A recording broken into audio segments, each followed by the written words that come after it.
Need something? If not, then I'll be leaving.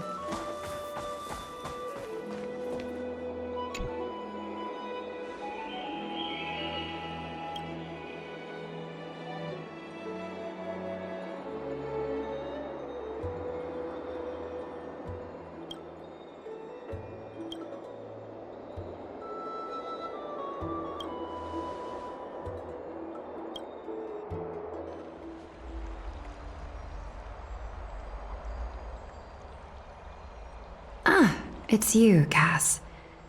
I finished the anthology of poems you lent me. Here it is. I thought you'd be too preoccupied to find time for reading. Precisely because of these obligations, I felt compelled to read it swiftly. Wouldn't all these preoccupations slow your pace? On the contrary, knowing that time is limited can push one to overcome their limitations. The weight of these responsibilities seems to have enhanced my reading efficiency. I understand completely. During my time at the Grove, the closer exams drew, the more efficient I became at tackling everyday mundane tasks. Anything but my actual studies. Precisely. As I remember, you and Finon were both disciples of the new Sporists. I assume that Anaxa's exams were as unreasonable as the man himself, correct? The courses Professor Anaxa taught were Introduction to Alchemy and History of Mythology. And to be perfectly honest, those two courses were the students' greatest nightmares. The history of mythology, taught by the blasphemous great performer himself. I can imagine their fear. Now that I think about it, students would often rush to the podium during class to challenge him on those blasphemous ideas.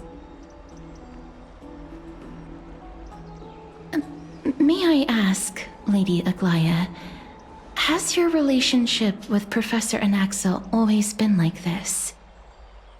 He openly dismisses people's faith and questions the very justification of the flame chase journey. Our positions have been destined to be at odds. While you were studying there, I assume you must have heard of his nickname. A Dromus draped in finery? As I see it, this nickname is more of an insult to the Dromas.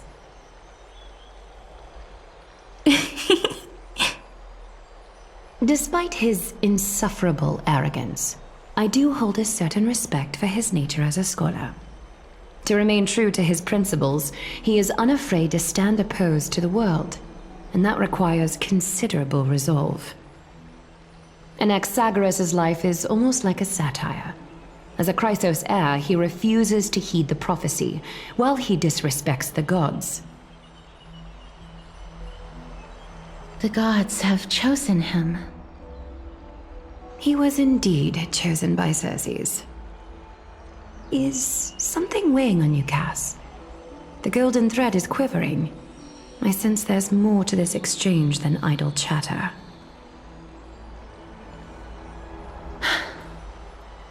With all due respect, I'd like to know what you plan to do with him. In light of his assistance in the battle against the Flame Reaver, I am willing to grant him some time to find a way to remove the core flame. However, if Anaxa decides to make any move that places us in danger, I will not hesitate to take extreme measures. Just as I feared. The Flame Chase journey is the destined path for the Chrysos heirs. Yet he now seems more like an empty shell. Given his strong sense of self-respect, I trust that Anaxagoras will make the right decision. Still, I can't help but hope for another possibility. Perhaps Anaxa will also overcome his limitations, now that he knows time is limited. I understand your stance. Let's continue this discussion another time. But now, let's greet our guest. You're here. Does this mean you're ready to take on Orynyx's trial?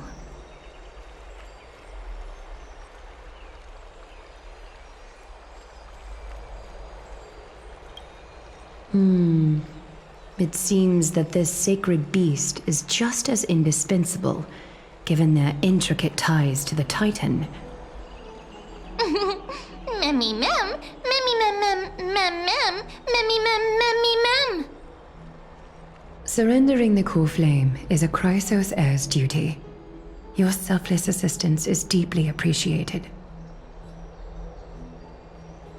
However, I urge you to carefully consider the risks of accepting the trial. Becoming a demigod means forsaking your humanity. You will inherit Orynyx's divinity and bear the time of Amphorius, all on your own. From that point onward, your fate will be forever intertwined with ours, never to be separated again, until the end of Genesis.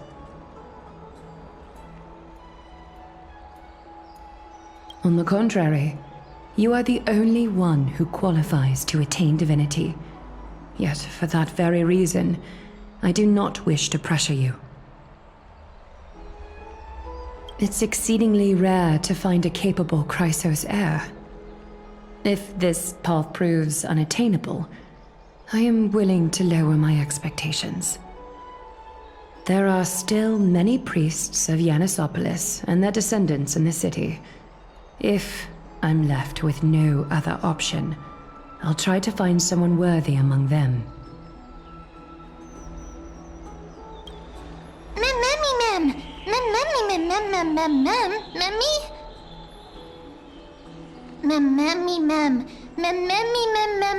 Hero.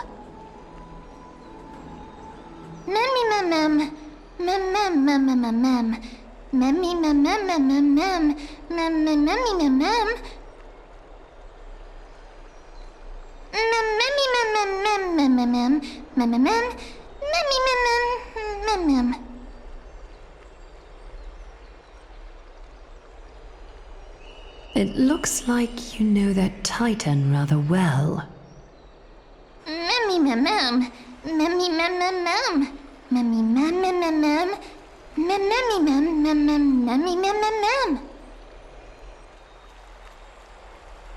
Memories that exist outside of your own experiences. I can't explain why, but I can vouch for Mem's words. When I was in the abyss, I heard the Titan's groans, full of pain and grievances, yet without any ill will.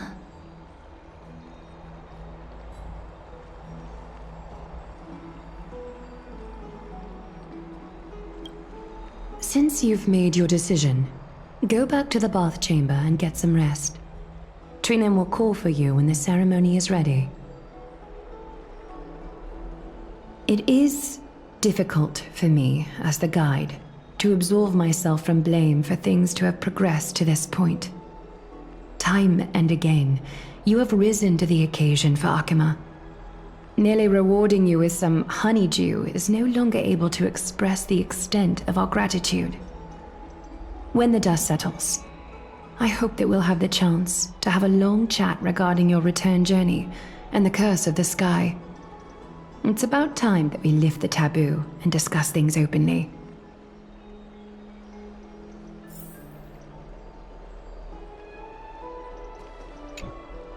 Mister, may everything go well for you and Mem. It's nothing. I only came to discuss some matters with Lady Aglaia. Previously, I lent her an anthology of poems that Lady Trianne had gifted to me. Tracing back, this anthology was something left for Lady Trianne by a bard before their passing. Although personal properties should be cleared out once their owner has passed on, Lady Trianne gave this book to me since she knew how much I liked to read. No, it's just an ordinary book. It's definitely not some kind of unique copy. It just contains an allegory. In a faraway land, in a city known as Styxia, a dragon corrupted by the black tide descended one day, swooping upon the city like death itself. It swallowed the princess of the city whole before it was suppressed. After taking down the evil dragon, the warriors discovered that the princess's life had already met its end. Overwhelmed by grief, the queen hired an alchemist to resurrect the princess using the dragon's flesh and blood. However, having lost memories of her previous life, the resurrected princess turned into an evil dragon herself and wreaked havoc on the city.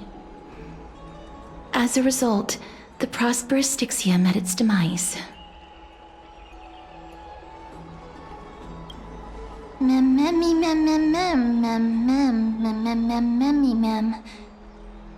The author of this book is Archepia, a wandering bard who traveled to many cities. Among the things she left behind are poems, dictionaries, and many tragicomedy scripts.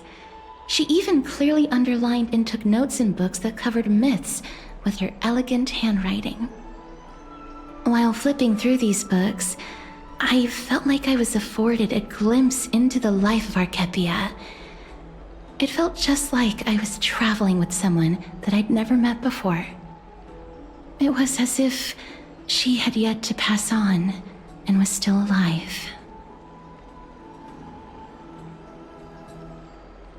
That's right. Writing, drawing, and taking photographs. It seems like human nature to try and leave records of things. Speaking of taking photographs, when I was helping you to take the photo previously, I did not look through the photos in your photo stone out of courtesy. But I'm also very curious about the story of the Rosy Celestial Maiden. Despite having visited many cities in Amphorius, I still understand nothing about the world beyond the sky. If there is an opportunity... forget it. Let's talk about this in the future. For now, I only hope that you'll be able to complete the trial safely and obtain Orynyx's blessing.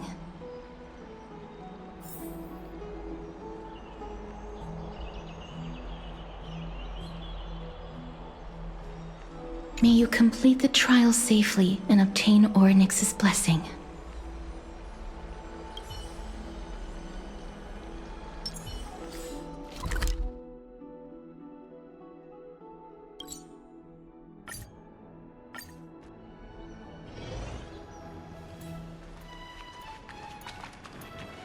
I'd love to go in and take a look.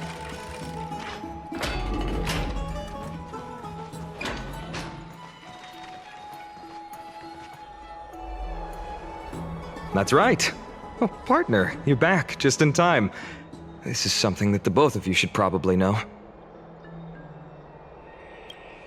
Good news? I wouldn't call it that.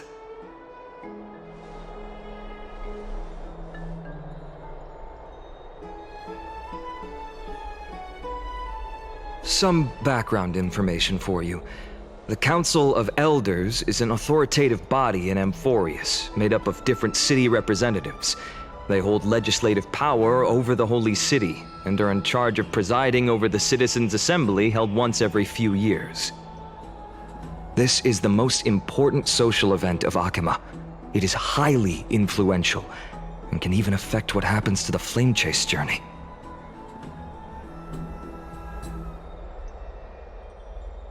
Despite her vision and wisdom that spans across thousands of years, even she cannot win over the hearts of everyone.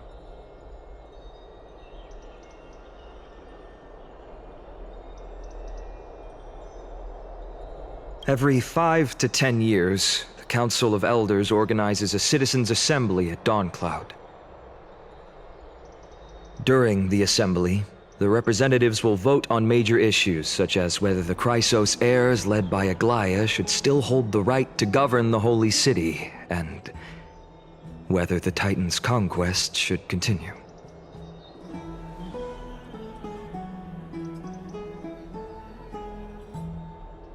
That is correct. However, the problem lies in the fact that there are ill-intentioned extremists in the Council of Elders. They view the Citizens' Assembly as a way to restrain the Chrysos heirs and hope to take complete control over the Flame Chase journey. We can refer to them as the opposition. During the assemblies held in the past 100 years, the voices supporting the opposition have been growing stronger in the shadows. It's only thanks to Aglaya that the Flame Chase journey has been able to continue to this day. The Citizens' Assembly is just around the corner, but this time, there seems to be a new variable to the situation.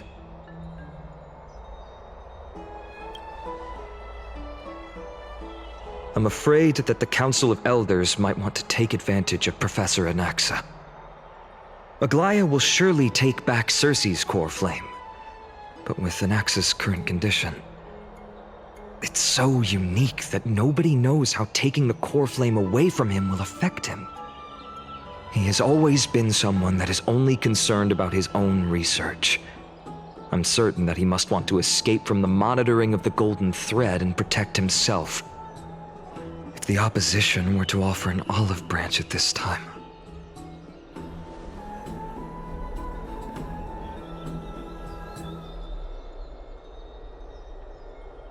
Anaxa has never believed in the prophecy, so technically it cannot be considered a betrayal. However, he has taught many Chrysos heirs, and has long been considered an important ally of Akima. I truly do not wish to see comrades turning on one another.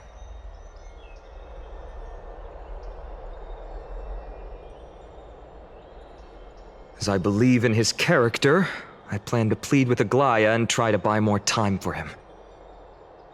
Then, the greatest way in which you can help is for you to know what I am fighting for.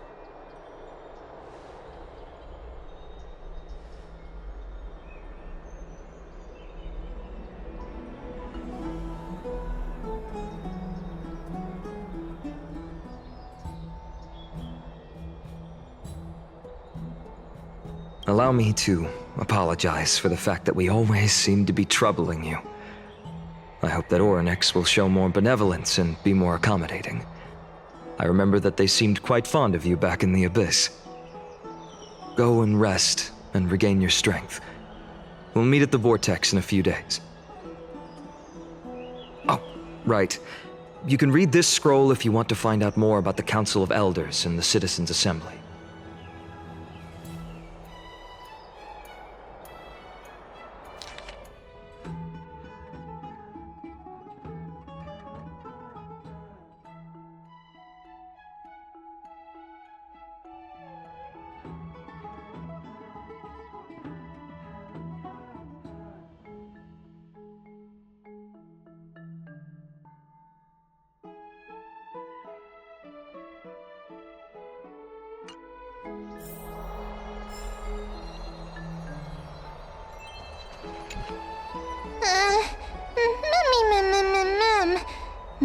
Nervous.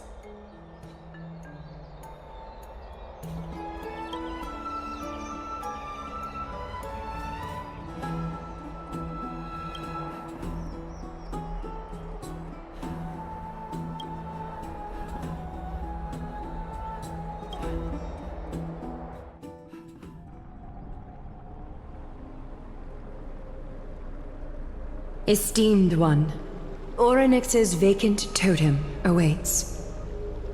If you have already made your preparations to become a pillar of Amphorius, please, step forward.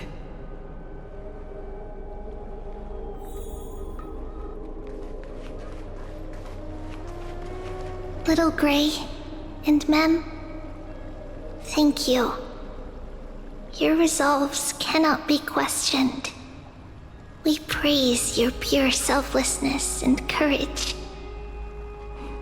May Kefali light your path forward. Get ready to assume Orynyx's divinity, Trailblazer.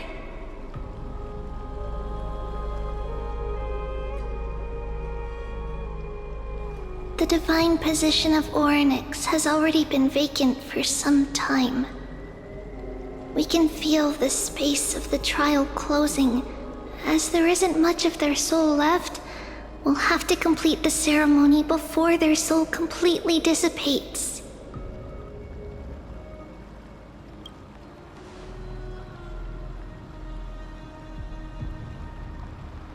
The 8th core flame coveted by the miracle that once belonged to the great veil of Evernight, Orynyx. It shall now be returned by the 2 elected heroes of the Chrysos heirs. A traveler who is upright and courageous, and a sacred beast that invokes miracles. Who? Both of you, please, come forward.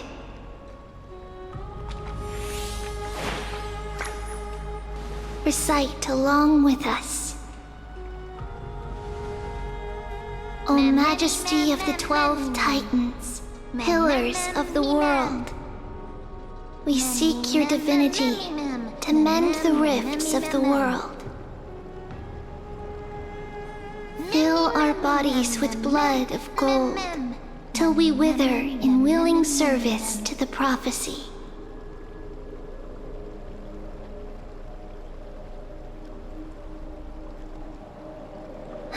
These are just words meant to make the prayer seem more solemn. Please, focus.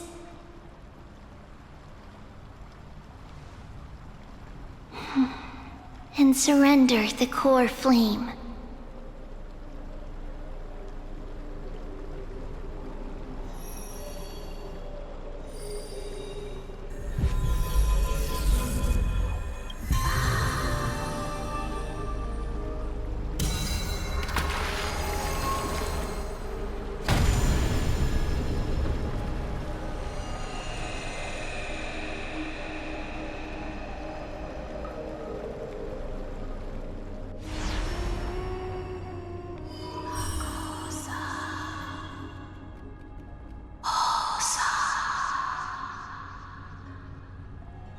Orynyx.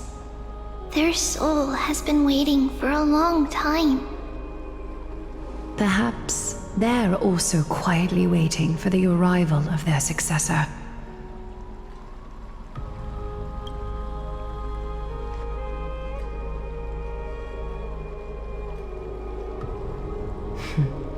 The last time I heard this, things didn't turn out that well. Don't worry, Aglaya. He's tougher than I am, right?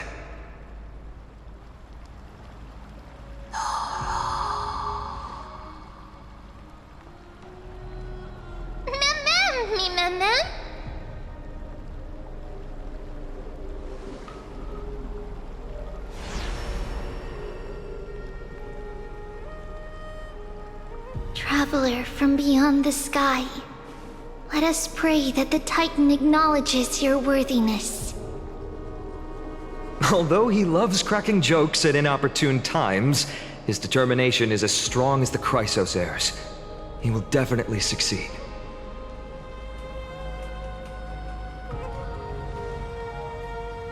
While he's away, I would like to have a chat with you, Aglaya.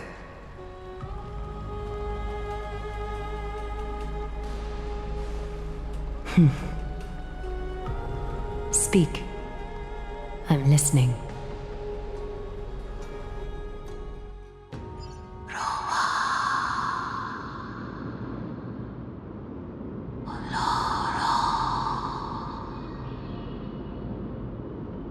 Slap, slap! Wake up!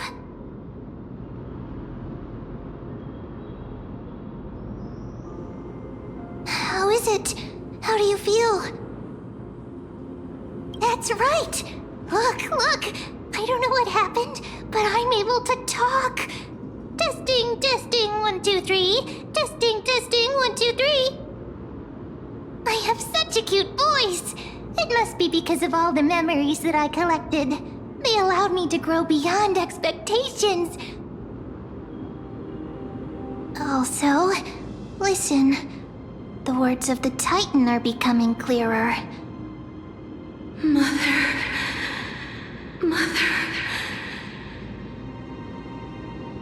It hurts. Have I finally reached the end? Are the years of isolation coming to an end? Oryx. Oh, how heartbreaking. Ever since the figure draped in the black cloak robbed them of their core flame, they have been relegated to waiting in isolation in such a confined space. We are going to help alleviate their pain, right? Memories. Broken. Mother. Where? Mother? Who are...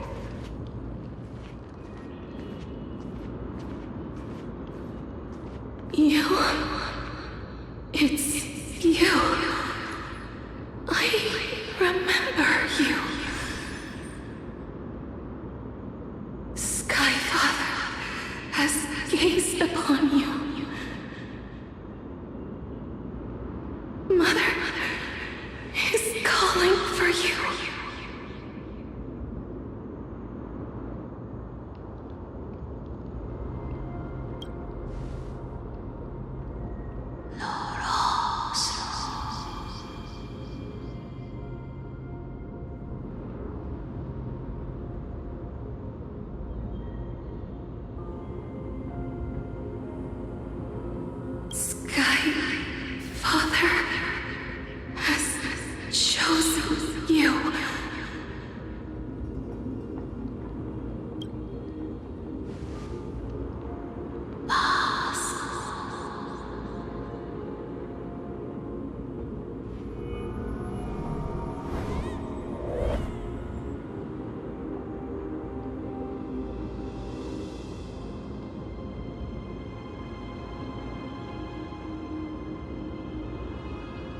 Mother is no longer responding.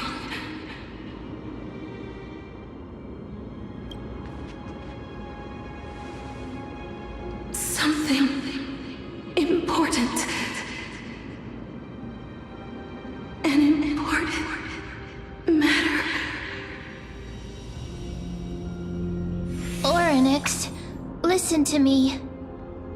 Aren't you tired? Throughout the long years, you have always been protecting the fate of Amphorius.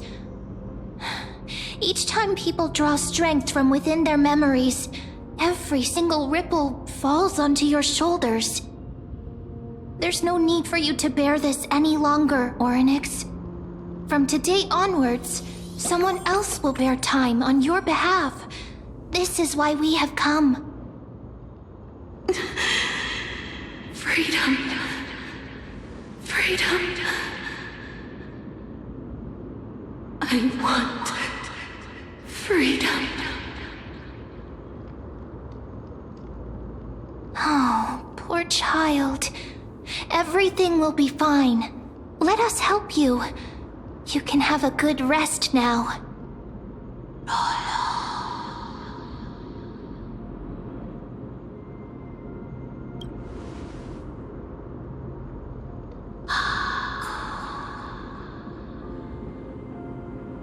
You have potential, strength, willpower, powerful, and tenacious. But you lack something. Just one thing. Lacking something. What is it?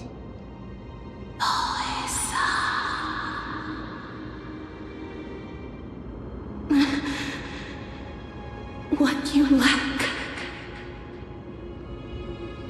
is a future.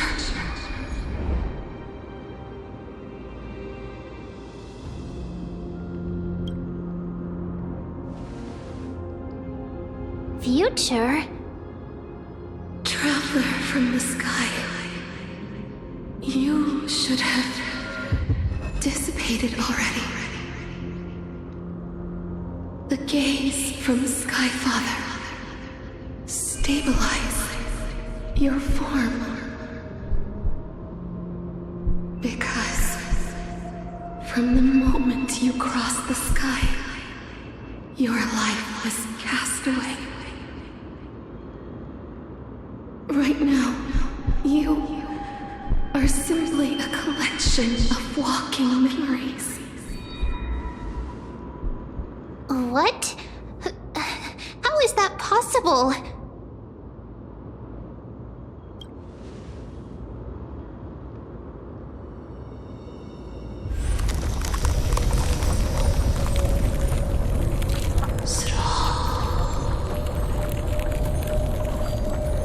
The space is collapsing. Someone must inherit the authority of time.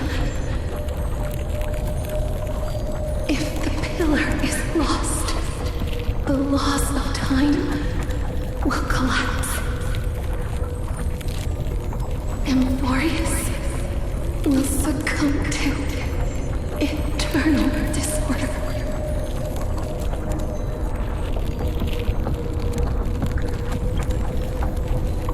Time never compromises, never bears grudges, never forgives, never makes a choice. Child of humanity, Titans, Mother, Sky Father. Time restrains everything that exists in this world. Orynyx's divinity is dissipating? Is the trial coming to an end? Pathstrider of remembrance, my strength, I shall entrust it to you. The fate of the world, if you wish to save it. Go and find your future that has been stolen. Even if that means you'll have to cheat death. You'll have to challenge that hand of shadow clasped with unyielding fingers.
Hey, are you alright?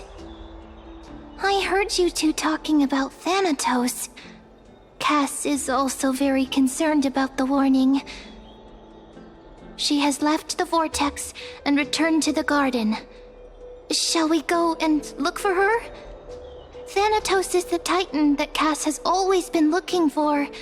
Regardless of whether there are any clues, there's probably no one else that understands death better than her. Oh, right. There's something that I have to tell you. The Chrysosairs already know everything that has happened to you. I was too worried, so I told them everything. Please don't hate me, okay?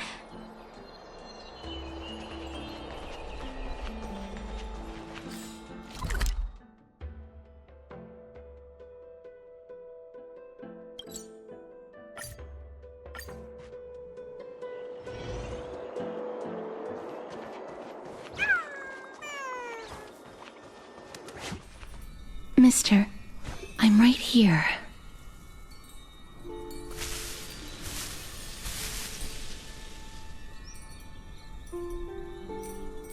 Please stay there and slowly turn around.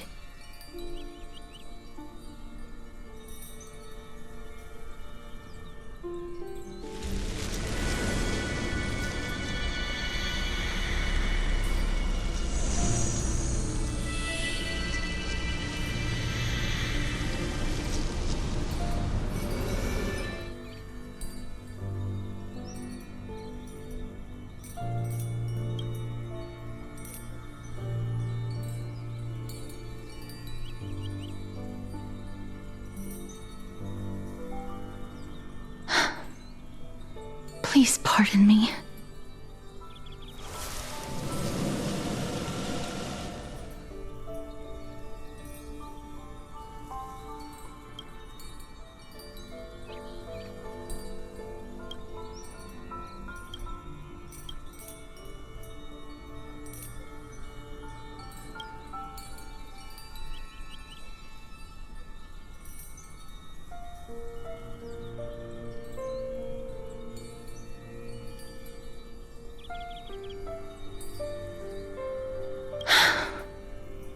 Just as I expected.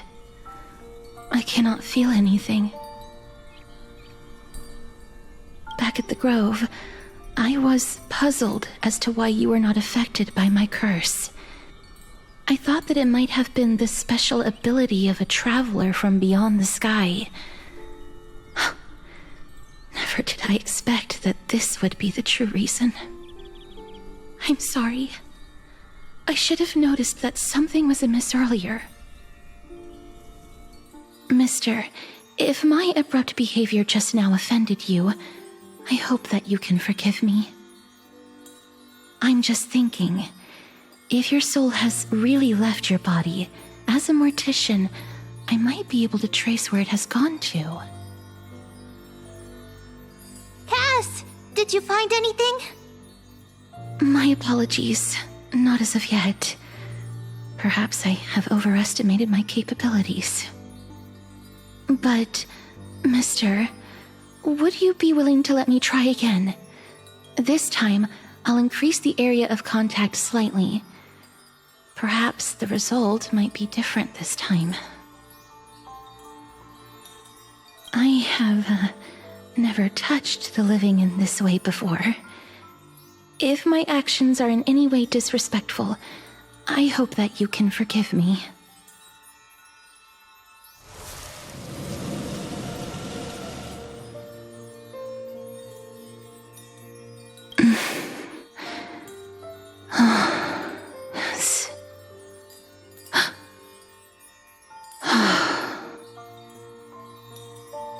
I seem to have caught a glimpse of something. Your soul is currently roaming someplace and cannot find a way to escape. But perhaps it might not be a bad thing. If your soul is still wandering around, it means that we still have time. We have a chance to find it before the fingers of Thanatos sweep everything away. clues. Just a few more. I need more guidance. The connection has been severed. With my strength, I'm not able to trace it. It was me. I was a little too hasty. Don't worry, mister. Although we currently have no leads, I will do my best to search for the whereabouts of Thanatos, bring back their core flame, and personally return to you the life that you have lost too soon. I know that I'm lacking in confidence, but I hope that you can keep this promise of mine in mind. Before I manage to deliver on this promise, please do your best to hang on. Amphorius needs you. Lady Aglaia and Lord Finon are currently discussing some matters in the paths. They're worried about you too. If possible, please go there and let them know that you're well. Although, I don't actually know whether your current situation can be described as well. Also, please accept this Styxian fable. Reading can help one to focus and relax. I hope that reading this can help tide you through this difficult period. More and more species are disappearing.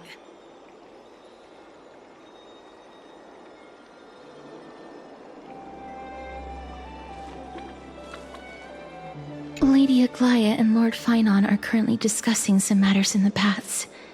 They're worried about you too.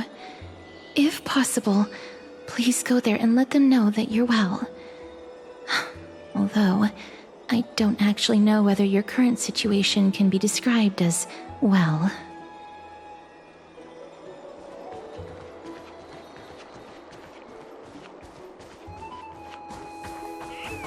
Little Treeby, be a good girl and open the door.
They're here.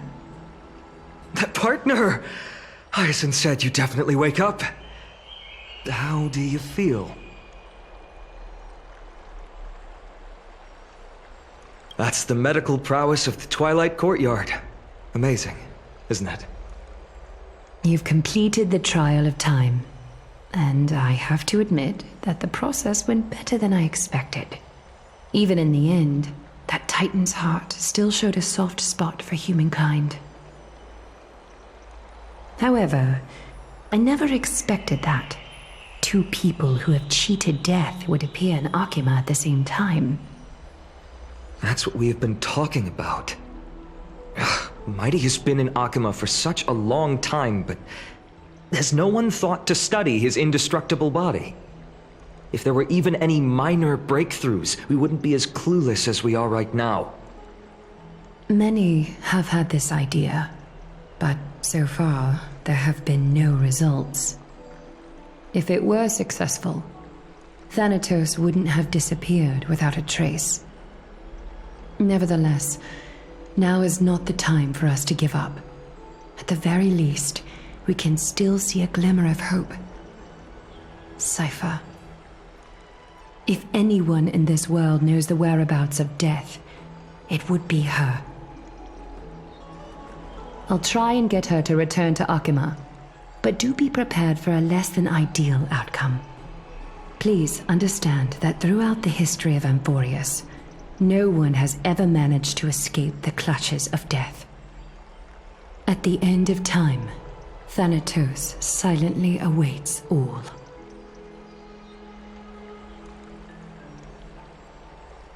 It is my duty. We too require you to bear the divine position of time. But before that, just... What's wrong, Aglaya? Omens always come in pairs.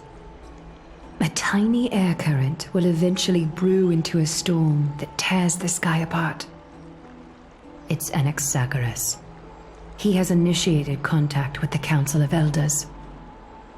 In the end, it has still come down to this. I earnestly hope that your assessment of him is accurate, Finan. Otherwise, the efforts of my teacher and I over the past millennium might be reduced to dust because of that great performer.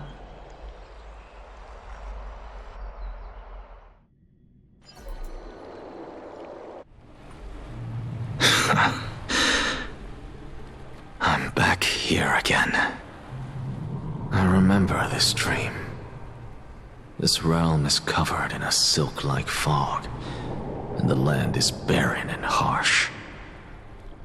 The crowd of travelers leaves tracks everywhere. Hey! Excuse me! What is this place? Where in Amphorius are we?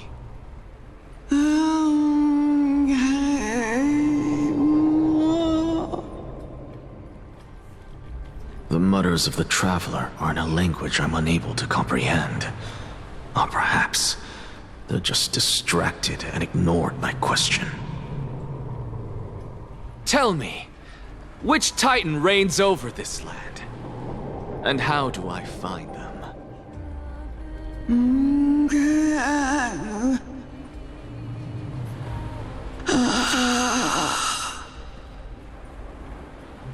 Hand of Shadow. Hand of Shadow Thanatos. Could this possibly be the Netherrealm? Not Netherrealm. Then where is this? River of Souls? The outskirts of the Netherrealm? Are you heading downstream toward the Netherrealm? The Netherrealm. Nothing but an illusion. Titan rejects you, me. Listen. What? The traveler lifts their wrinkled fingers and remains silent. I look in the direction they are pointing and listen closely. There. A massive shadow brought the sound of rushing tides. The sound of tides. I can hear it.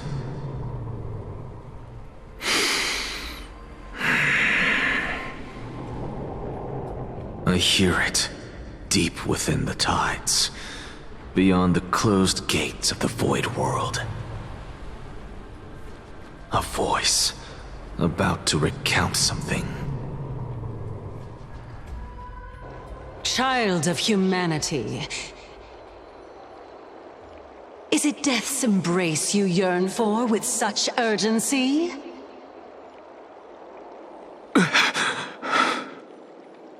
Oh, you have awoken.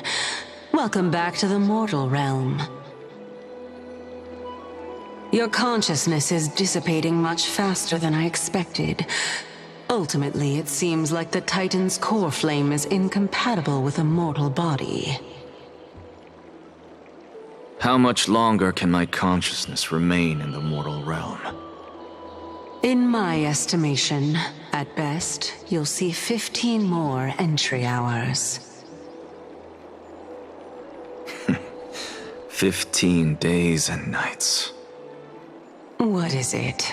Are you finally starting to become attached to the mortal world now? On the contrary, 15 days feels a little too long for solving a singular problem.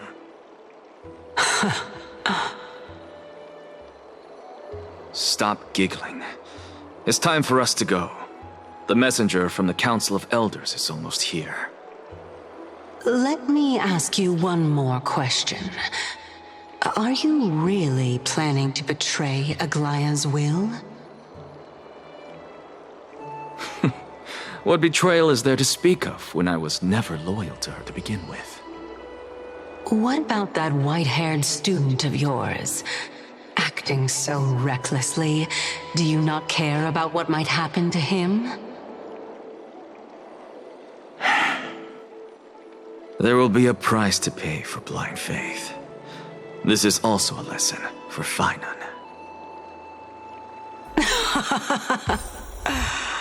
You truly are a strict teacher. Of course.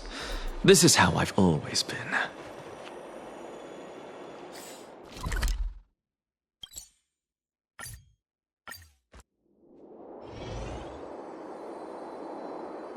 Sorry to keep you waiting, Lord Inexagoras.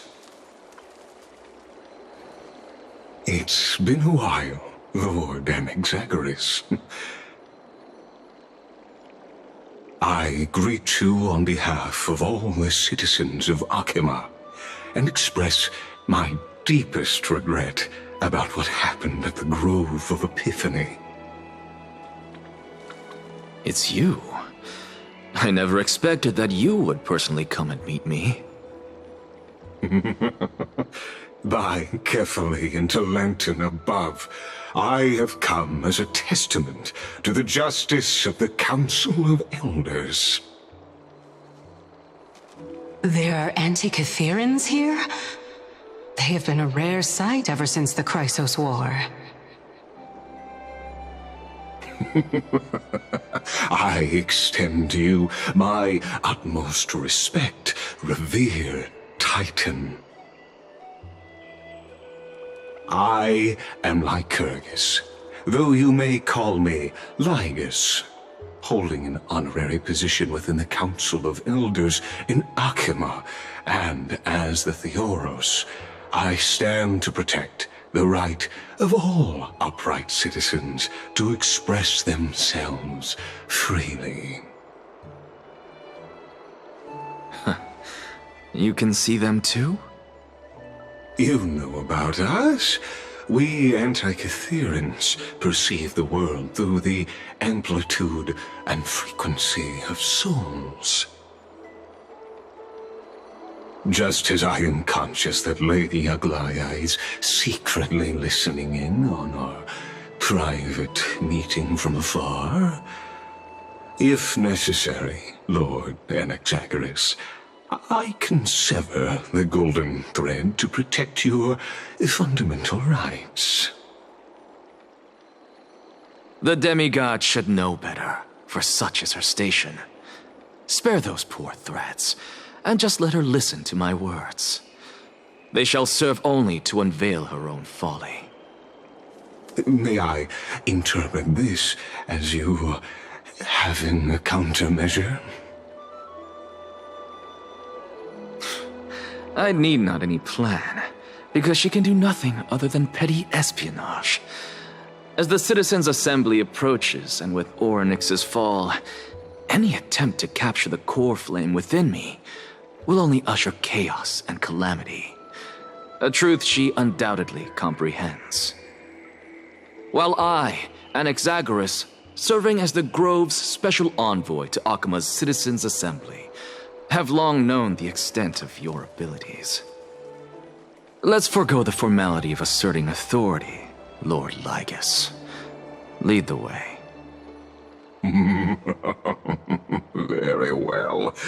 Surely Lady Kindness would appreciate such assertiveness in an ally.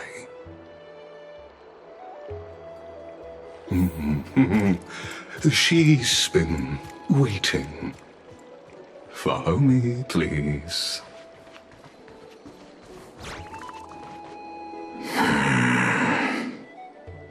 Is there something on your mind, Lord Anaxagoras? Nothing, really. It's just a question that I contemplate every time before I ascend to Dawncloud. For the Titans, does the falling equate to death? Ah, a pondering truly deep. Time is on our side. Do you mind sharing your reflections with me? While all living beings must ultimately face their demise, Kefali has yet to meet theirs. Their journey continues unhurriedly along this long path. Are you suggesting that Kefali may not have truly passed? Yes. For dying implies an ongoing process, an action, whereas death signifies a static state, a definitive termination. In contrast to mortals, Titans exist on a grander scale of space and time, thus elongating their passage into death. The notion of their fall is but a misinterpretation born of mortal ignorance. Ah. An intriguing concept, albeit challenging to substantiate. After all, Kefali has maintained a profound silence ever since the era Arasa, while scholars and priests alike have conveyed the message of the gods' imminent fall. Perhaps the gods, in their arrogance, deemed it beneath them to reveal their perspectives to mortals. Could you elaborate on your statement? Circes, the kin of the Skyfather as recounted in myths, now resides within my brain. Were I to inquire, Kefali would have no cause to refuse. Oh. That very well could be true. But what if the world-bearing Titan still chooses to remain silent? In that case, the myths crafted by the people of Amphorius are nothing more than pitiful jests. It's worth a try. I believe, and I'd love to witness the fruits of your theory and the change it may bring to this imperiled world. Because I completely concur with you on this aspect. If the Titan has indeed met their end, any response from them would be impossible.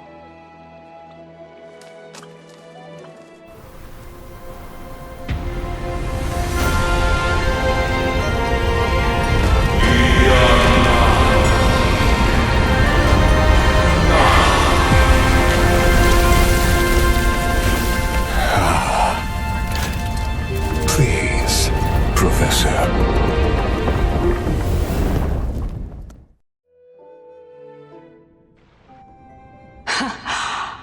The children of humanity have indeed created a spectacle. Welcome to Dawncloud. The atmosphere here carries a greater sense of solemnity than the mundane clamor of the Marmorial Palace, with entry permitted only to the invited. Only esteemed beings grace this place, and among them I've received priests, scholars, warriors, and now we even have the honor to be in the presence of a Titan. Oh, what a joyous occasion. Once deemed a blasphemer, now a surrogate for revered divinity. The honor should rightfully be mine, shouldn't it? I'll notify Kindness and the others of your arrival. Kindly wait for a moment.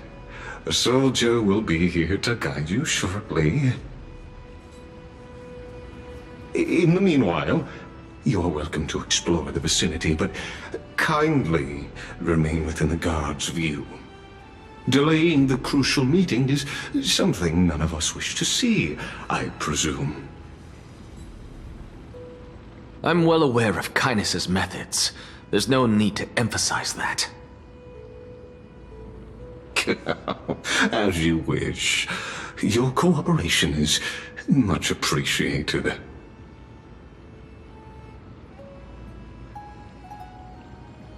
Alas, I had hoped for a brilliant plan from you, but it turns out you just left one cage to enter another. Save your concerns. I know very well what I'm doing. I shall depart to explore the surroundings then. Now that I look around, I wonder if there are any murals bearing my portrait around here.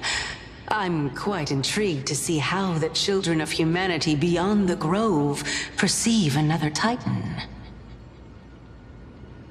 Off you go. I won't be joining you. This Titan appears to be quite at ease. I should investigate the Council of Elders' recent activities first. Be aware, I can hear you perfectly well from here.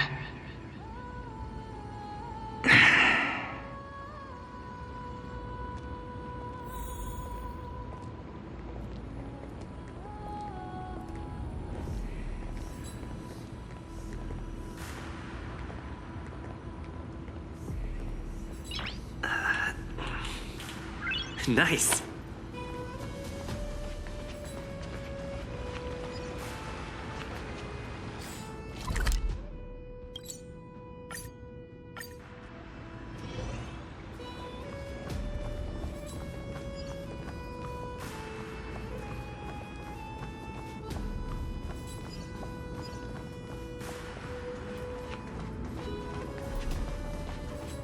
Professor Anaxa!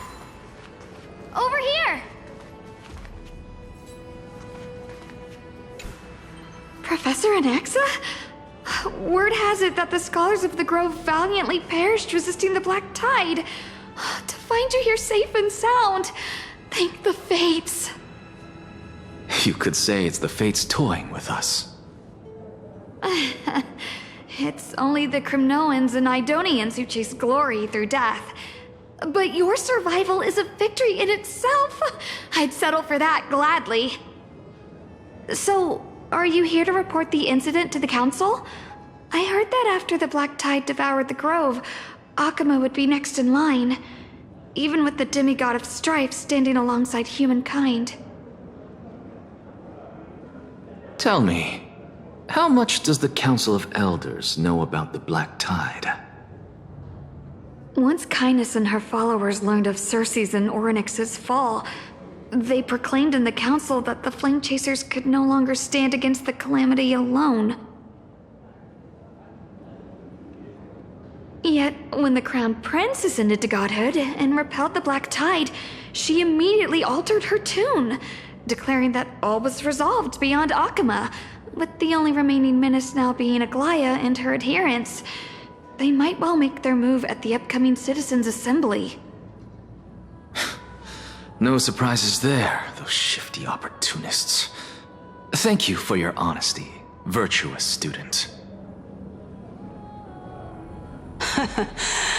Being an opportunist could very well be a facet of wisdom. Shouldn't you be searching for murals of yourself? I've had enough of your prattling. I was really curious to see how you would find the middle ground between both factions, so I came to listen in. But it seems as though this kindness is much more ruthless than Aglaya. If so, why do you want to work with her? Could it be that perhaps you've decided to readily surrender this hollow shell of yours, just because you feel like death is fast approaching? I'm afraid you'll be sorely disappointed if that's what you truly think.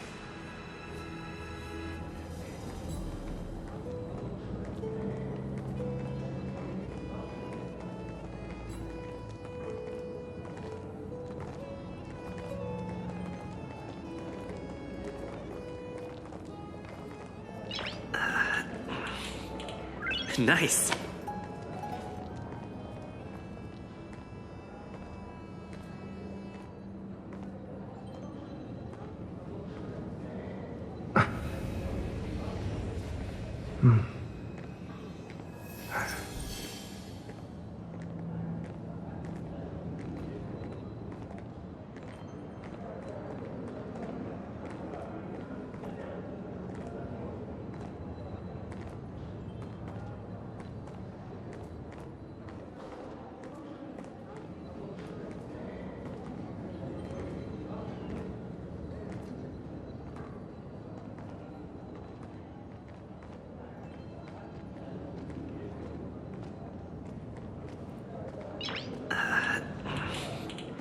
Nice.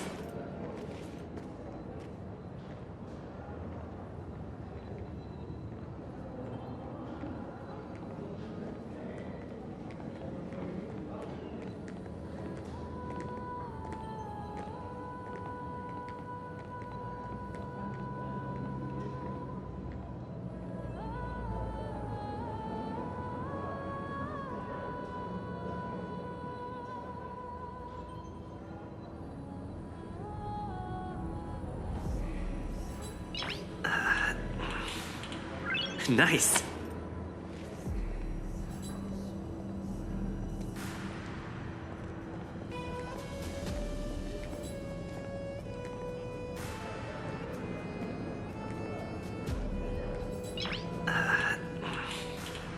Nice.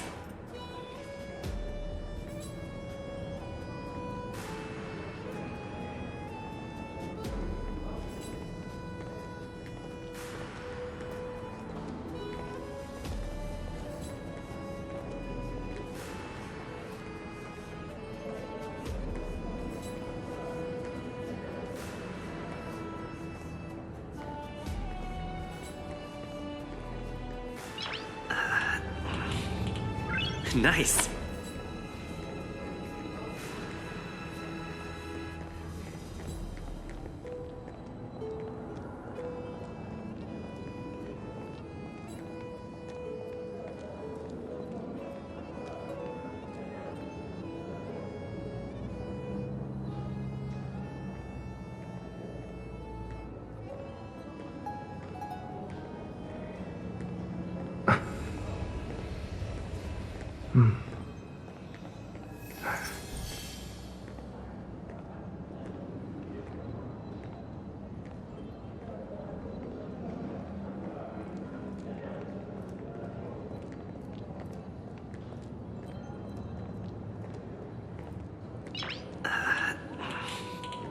Nice.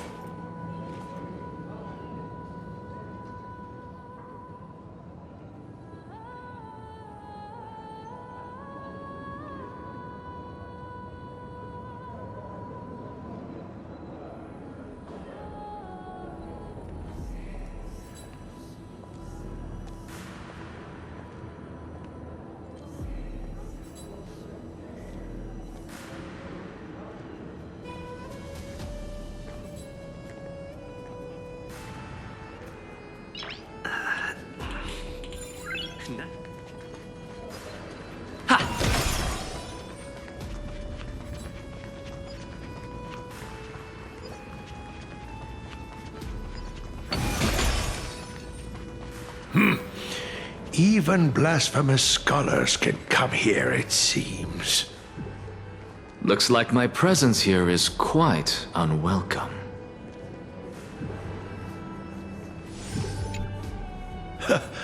Anaxagoras, I thought that you had died to the Black Tide, just like the other scholars. As Kephales's priest, are you not aware of the decorum of respecting the dead? Surely you jest. You blasphemous heretics are not worthy of respect from the Supreme Being. Let me remind you that you're currently in Dawn Cloud, so you'd better keep your deranged language to yourself. I am no longer that altar servant from years ago who could only acquiesce to the commands of others. Now, I have plenty of ways to deal with people like you. I'm not sure whether I should laugh or cry right now. I can't believe that a follower such as you could have been made by a creation titan. As I see it, a dead titan can't provide you with this level of confidence, right? Then who is it exactly? Could it be kindness? You. Seeing how fond of you Elder Kindness is, I shall let that slide for now. Leave immediately, and don't impede us from receiving the Supreme Being's blessings. Seeing as we were able to hear of this matter from the mouths of others, it seems that kindness is indeed quite sincere toward us. Perhaps this affair will proceed smoother than I had anticipated. Oh my, what a thrilling confrontation. As expected of one of Kephales's followers. Are you praising or insulting him? Praising him, of course. As a believer of the God of Deliverance, it is only natural that he detests evil. Didn't you hear me? I asked you to leave. Go as far away from here as possible. Don't mutter to yourself like some sort of madman and disturb my meditation. I've had enough of this. Could the 15th entry hour arrive any faster?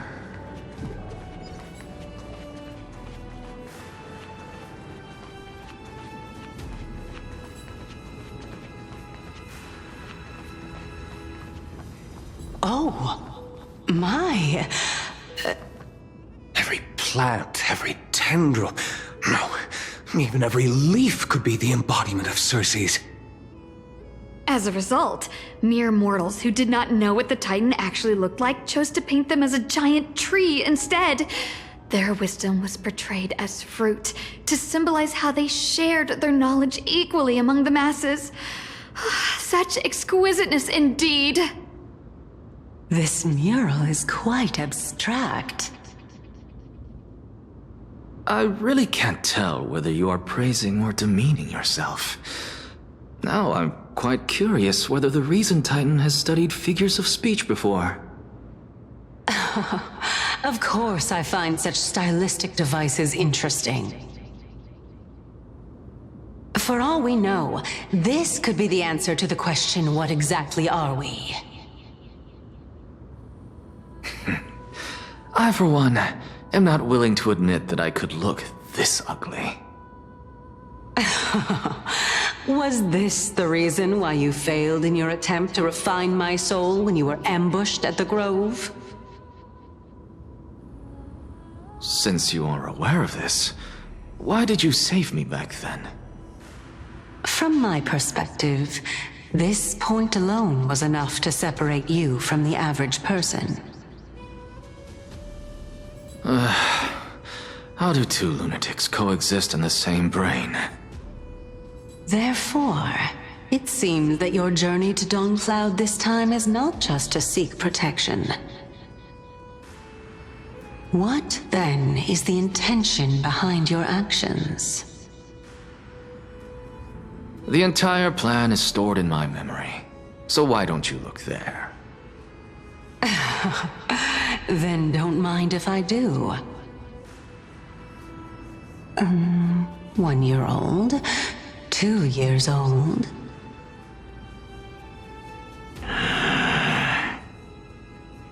Oh my! Even a member of the preeminent 7 sages must hug his droma stall to sleep?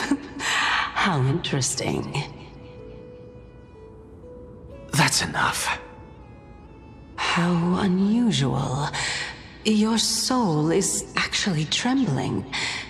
This must mean that behind this toy hides a secret that nobody knows, right?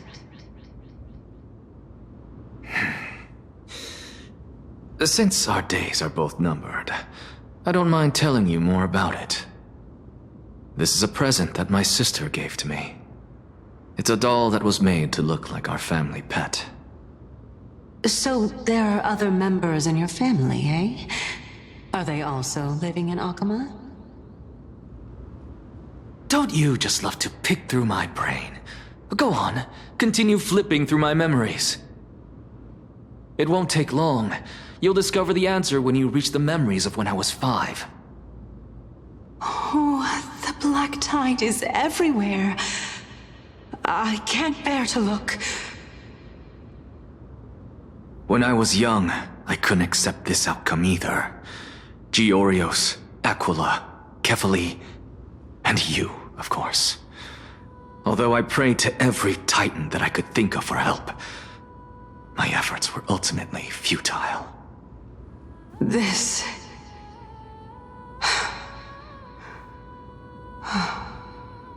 Could this be the inception of your research into alchemy? Indeed it was. Everything started from that verdant courtyard of yours. When I was pursuing my education there, I naturally also came to learn of Thelesis' theory as well. Oh, I remember that person. He was the one to come up with the concept of souls, right? Not only that, he also believed that life, as well as the composition, movement, and transformation of matter, all stem from souls themselves. This is why I thought that, since all living things stemmed from the same origin, why could I not sacrifice myself in order to resurrect my nearest and dearest? Anaxa, you... I did it, teacher! But this is absolute blasphemy. Regardless of how much freedom the Grove provides, such an act could cause you to be burned at the pyre. Your beloved, where is she now? Send her away from the Grove at once, to a place where nobody will ever be able to find her. Otherwise, the both of us will be judged by the Council of the 7 Sages. Calm down, teacher. My sister, she's still not in the mortal realm, even to this day. What do you mean? It was naive of me to think that I could snatch the deceased from Thanatos' grip by merely sacrificing one eye. Equivalent exchange. All I received for that price was but an opportunity to see her for one final time. Nothing more. Oh. Let it go, Anaxa. As one of my best students, I cannot watch you go down the wrong path without doing anything to stop it. Never do something taboo ever again. Don't disappoint the deceased, and never harm yourself.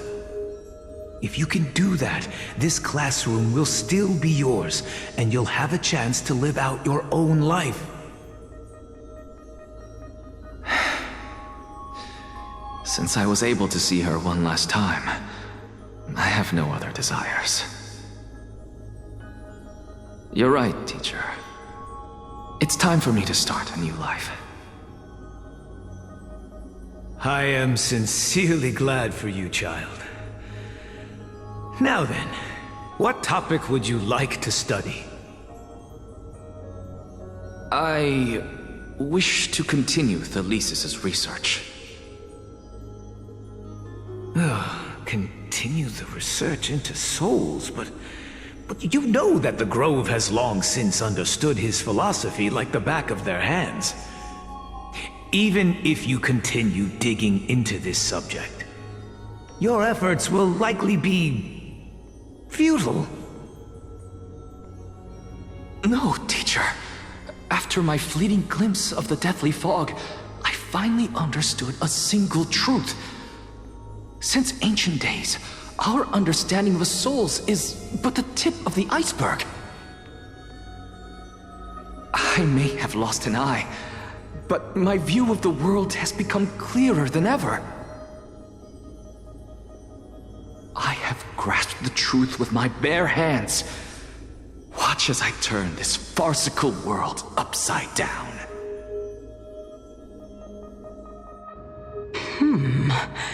Who would have thought such a secret lay concealed beneath that hefty eye patch of yours?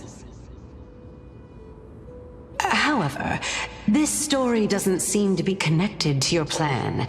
In fact, I'd say that they aren't related at all. The answer lies within the tale. If even you cannot understand it, perhaps you should relinquish the divinity of reason to me. After all, it'd be a waste for you to hold on to it. My story ends here. Now it's time for you to tell me your secret. After all, this is what equivalent exchange means, correct? As expected, you laid a trap for me to step into. Unfortunately, even if I was willing to talk about my past, I may not know more about it than you do. Oh? Are you saying that the renowned Reason Titan is now admitting a lack of wisdom? Your followers are going to be sorely disappointed by this. Child of humanity, remember this. Being cognizant of one's ignorance is the greatest wisdom of all. Now I understand. No wonder you asked me to answer your random, nonsensical questions. Not only that, you're the only one who can shed light on my query. As the saying goes, onlookers see most clearly. Is that so? Lord Anaxa. I saw you muttering to yourself and was wondering whether you were caught in a delirium of reflective thought. I'm sorry to interrupt you, but time is of the essence. I have a message from Lord Lygus. Lady Kindness has met up with the Council of Elders and is awaiting your arrival, so please depart forthwith. It's finally time. Carefully. The one who created the world, and the one who bears the world.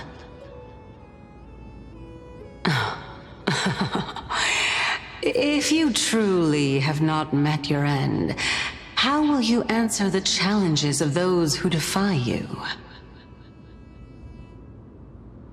I didn't expect you to agree to Lady Kindness's invitation. What a wonderful turn of events. To tell you the truth, there are many people who hold grudges against that Lady Goldweaver.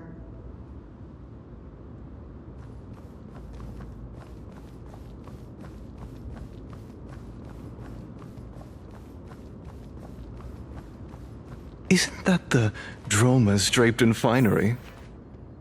Avoid his gaze. I don't acquaint myself with blasphemers. Don't worry. He's too full of pride to pay us any attention. Your nickname is Dromus as well? You must really like those creatures.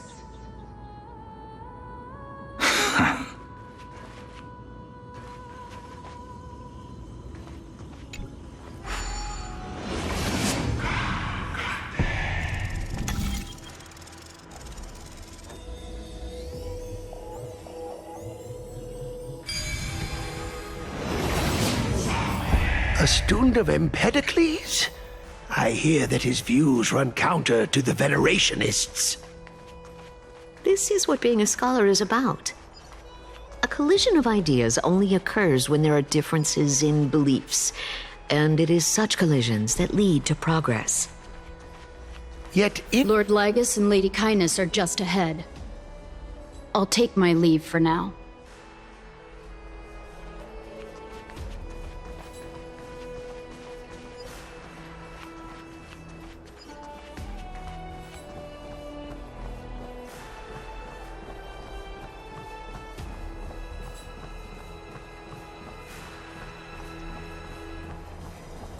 Welcome to the Demigod Council, esteemed guests. Lord Anaxagoras, I've heard so much about you. Head of the Nusporists of the Grove of Epiphany, notorious blasphemer, a Chrysos heir who bears Circe's core flame, a survivor of the Grove calamity. Did I miss anything? Well, if so, please be so kind as to enlighten me. Since Lady Kindness is already well acquainted with me, I won't waste any effort introducing myself again. But then again, perhaps the customs are different here. Back in my hometown, there is a form of etiquette known as honoring guests. The host will welcome their guest with warm hospitality by treating them to fine wine and a cozy bed.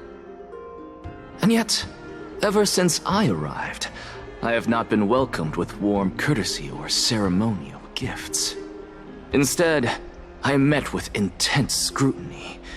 Even more absurd, the host has sharpened their blade and instructed their servants to lie in wait in the shadows. Perhaps you intend to cut open my heart, retrieve the core flame, and then hold a grand feast for all of the guests. Everyone, stand down. Thank you for understanding. I am but a feeble scholar who is not used to the stench of avarice and blood. No need to be humble, my lord. From my perspective, your courage and gumption are worthy of the reputation of the Seven Sages. Your bravery is more than adequate to accomplish our perilous endeavor. So, you wish to start a war? Well, since the Chrysos heirs are calling for war, we will respond in kind. Conflict is inevitable. Since Aglaya endeavors to suppress the virtuous commoners with blood of gold, we will not hesitate to display the rights and metal that the citizens of Akima are so entitled to. As to your question of whether peace is still a viable option, well, to that I can only say this. Everything hinges on the next citizens' assembly and whether they have a sudden epiphany amid the clamor of the masses. And since you, as a Chrysos heir, accepted our invitation, you have indeed given us a glimmer of hope. What brazen arrogance. What you're saying right now is worlds apart from what you were saying before you retired your cleaners. I don't deny it. After all, they're responsible for cleaning up any threats, and just a moment ago, you were on the side of the Chrysos heirs. But now that you're an ally of ours, we can continue talking somewhere else. As you know, these walls have ears. I was fortunate enough to have the opportunity to discuss a treatise about the Venerationists with your teacher, Empedocles. Yet, it seems you subscribe to the Nusporists instead, Lord Anaxa. I've heard that this school of thought is one with many detractors. It's normal for ideas to have supporters and dissenters. Just... Welcome back to the hub of the Demigod Council, Lord Anaxagoras. Surely you remember that countless eloquent orators have stood in this spot before and emerged victorious by stoking public sentiment with their words. And yet there have also been innumerable blasphemous philosophers who set themselves up for failure because they refused to defend their actions. This tiny stage is the most profound embodiment of Akama in centuries. In 15 days, this site shall also become the most important, as well as the final turning point in Akama's history. May the both of us carry out our duties with honor and lead the masses back toward the Erechrysia, a golden age with no death, strife, or trickery. Oh my, 15 days and nights. That aligns perfectly with the date of your demise. Could such a coincidence truly exist? Using death to prove myself fits my intentions perfectly. What strong conviction you have, as expected of the hero who dared to stand up to the Gold Weaver. As expected, she misunderstands you. That's enough, Lady Kindness. Dispense with the niceties. I only accepted your invitation so that I can serve the commoners alongside the members of the Council of Elders. Don't test my patience with such superfluous formalities. Well, you say that now, but surely you also require my aid as well, so that you can stay alive even when being pursued by the Golden Thread? You worry too much. She won't show her hand too freely, as she still needs to garner support from the masses at the Citizens' Assembly. Even someone like me can tell that only a sliver of her humanity remains. Surely you're not asserting that she will definitely act in a rational manner. As you're no doubt aware, Aglaia covets the core flame that I possess, which makes it the bargaining chip that allows me and the rest of you to negotiate with her. However, in return, I'll need the Council of Elders to support me as much as possible. Naturally, this includes the guards as well. You're well aware how valuable Cersei's core flame will be in the Erechrysia that you are desperately pursuing. Talk is cheap, so you'd better act prudently as well. I understand. After all, this battle of wits is just a means for each party to acquire what they need. As long as your request is reasonable, the Council of Elders never shortchanges its allies. Since we're both intent on mutual cooperation, let's not mince words and just speak plainly to each other. Let us decide how much we can secure for ourselves and how much we're willing to sacrifice, like true philosophers, with our words and wisdom.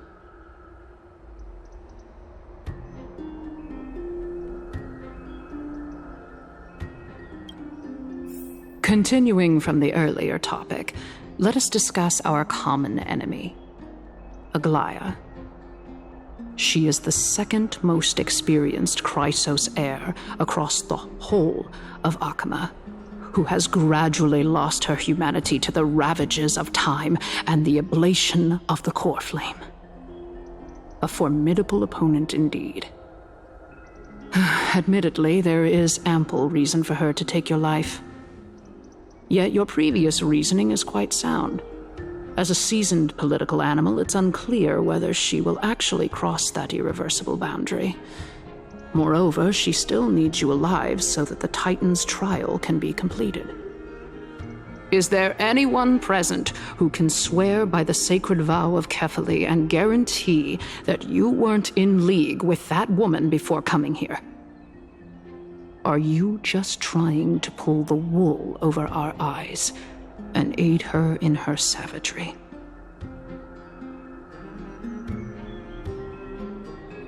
If Aglaia required a suitably intelligent Chrysos heir, then I'm the best fit for her needs. However, it's quite evident that she has no need for a Chrysos heir who could break free of her control at any time. Since I believe in neither Titans nor the prophecy, there's no way that I would willingly walk on the path that she extols. Given how rigorously she enforces her principles, how would she ever accept a heretic such as me? I understand what you mean. At the very least, the both of us agree that this tyrant who wallows in extravagance and greed is the greatest threat to achieving peace in Akama. The Council of Elders is willing to defend your right to live, just as we defend every oppressed citizen.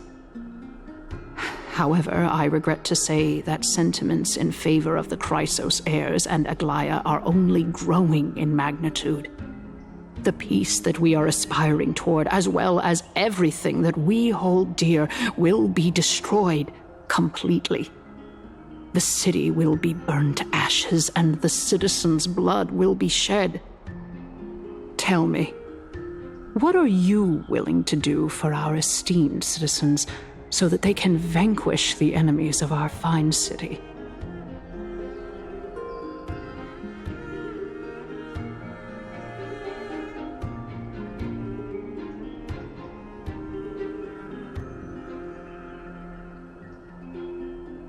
Although the circumstances are rather unfortunate from an objective point of view, it is an undeniable fact that ever since the Grove was attacked, I have become the de facto leader of the Grove.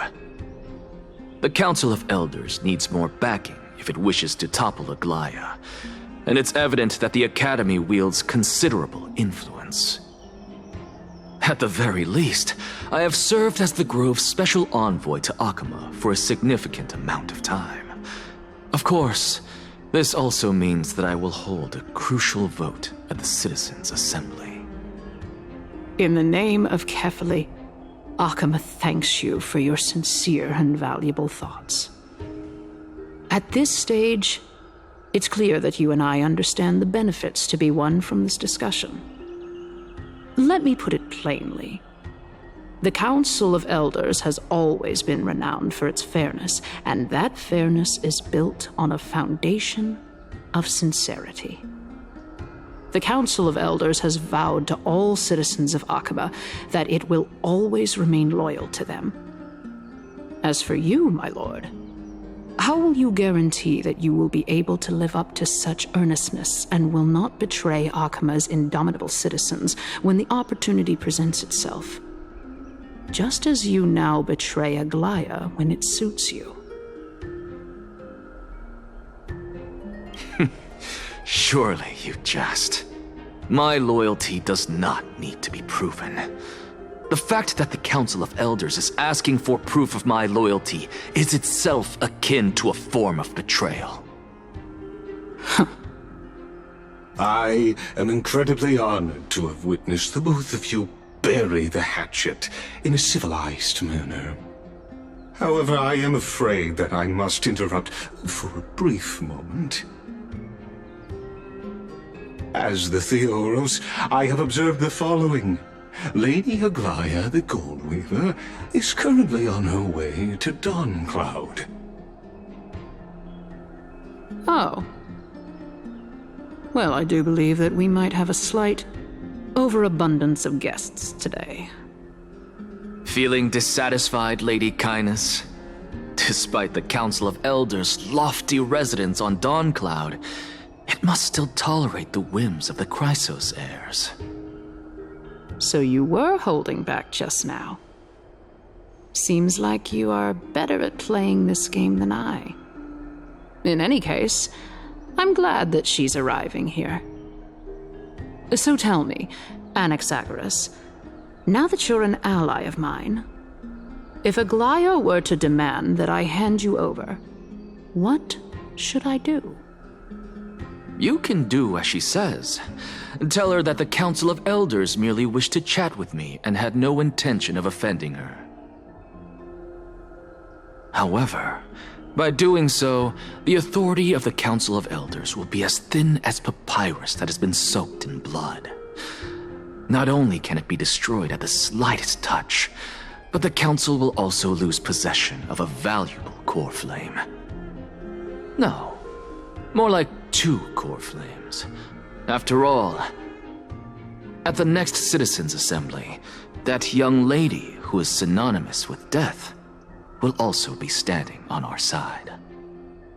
Oh? How can you be sure of that? Is that of importance to you? All you need to know is that I have a plan.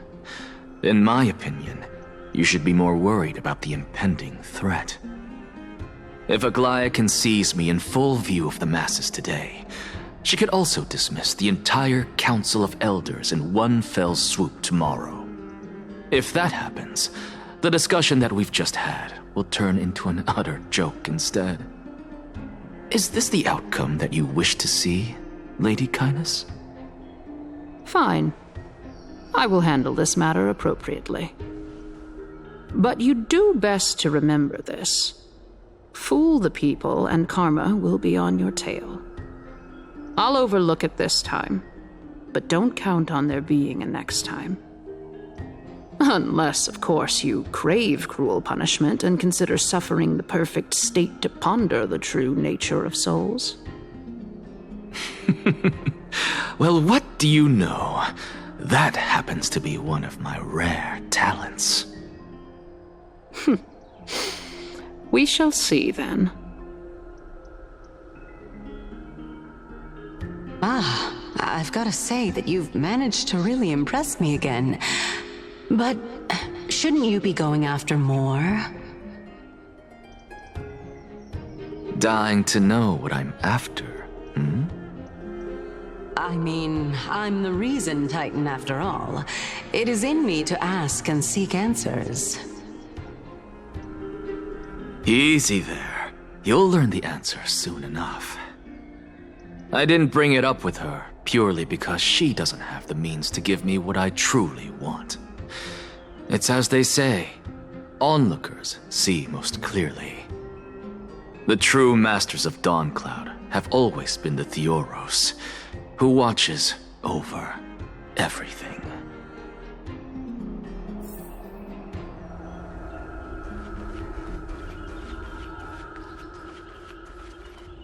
An expected visitor.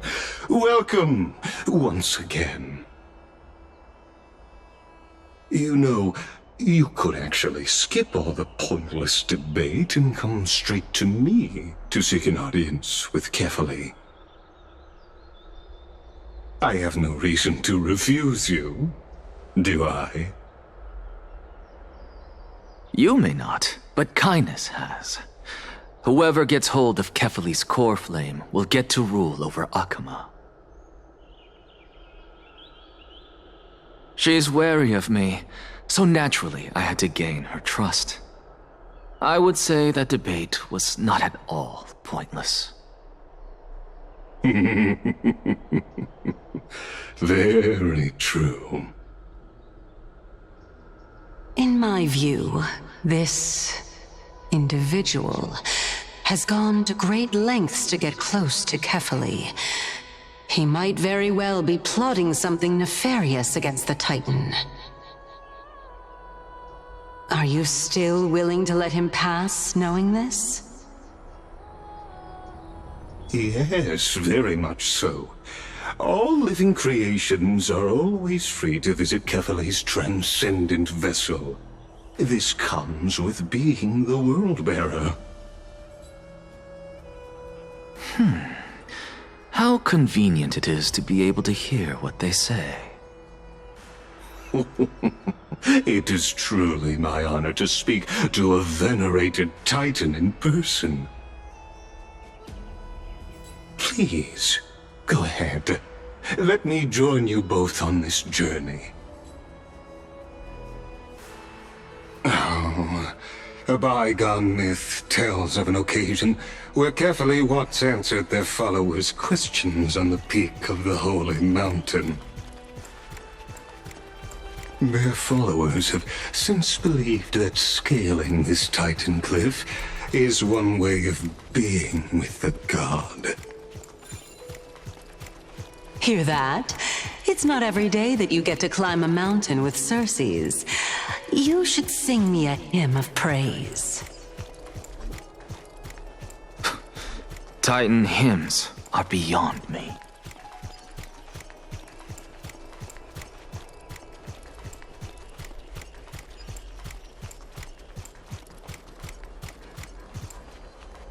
Go on ahead. Take this Yanis shortcut, and the long pilgrimage stairway will be waiting for you at its end. I have to admit, I never expected you to not ask me anything. Not even my motive. Because I know very well what it is you are after.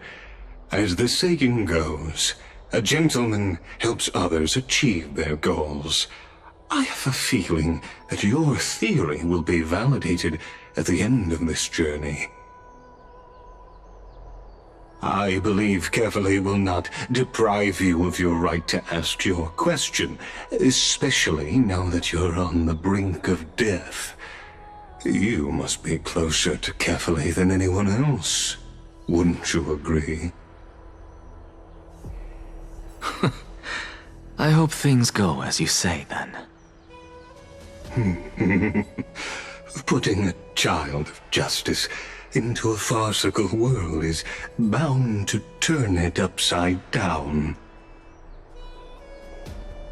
It is my hope that you bring a much-needed change to this world which is on the brink of destruction.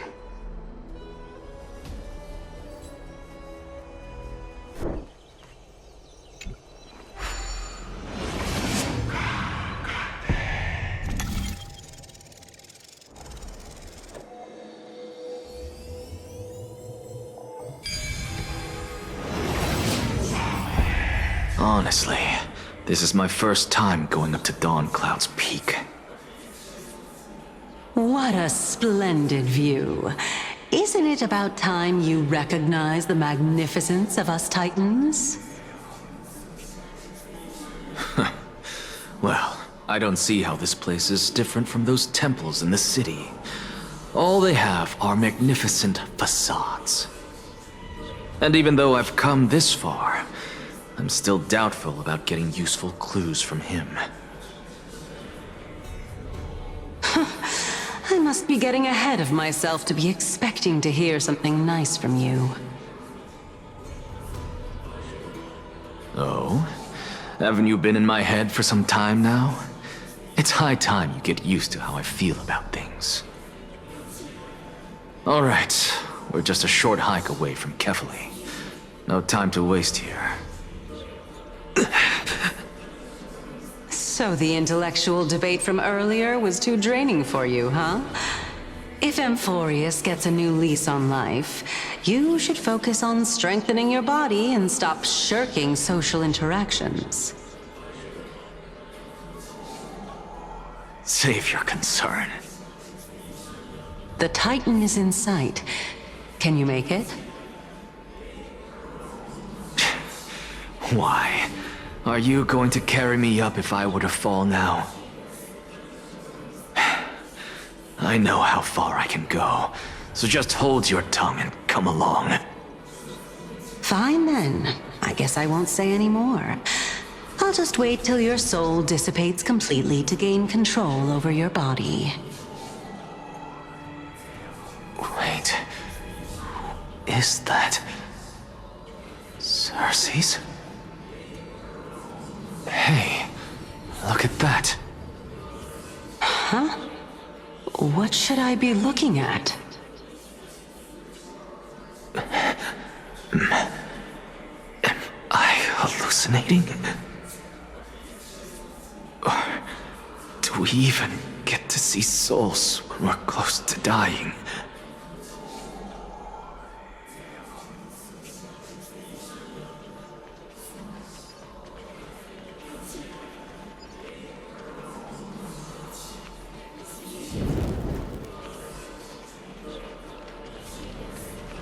Oh?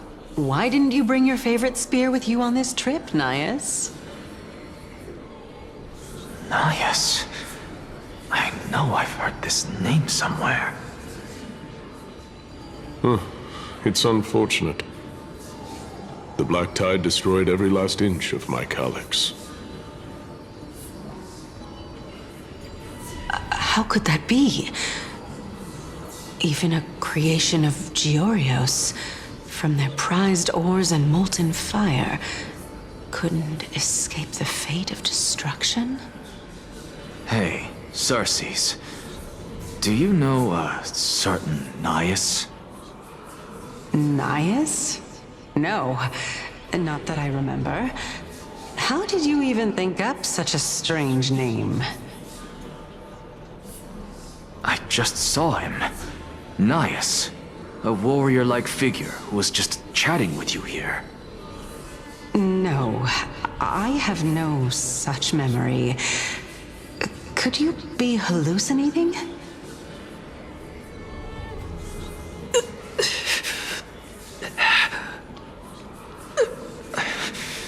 This is a departed spirit?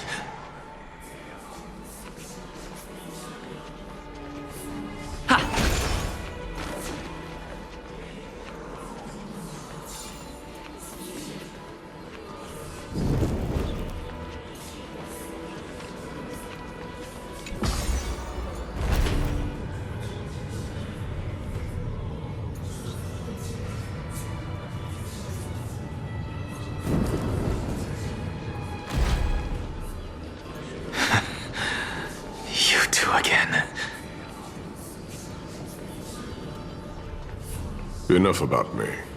Did Kaos ever reply to you? Well, regrettably. Seems like the price of becoming a demigod is a lot heftier than we thought. Kaos. Demigod. I've never heard of this person. Which Titan's authority did he inherit? Look on the bright side, Nias. Since we've come all this way, I doubt he'd snub his old friends, would he? Let's just hope we mean as much as the world to him. Hey! Are you seeing that same hallucination again? Yes. It's still you and Nias, but you're now talking about a certain Kaos. I'm guessing he's one of your companions? Kaos? This name sounds just as strange to me. Never mind. I think I know what this is about. If things are as I thought, then they aren't hallucinations, but the souls of people. What? But if those are the souls of the dead, then what am I? Beats me. For all I know, you're just an illusion I conjured up in my dying moments. Let's just keep going. As long as I take in more sights and hear more stories. Know your limits. Wander too far among the dead, and even I might not be able to save you.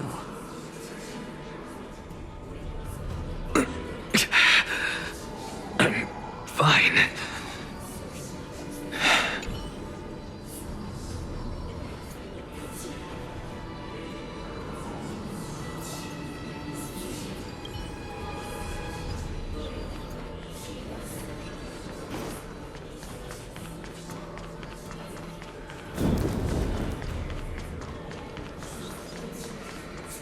So...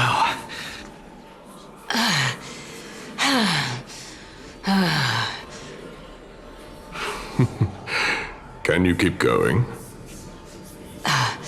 Of course. I'm just... If I knew we had to climb a mountain, I wouldn't have come along with you.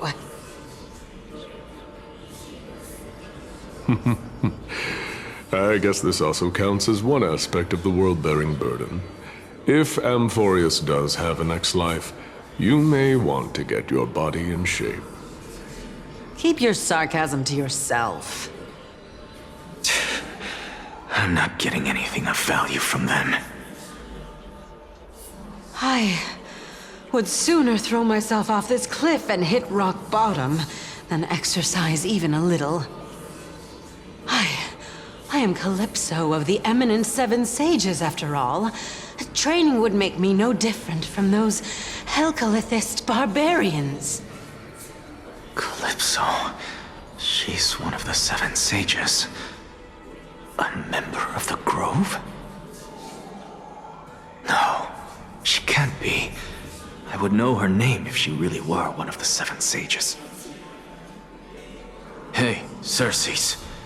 Does the name Calypso ring a bell? Circes?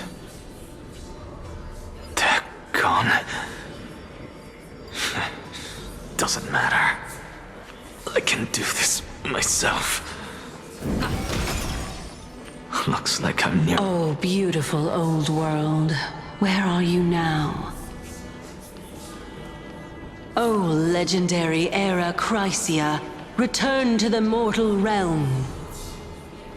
Splendid gods once walked the paths we walk. Alas, all that's left of that warmth is a hazy mirage. Why are you chanting that too?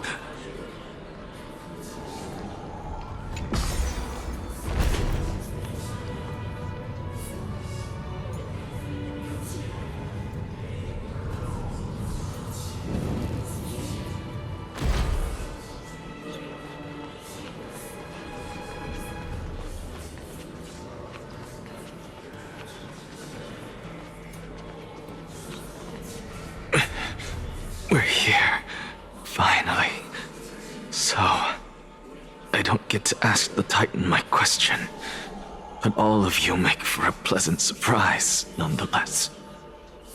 Very well then, let me uncover the truth for myself. Did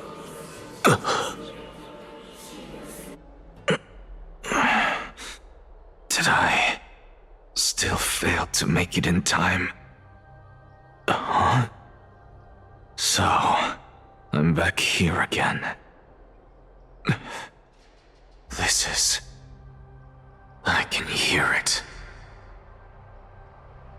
I hear it from the depths of the tides, behind the closed doors of the void world. A voice ready to tell me something. This time, the voice is a lot clearer than before.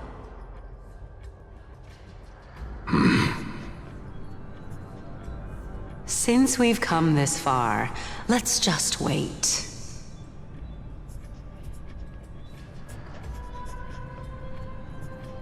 Lord Nias and Miss Calypso, are you both here to visit Chaos too? Yes, and we've been waiting for quite some time now. Regrettably, he hasn't answered us. The worst-case scenario is that he's already been overwhelmed and crushed by the world-bearing burden. You're overthinking, Lord Nias. I can still sense Chaos' soul in the area. And besides, we both know Chaos' nature. A deliverer like him wouldn't fall so readily, much less give up on all that he holds dear. Isn't that so? Yes, I have faith in him. That reminds me, why are you making this trip alone, Polixia? Oh, my sister needs more time to make sure the flowers are fine.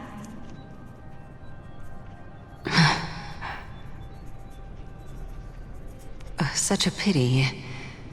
Both of you have hearts kinder than anyone else. Yet you are born only to take over Thanatos' divinity. Everything that I see and hear this time has left me shaken to the core. What may seem like a mundane conversation is in truth a once-in-a-lifetime exchange that has revealed the ultimate answer to Cersei's question. The conjecture has taken shape and must now be solidified into a theorem. Next, I only need to seek verification from Kefali. By doing so, I can answer Cersei's question and reclaim my body. But no, I will not do that. That isn't important. Because another one of my conjectures, one that I have always dreamed of proving, has been proved right this very instant. Fusing a mortal soul with that of a Titan to replace said Titan is not a ludicrous idea after all.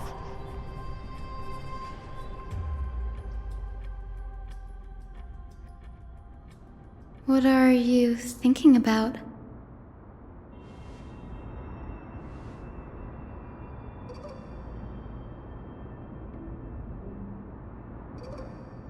Is that so? You don't look the slightest bit amazed, though. Plus, you seem to be strangely familiar with the city around the Great Tree.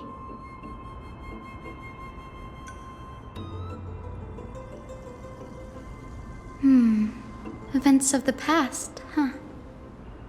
I was also a child when I looked up at Cersei's. Their leaves and branches reflected the sparkling stars, and their trunk was like a pillar that supported the sky and ground. I stood at this very spot back then, imagining the day when I could climb to the top of this tree, because I would be the closest I can be to the sky at that spot.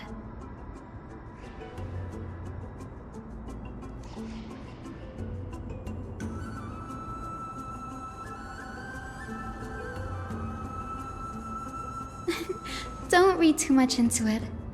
I mean, can mortals even hope to reach Aquila's realm? They're a strict and draconian god, nothing like Cersei's. Reason is willing to share what is theirs with others, but Sky only expects people to revere them. You get what I'm saying, right, Denny? After all, the Titan that imprisoned you and Grey here in Amphorius is none other than Aquila themselves.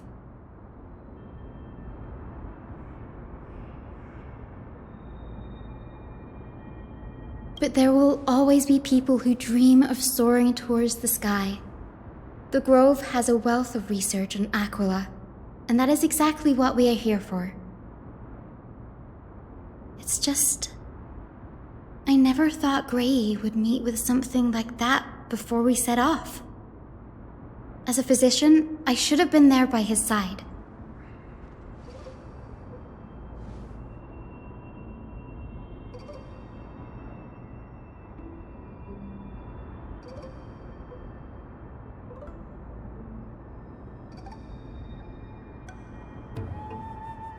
Yeah, there's no rest for the weary, huh? In any case, what we're looking for could be anywhere in this enormous grove. Let's split up to cover more ground. Danny, with your skills, I'm sure those monsters born of the Black Tide will pose no threat to you anyway.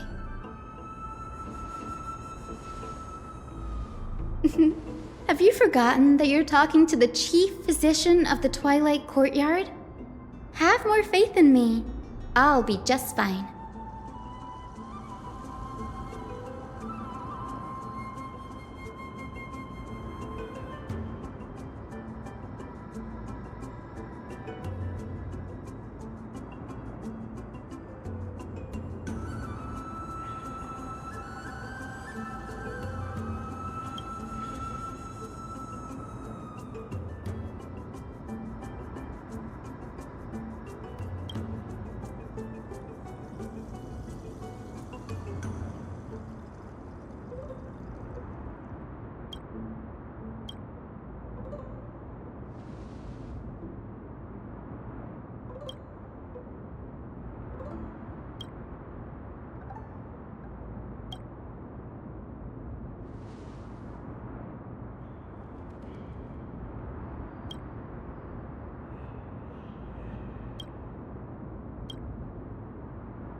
This is way more trouble than I could have asked for.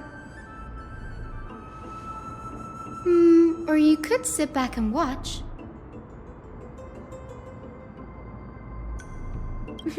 I'm kidding, Danny. Lend me a hand, pretty please.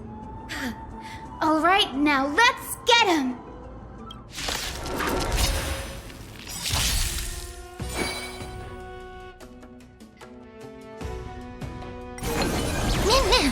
Endless riddles. Nothing but a void. Open sesame. Watch it crumble. Time to twirl! This big diamond! It's all yours! Meaning, expand your thinking.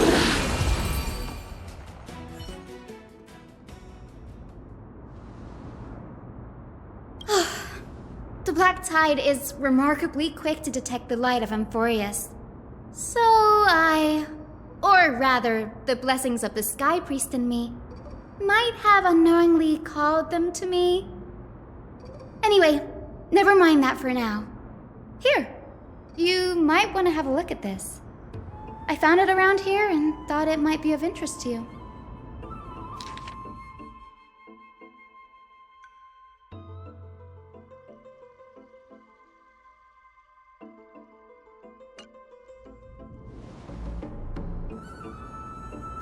This is new. I didn't know Professor Anaxa was researching the sky. He's never mentioned anything about it.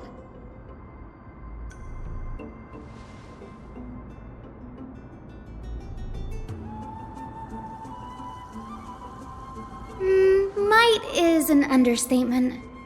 Anaxa has never been one to venerate the gods, nor has he ever found it within himself to put any faith in the prophecy. People have come to think of him as a heretic, even in a place as liberal as the Grove. Yet, it is also this very blasphemer that Circe's favors. Fate sure works in mysterious ways.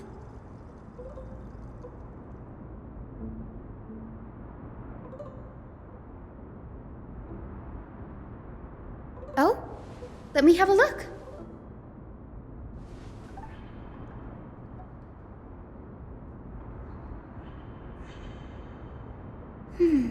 By the looks of them, these scrolls are records of two conversations that took place in the same setting, one after the other.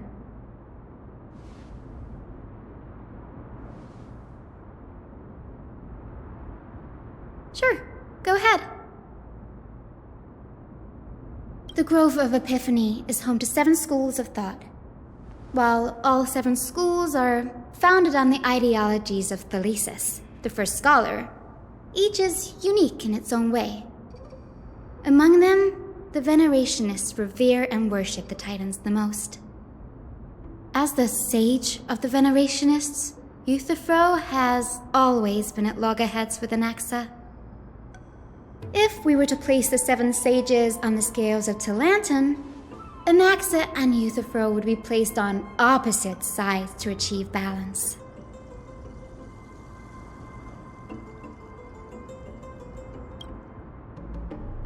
Nearly everyone in Amphorius has heard the story of the skyships by now. Aquila's stature is loftier than the heavens, and their divine retribution is merciless. That's why it's no use building giant skyfaring ships. Oh, but I do wonder if a supercharged mini Treaty cannon could slip past their watch.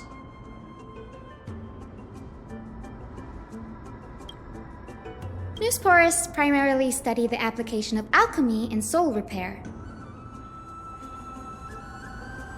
Everyone considers Anaxa a blasphemer, but that has never stopped him from sharing his ideas, no matter how taboo.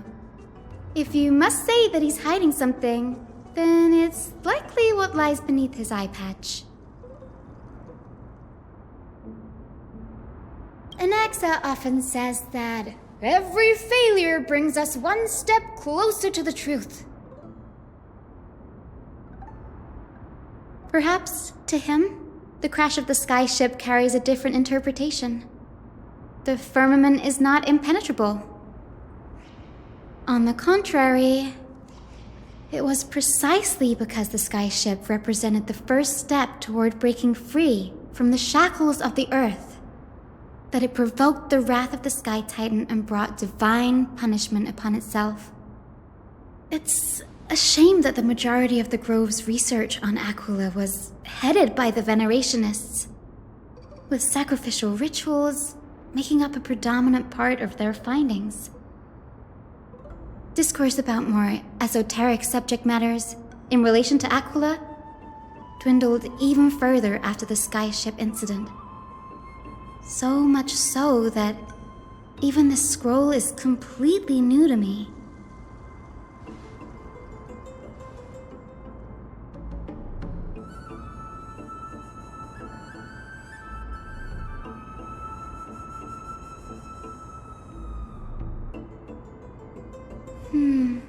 That's what I'd like to know. What are these experiments he's involved in? Even I, the assistant lecturer, know next to nothing about them. I have a bad feeling about this. Could there be more to what happened at the Grove?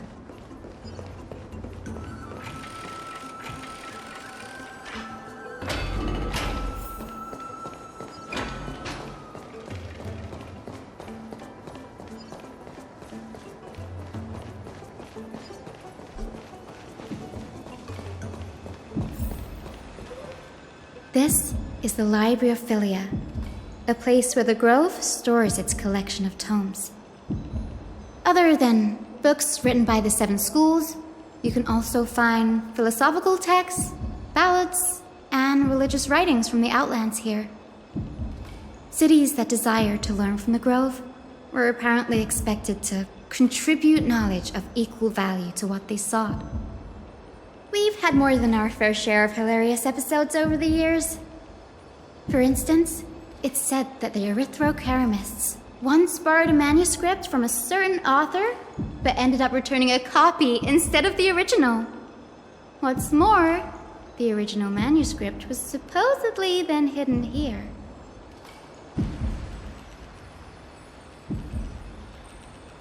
Nice? No need to hold yourself back, Danny. You can just tell it like it is. Their behavior was no different from bandits.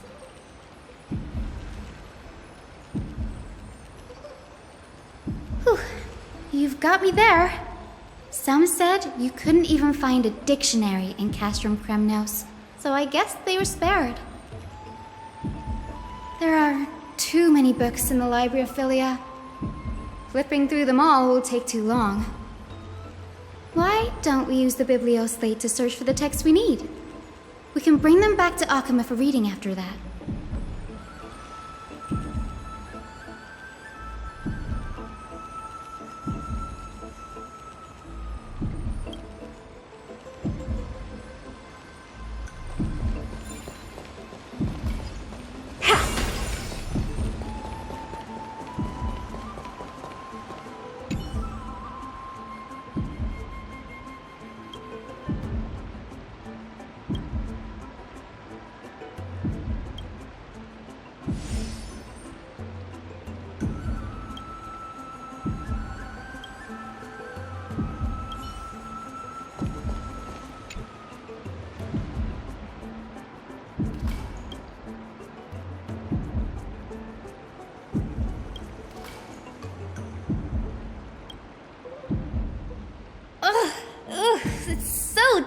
In here.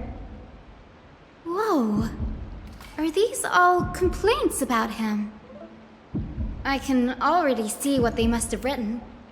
Anaxa has no respect for the gods. His very existence undermines order in our society.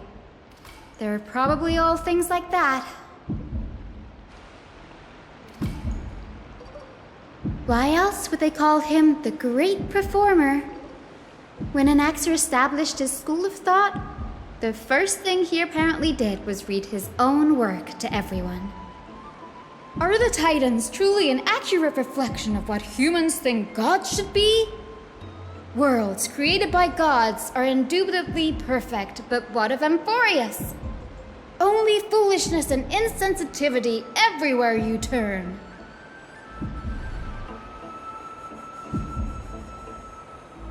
They marched him straight to the seat of judgment before he could finish. Though what he took on in the end was more of a debate than an actual trial. He had to address every one of the scholar's allegations, or face expulsion from the Grove. The first allegation was... Do you agree that since the Titans created the heavens and earth, so the mountains, rivers, and seas must likewise be their creations?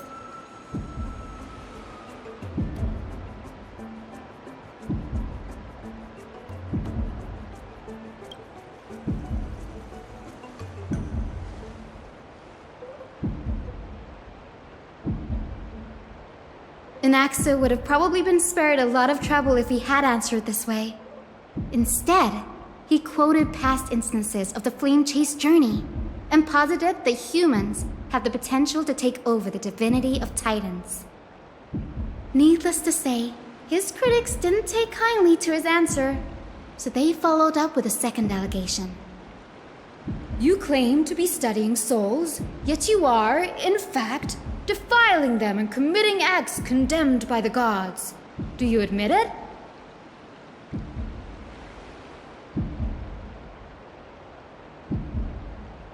Anaxa always wears an eye patch, never removing it, even when alone. Some say he used one of his eyes as an alchemical ingredient. Every being in the world owes their safekeeping to Kithali, and this is even more so for the Chrysos heirs who have divine blood coursing through them. If he has really done something of that nature, then it'd indeed be sacrilegious. Thankfully, they had no way to prove it, so it amounted to nothing more than an allegation in the end. One by one, Anaxa engaged in wars of words against those who would challenge him. Toward the end, a scholar asked him, Anaxagoras, have you any respect for the gods? It was only after a brief silence that he answered, I have never denied that Titans are meant to be noble constructs.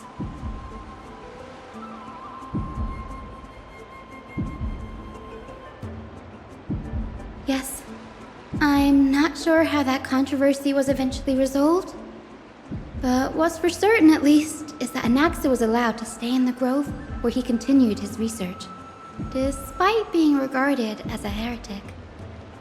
By the way, this stack of complaint letters has reminded me of a place in the Grove.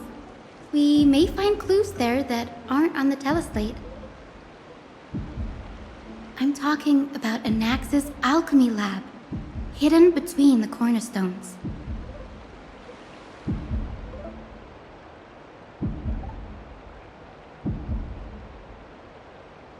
It's a well-kept secret. Among the 7 sages, excluding the nominal chief sage, each has a private sanctuary where they can conduct research undisturbed in their free time. Even the administrators of the Library of Philia are restricted from accessing those places and documenting the sage's research. But with the Grove in this state, I'm sure Anaxa won't be mad even if we sneak into the lab for a short while. Right?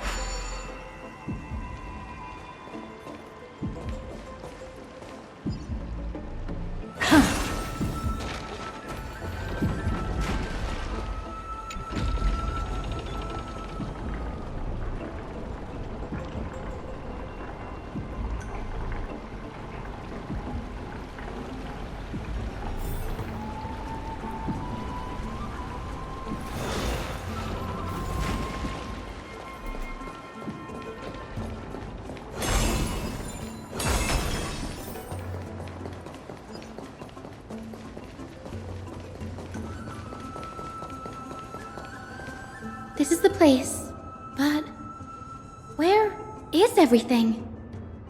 Materials for alchemical experiments, matrix diagrams, and even the seal to the lab. They're all gone. Did the black tide destroy it all?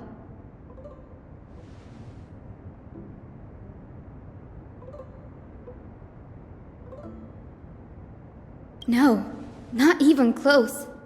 Not only are alchemy experiments high-risk activities, but Professor Anaxa also has a penchant for using bizarre materials.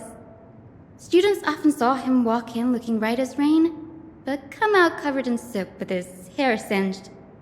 Naturally, no one dared to come near this place. Huh? That bookshelf over there seems to be the only thing still intact.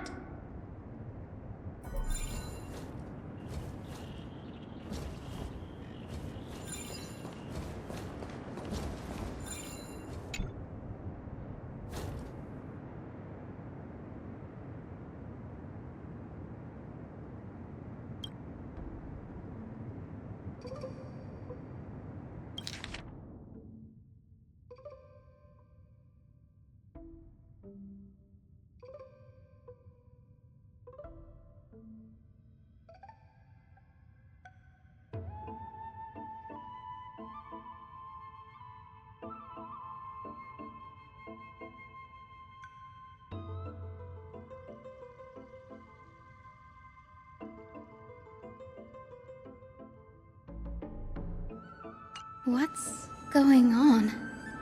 Anaxa is conducting research on our friends in Alchema and... me?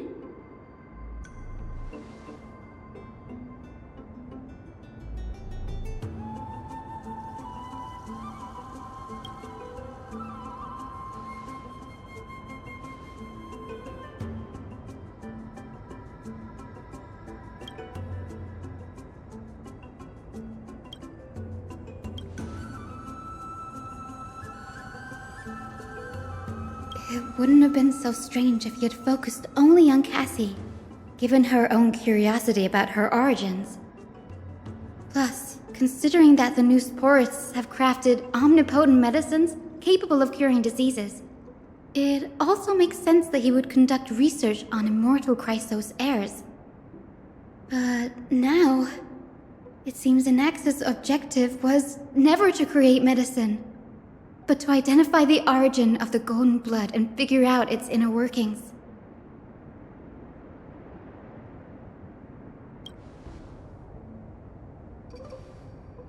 It wouldn't have been so strange if he had focused only on Cassie, given her own curiosity about her origins. Plus, considering that the new sporists have crafted omnipotent medicines capable of curing diseases, it also makes sense that he would conduct research on immortal Chrysos heirs. But now, it seems Anaxa's objective was never to create medicine, but to identify the origin of the golden blood and figure out its inner workings.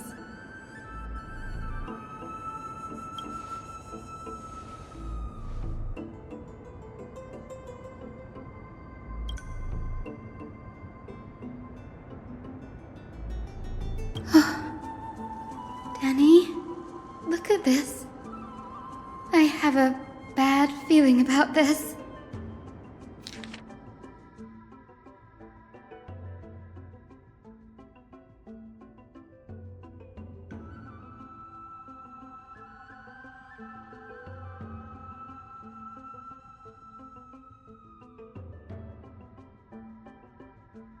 My biggest fear. It's come true. After going through his notes, I think I can piece it all together now. Anaxa was carrying out experiments on soul transmutation.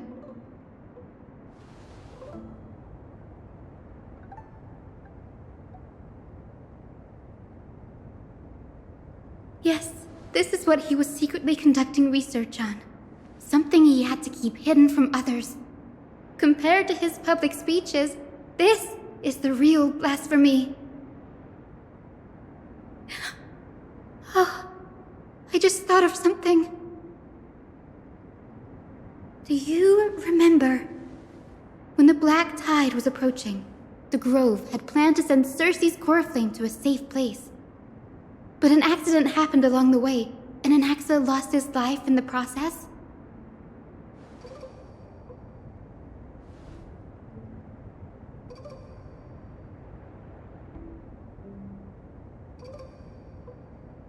That's right.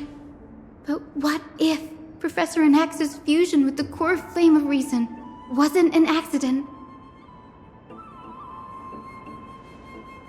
Put yourself in his shoes. Knowing that the black tide was closing in and your time was running out, what would you have done?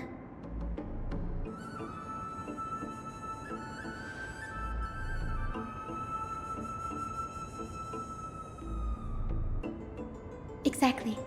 When the black tide came, the true reason Anaxa headed to the Luminary Throne was to transmute and fuse himself with the Titan's core flame.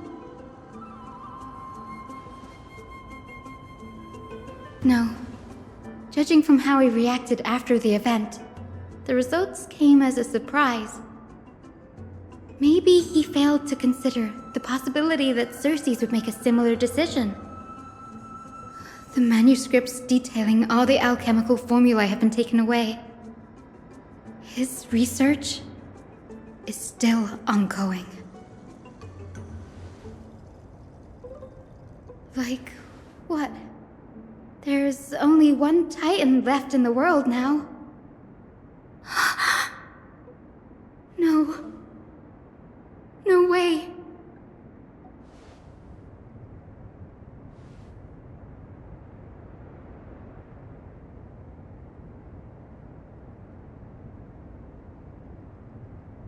He's after Kefali. Sir, this sky above us, it's not real, is it? Of course not. This is just an image from a projection device used for educational purposes. A simple trick. The day-night cycle has been lost to this world, so that students like you may still learn about the night sky. Astronomers have harnessed the Titan's miraculous power to manipulate the light, projecting the nights of the past here for you. Much like how the sky above the Holy City is also illuminated by Kefali's dawn device. So, the skies of Akama are fake too. You mustn't conclude that, Anaxa. You should know that only a child would expose a trick and be proud of it. Often people know more than they let on. They simply choose to feign ignorance because they have no other choice. Then they're just deluding themselves. People believe in Kefali's tale of Genesis, accepting wholesale whatever the priests preach. But we're different. We've already walked out of the firelit cave of ignorance. We have already realized that we live in a world where Titans make the rules. Even when we look at the sky, we're only seeing what they allow us to see. Rather than gazing at this mockery of a night sky fabricated by them for the rest of my life, why shouldn't I be the one to take control of the projection device instead? So much time has passed since you sowed the seeds of doubt in my heart, child. Many a night, I find myself penning down all my theories and wild ideas, only to burn them to ashes when I open my eyes in the day. Why? Because we'll face death by burning if word gets out? As a sage of the Venerationists, my soul has already become inextricably linked to the great tree. Every word I say and every move I make is certain to influence every leaf, every branch, even the tree itself. But above all else, my days are numbered, Instinctively, I have my doubts about the golden blood and the human soul, yet I have no means of verifying them. The golden blood in my veins is woefully thin, and I am loath to waste what little time I have left obsessing over a hypothesis that cannot even be proven in the first place. But I can, sir. I can do it for us. The time is right. Give me all that I need, and I shall accomplish this grand feat on your behalf.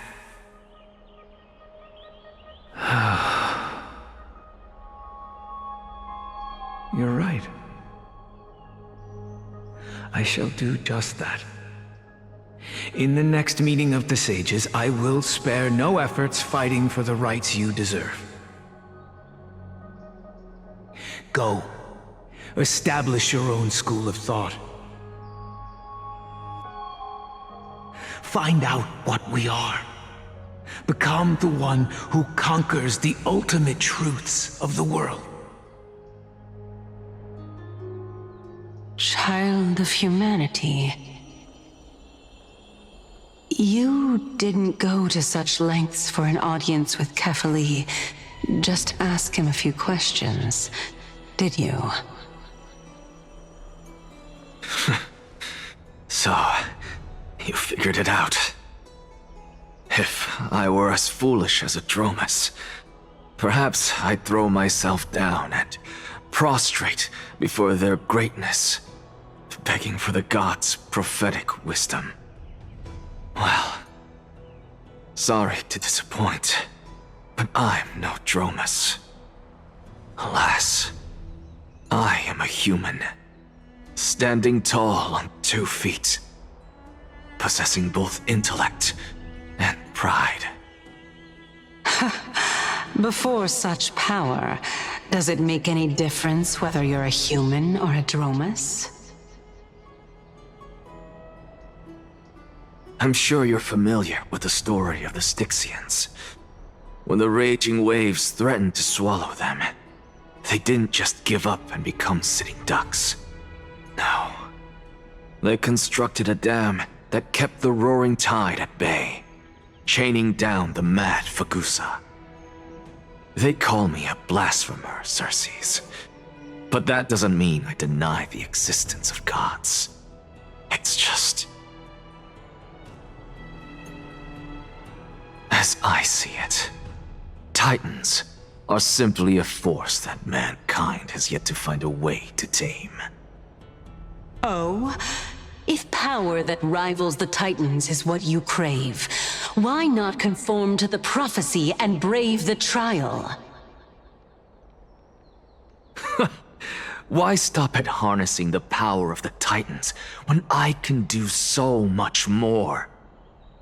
The source of life is what I wish to grasp, to understand what makes up the soul, and to learn what we really are. Thanks to you, I've had the chance to personally verify, in more ways than one, that the soul indeed ceases to exist in death. But where there is death, there is life. And where there is an end, there must also be a beginning. How then is a soul born? That was the only unknown variable left in my calculations. And by the sound of it, you have already formed a conjecture. No, I have already drawn a conclusion. In my journey unto death just now, I finally saw the answer with my own eyes. Professor Anaxa, I'm here. His life hangs by a thread. I must ask you to refrain from taking any unnecessary steps. Of course. I'll bring this to a conclusive end, and give you the answer you so desire. However, in accordance with the principle of equivalent exchange, I must also demand from you what I need. As you wish. Don't you care to know what the price might be? It's a matter of uncovering the truth about the Death Titan and his survival. This may be the only time I can ever save someone's life. There is no need for me to think twice. I see. In that case, let the show begin. Indulge me. Am I correct to say that you intend to prove Thanatos' whereabouts and prove the nature of our existence now? Before I begin, I must confess I had been stuck in a cognitive trap all this time. As unrelated as these two propositions may seem at first glance, they are in fact logical equivalents. They are merely two different ways of telling us about what the soul is at its core. The reason I say this is as I've mentioned earlier. The answer was hidden in my journey unto death. Anaxa, you were in the Netherrealm? Yes, I am but a living dead man now, but that's not important.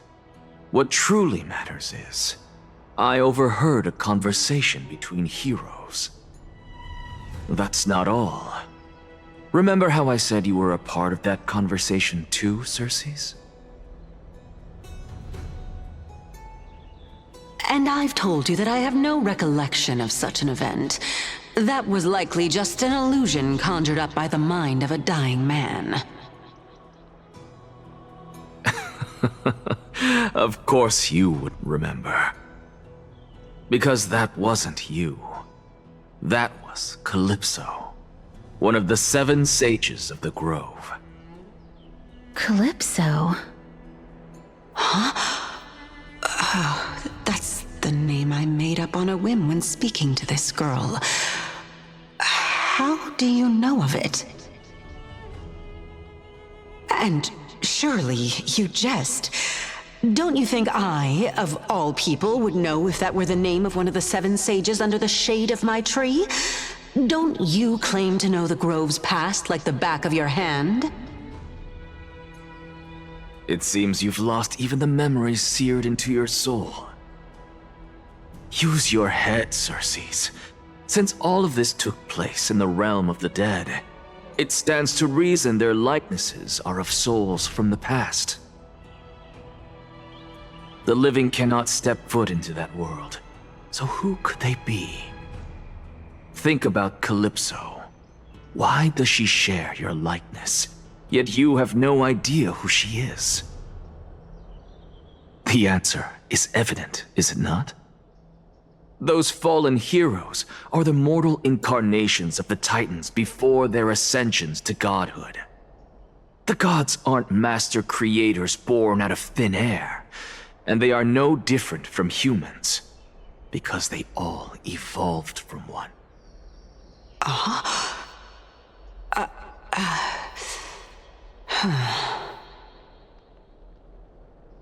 Does this answer disappoint you? Yes, because you've answered nothing. If I truly was once human, as you claim, then where do the children of humanity come from? Even on the off chance that you speak the truth, this brings us no closer to grasping Thanatos' whereabouts. How are we to find them? I knew you would say that. But it matters not. I know what I'm doing. Actually, why don't we have this supreme being standing before us tell us everything? You can revive a Titan? Humans cannot return from the dead. Neither can gods. But all we need to do is look at this from a different perspective, and the problem will resolve itself. The solution is simple. Just like what you did to me. If I'm reborn as Kephali, I can rebuild the world and all within it as they once did. Simple, is it not?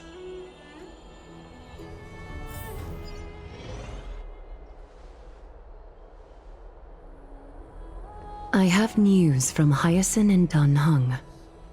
Anaxa might be trying to do something with Kefali's divine body. Kefali? But what could Anaxa want? Is the Council of Elders going to sit around and let such a sacrilegious act unfold? That is not possible. He is indeed the great performer, capable of fooling anyone and everyone with his tricks.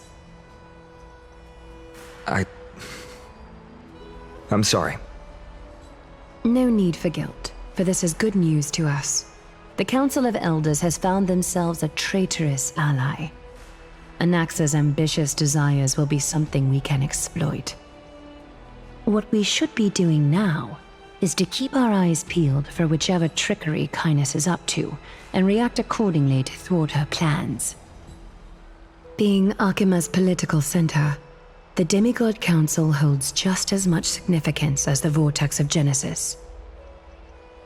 Someday, after my duty is over, this site will take the place of the battlefield where you hunt gods, become the next challenge you are to overcome.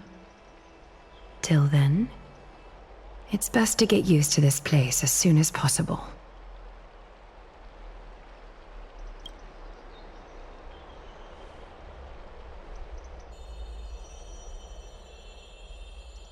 Preposterous! The Christos heirs only have their standing because of the Council of Elders! How dare they trample over it!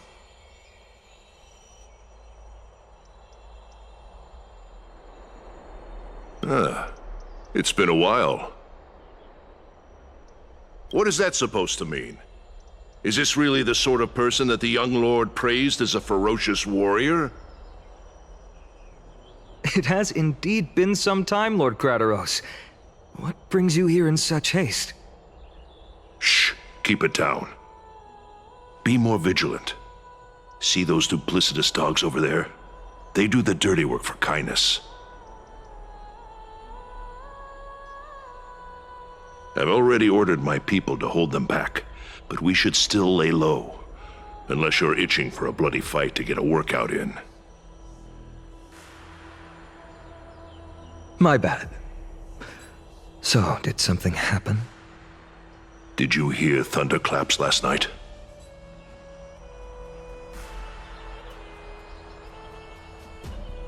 Thunderclaps are beacon signals of strife. They are a message from the young lord. He threw a spear bearing several words at Akama. Watch out. The Flame Reaver is back. I guessed as much. We didn't actually kill them back at the Kremnos Arena. I figured this is something you would want to know. We Kremnoans never back down from a fight. So if you plan to take that thing down in a battle, reach out to me anytime. You have my gratitude. I will let Aglaya know about this right away. Remind her to be on her toes while you're at it. That vicious Kindness has been unusually active lately.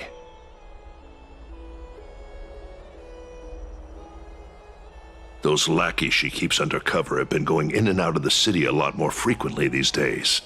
Some even seem to be getting Kremnoans to defect to the Council. Get off! Get out! How dare you! Don't place that! That's her. Looks like you can see it for yourself. We should get back. Thank you for the intel, Lord Crateros.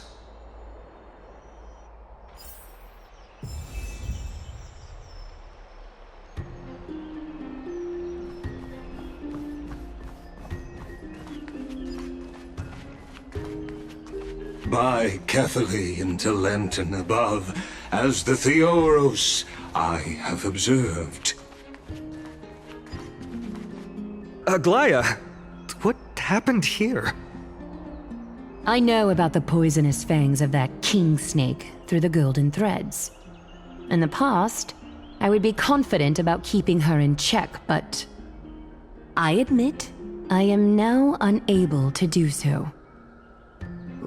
What do you mean? It is no longer about eloquence or arguments. I have been a demigod for far too long that I hardly have any humanity left. Before I realized it, I have become no different from these hypocrites, no longer capable of relating to the people. This has come a lot sooner than I expected. But perhaps it is time. I need you to step up, Finan, in order for me to retreat behind the scenes. Yes, this is my duty, but... It is far easier for the Council of Elders to fool many than just fool one person. Their so-called more support is no more than a ruse to distribute power using words instead of lances. There is no glory in winning this debate, but that makes having respect for humans so much more priceless. Finan, you are a Chrysos heir without flaw, capable of relating deeply with humans. I appreciate what you've taught me, Aglaya. I hope we'll live up to your expectations and win this debate.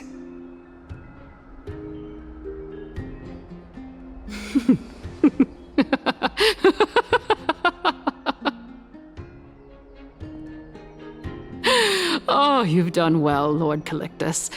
Let me take over and personally close this debate for today.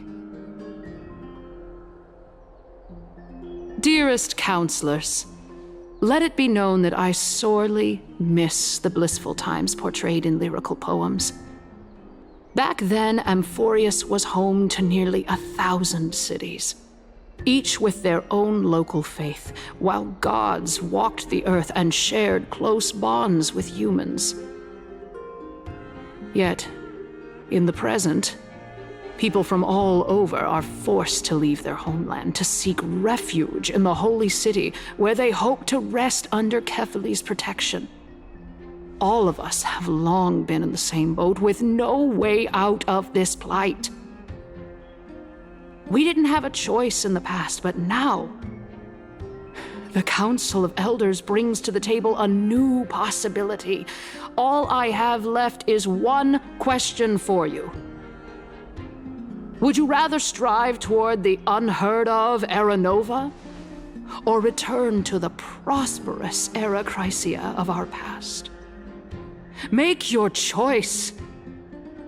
Now, which of the two would lead mortals to an ideal future?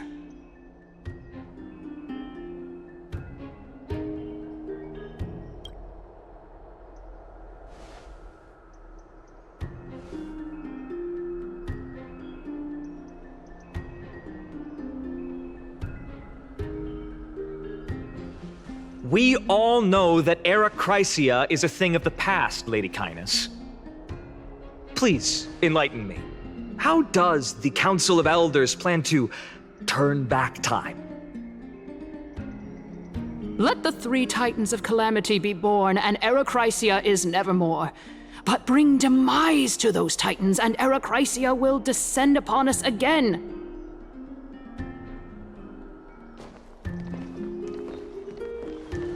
Know that the Council of Elders is never one to make empty promises. Look at who we have on our side.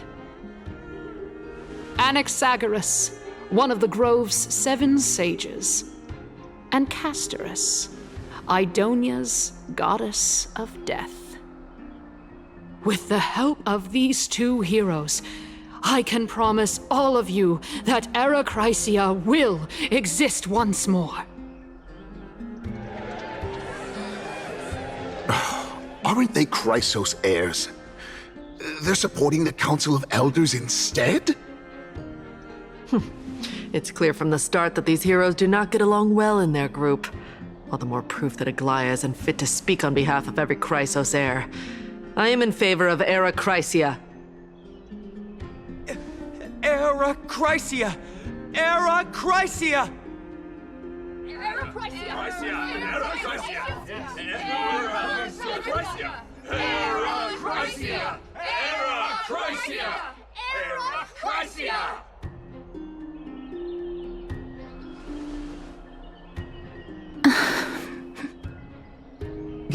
Castorus? Why are you standing over there? You finally arrived, Naxa. So have you, Cass. Don't worry, Aglaya. Well, I know that you have many queries. Could you continue to converse like how the citizens normally do? Tell me, dear citizens, if we successfully retrieve and return Thanatos' core flame without anyone passing the Death Titan's trial, what would happen next? The answer is simple. We will have a chance to rid the world of death and bring Amphorius back to an era when all beings live forever. We'll usher in a new future that will be entirely different from the flame chase journey. He's one of the 7 sages. That's impossible. I really don't believe this. Your proposal is much too idealistic. As long as the Black Tide still exists, how can we go back to the old days? Remember what I previously said? Kefali's core flame is guarded by the secret power of the Council of Elders. Plus, Fagusa's water curtain will be able to block out any external perceptions. Tell me, dear citizens, have any of you ever seen even a glimpse of the threat that this person is talking about anywhere within the walls of this majestic holy city? If we eliminate death, then there's no need for us to fear that flame reaver, right? Citizens, let's loudly sing the blessed hymn. Oh, beautiful old world, where are you now? Oh, legendary Erechrysia, return to the mortal realm. After the destruction of the 3 Titans of Calamity, the flame chase journey will have to end. Erechrysia! Yes! Yes! It has to end! It has to end! It has to end! It has to end! This is bad. The masses are now totally riled up.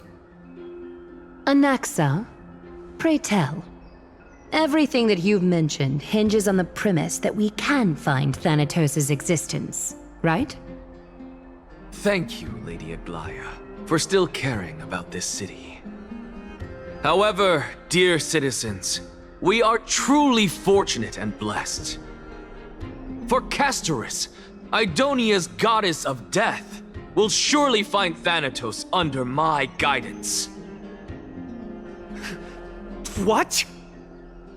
With that, I solemnly promise that the core flame Lady Castorus brings back will be personally managed by the Council of Elders. Thereafter, if we are able to garner the support of all of you at the Citizens' Assembly, we shall spare no effort in ensuring that the Erechrysia will return to our world once again.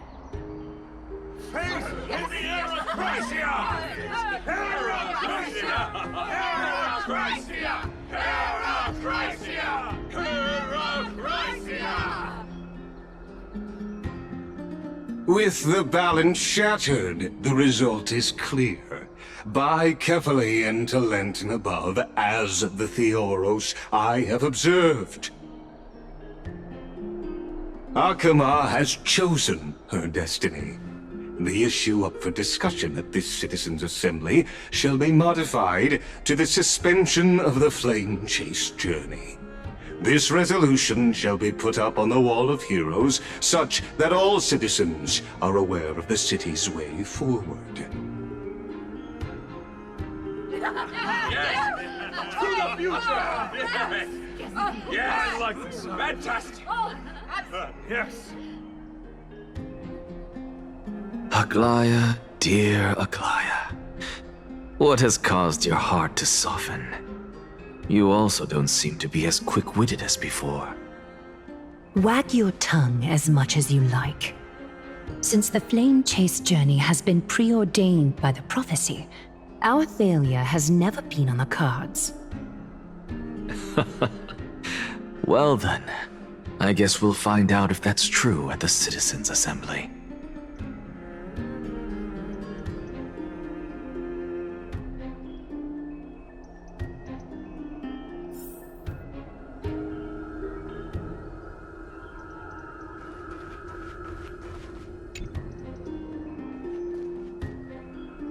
Well, it seems that when I sent you to look for Anaxa, I unintentionally facilitated your partnership with him instead.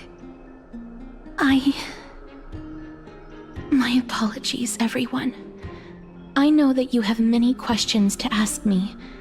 I will answer them to the best of my knowledge. In that case, please tell us as much as you can. In actuality, he showed me a past that was both long and heavy.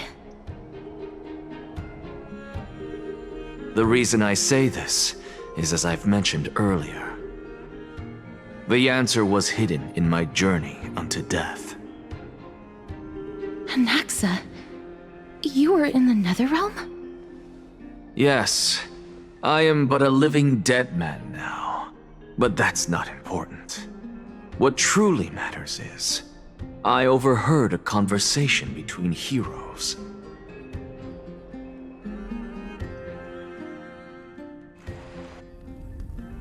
Have you heard of this tale before? A tale about the ocean god's treasured pearl, our hometown.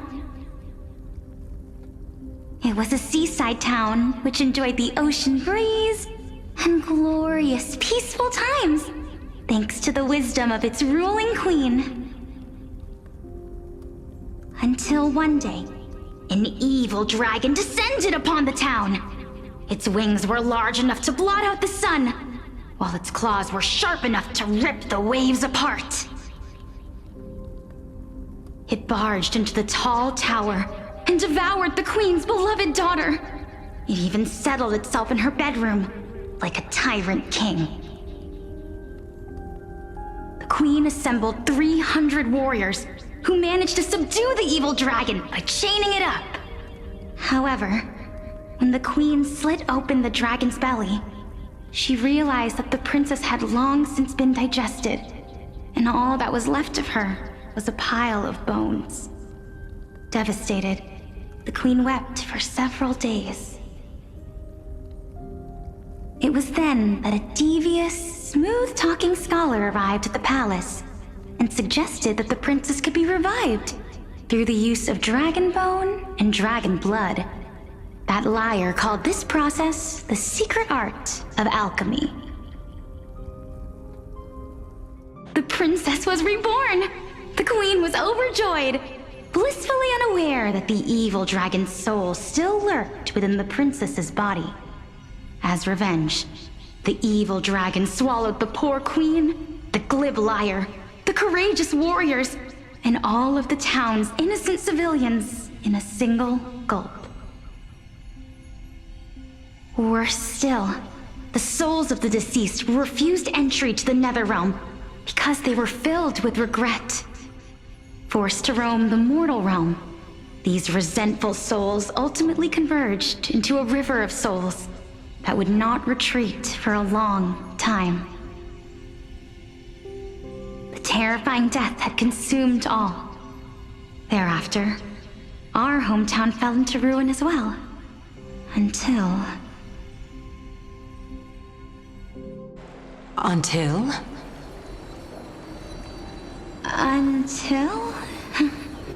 Actually, I don't know what happened next either. Oh, My... It seems that you still like to whet people's appetites even after all this time, Pelixia. So, according to your story, this is how I used to look? It's practically a mirror image. And yet, what exactly is this? A miracle that I created with alchemy. As for what it is and how I was able to accomplish it, I'll keep the answers to myself for now. Oh, my goodness. Is this cliffhanger really necessary?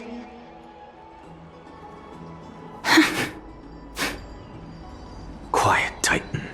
Continue to enjoy this splendid play, and the truth will naturally reveal itself. Dragon, huh? I've heard this legend before. In that case, what do you think of it? I think that this so-called alchemy was a tenuous analogy added to the story by future generations. After all, you've never heard of a tradition of alchemy in your hometown before, have you? Indeed. Before I left home to pursue my education, I never even knew that anybody was looking into this area of study. Therefore, we can just treat this tale as a fable told to young children. A fable, you say?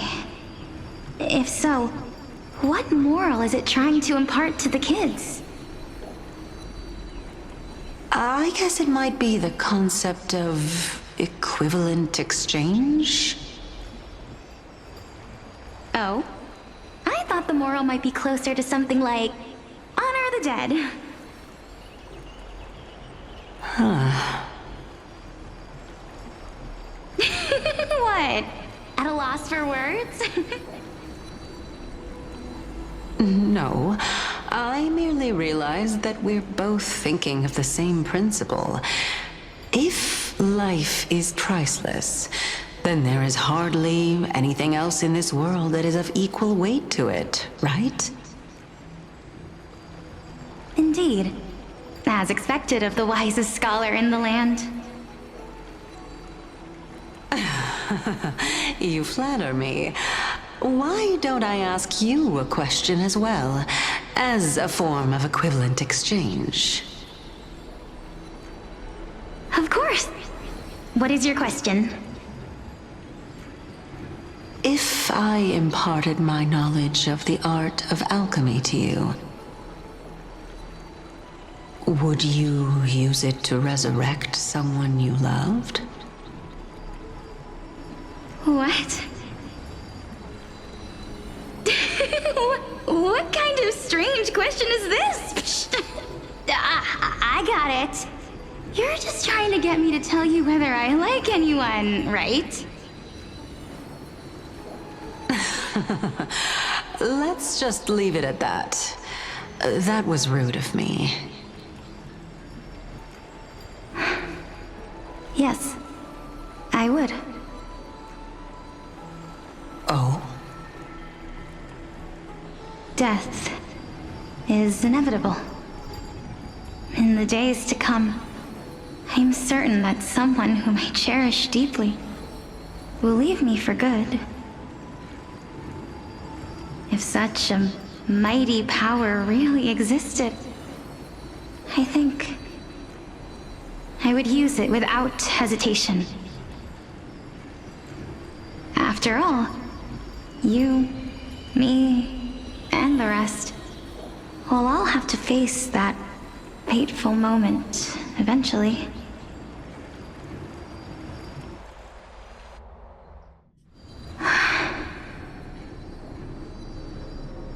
My time is finally here. However, perhaps because of my firm belief in the immeasurable value of life,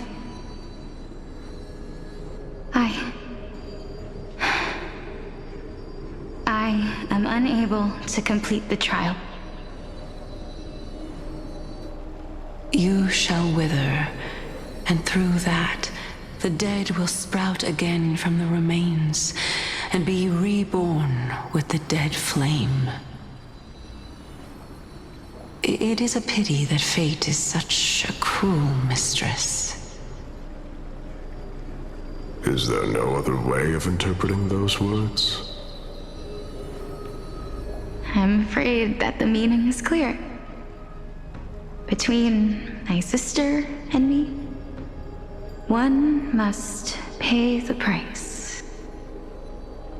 Our trial can only be completed when the one chosen sacrifices her life.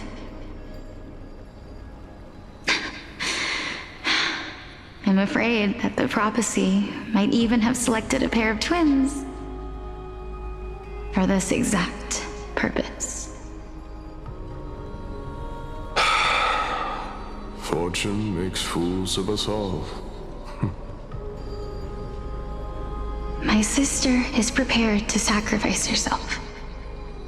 And yet, I can't do the same. How absurd. My time is almost up, but I'm still afraid to welcome death. What should we do? If I'm ultimately not able to make up my mind... Since Chaos is willing to guide all of us and leave this trial to the end, there is still plenty of time for you to ponder. That's right. Don't allow the fog of an uncertain future to cloud your mind. Trial, prophecy, the topics that they're discussing seem familiar.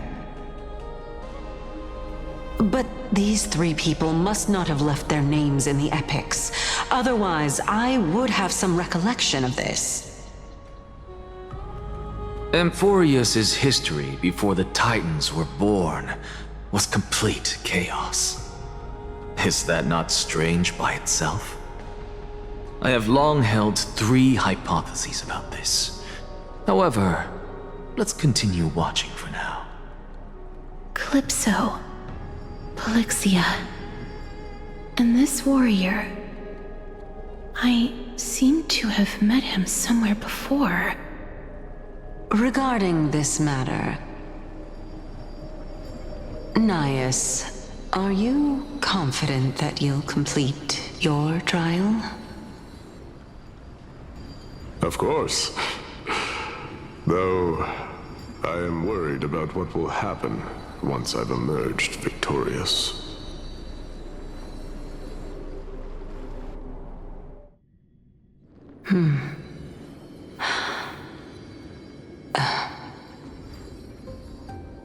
Looks like you have made up your mind. Yes, this is the safest course of action. Completely separating courage, honor, tenacity, sacrifice, and reason. You really know how to make things difficult.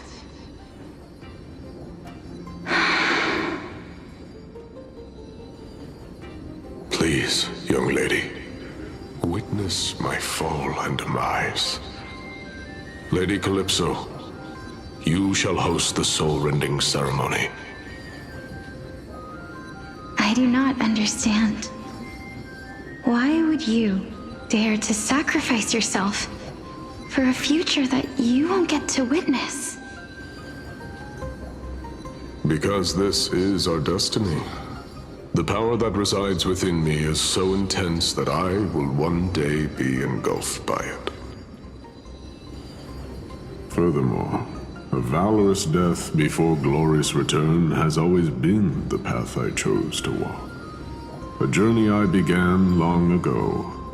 If your sister or Chaos were in my position, I believe they would make the same choice as well.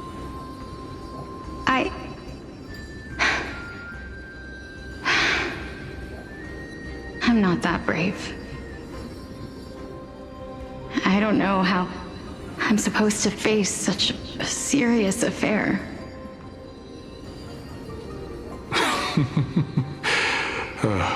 Despite being Death's chosen one, it seems you still don't know how to face it.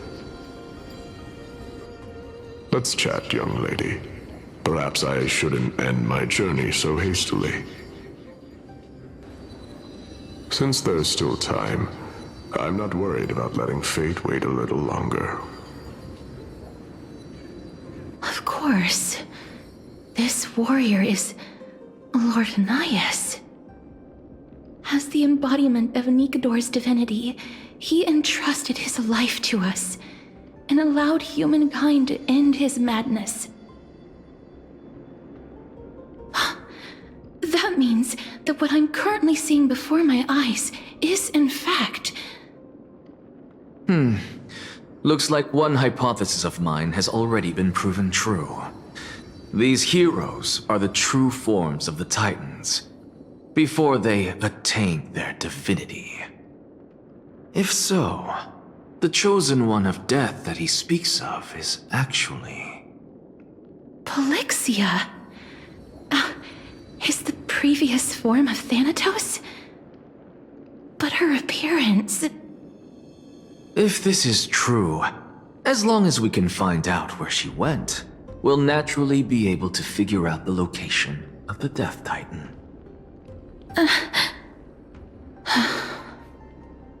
But before that, we first need to witness what ultimately happened to Lord Anias.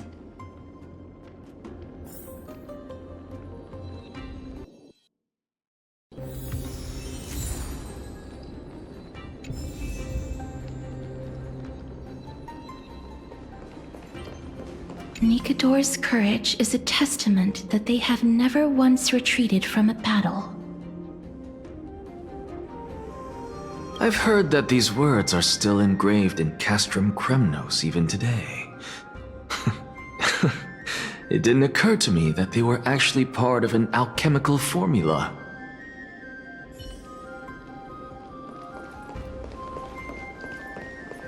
Sealed within this statue is undoubtedly his sacrifice. They use their own body as our city walls, keeping out and protecting us from the pervasive spread of madness. They are acutely aware that if the end times were to arrive, there would be nothing left in this world to conquer.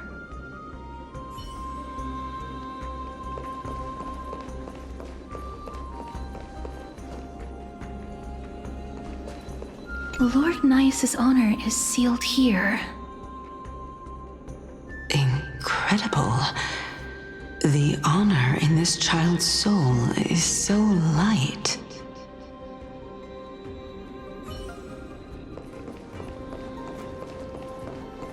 I believe that his tenacity is sealed within this statue.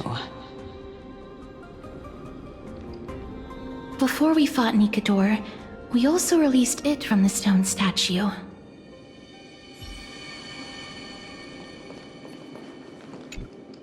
Honor, courage, tenacity, sacrifice. And finally, the only thing that remains is reason. Cheer up, young lady. There is no need to shed tears over a glorious death. All farewells in this world are sorrowful, Lord Nias. No, young lady. As a warrior, I have witnessed too many bitter deaths. But now, all I feel is peace. I did not know until this moment that mortals could live their lives in such a way.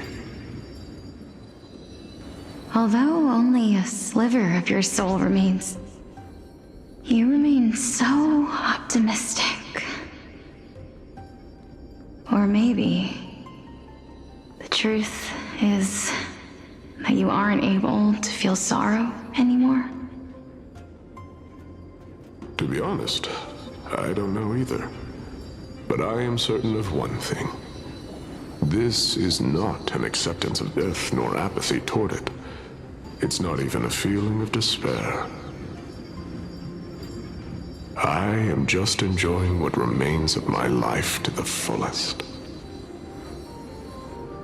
Enjoying? Indeed. Along this journey that we've taken together, not only have I changed the world, I myself have also changed in the process.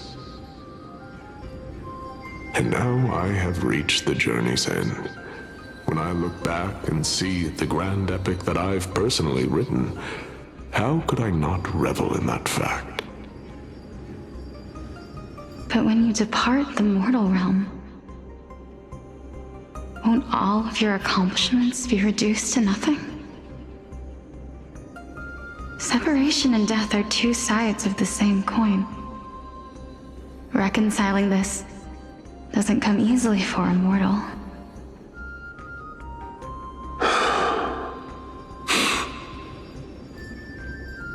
Finally, let me recount to you a story of mine, young lady. The first time I returned from the battlefield, I felt extremely hollow. The calamity had devoured everybody on the battlefield but me. When I returned to the city alone, the citizens held a banquet for me that was far from pleasant. I felt as though I was still on the battlefield, and the person who had returned was nothing but an empty shell. It was late into the night by the time the banquet ended. My head still reeling, I returned alone to the barracks. On the way back, I encountered someone. It was a crazed scholar looking at the night sky and muttering to himself by the side of the road. Although I tripped over him and fell, I wasn't angry in the slightest. And maybe because I saw myself in him, I inexplicably asked him a question. Do you think that it'd be better if we just died on the roadside like a couple of stray dogs? To my surprise, he shrugged his shoulders and sighed. How does someone who is currently experiencing death, dying and living, afford the same amount of bliss? Now please go away and don't block my starlight. Are you trying to say that there is no difference between living and dying? For they are both journeys that lead toward death? That's exactly what life is, and death is, but a scale to measure how valuable the journey was. Journeys and epics are only glorious and magnificent because all things eventually fade to dust. Therefore, young lady, don't detest your fate. Instead, willingly and respectfully embrace it. The embodiment of strife telling me about the majesty of the world.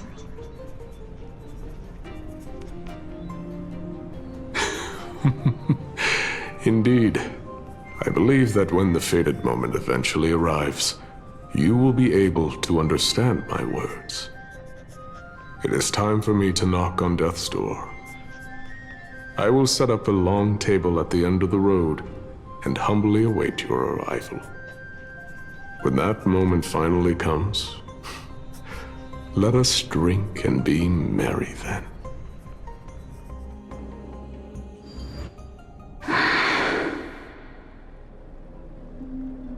I knew this day would eventually come.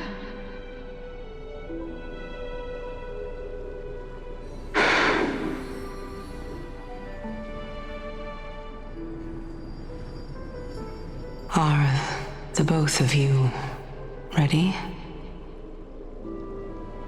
Mm-hmm. Calixia. I'm here.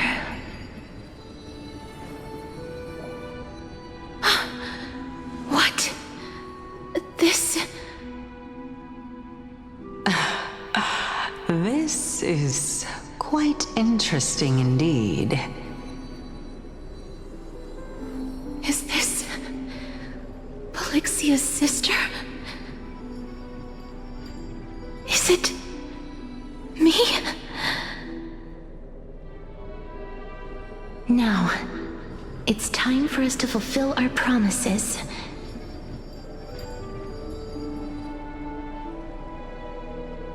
Are you afraid?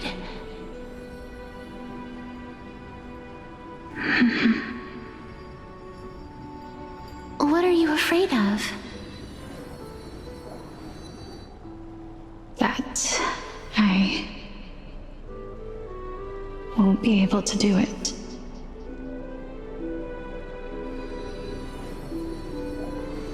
You shall wither, and through that, the dead will sprout again from the remains, and be reborn with the dead flame.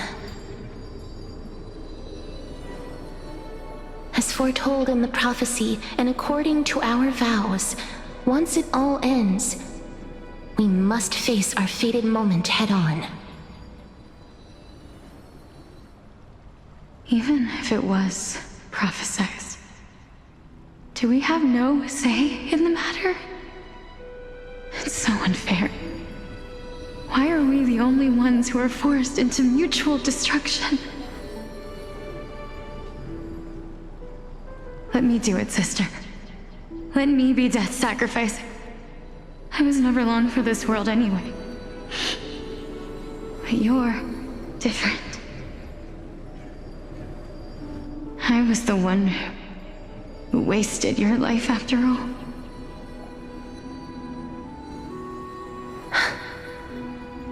You're wrong, Polyxia.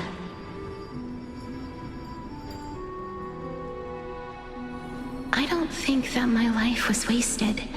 Just the opposite.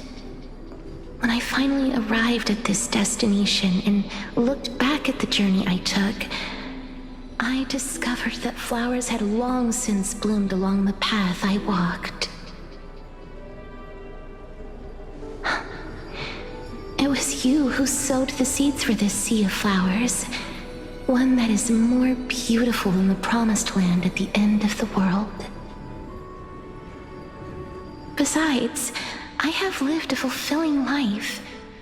Even though I was fated for sacrifice, none of the things that I've experienced will dissipate. Instead, they'll forever live on as memories inside your head. Will they not? How could my memories of you ever compare to the actual you? Well then, tell me. What exactly are we?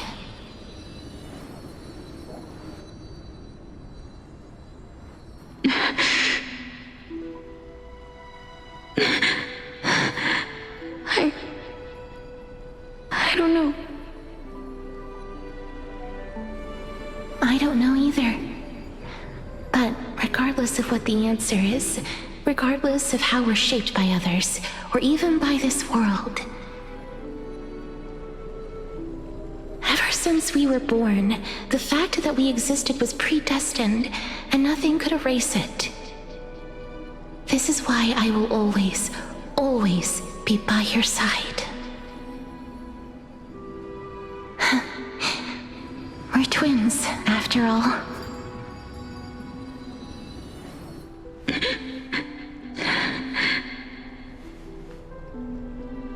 All right, my dear Polyxia.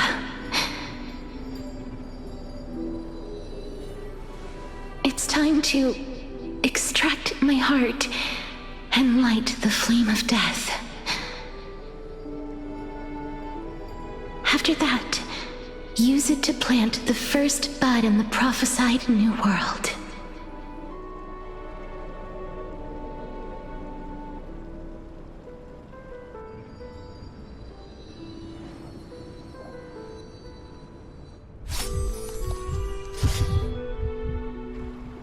If I imparted my knowledge of the art of alchemy to you,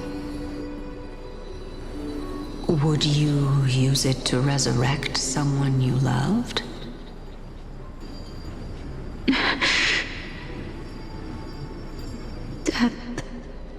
is inevitable. In the days to come, I am certain that someone whom I cherish deeply will leave me for good. If such a mighty power really existed, I think I would use it without hesitation. Even now, my answer remains the same. This is why, sister, I promise you, in the prophesized new world, I shall plant the first bud on your behalf. Go now. Return to the ocean god's treasured pearl, our hometown. I shall open wide the entrance to the Netherrealm and grant you a second life. The living beings on this earth shall respond to my call and lead you to the sacred daylight. Remember, do not look back on the land of the dead, and do not stop moving. In the new world promised by the prophecy, march toward your new life. As for the price of our equivalent exchange, let me be the one to pay it.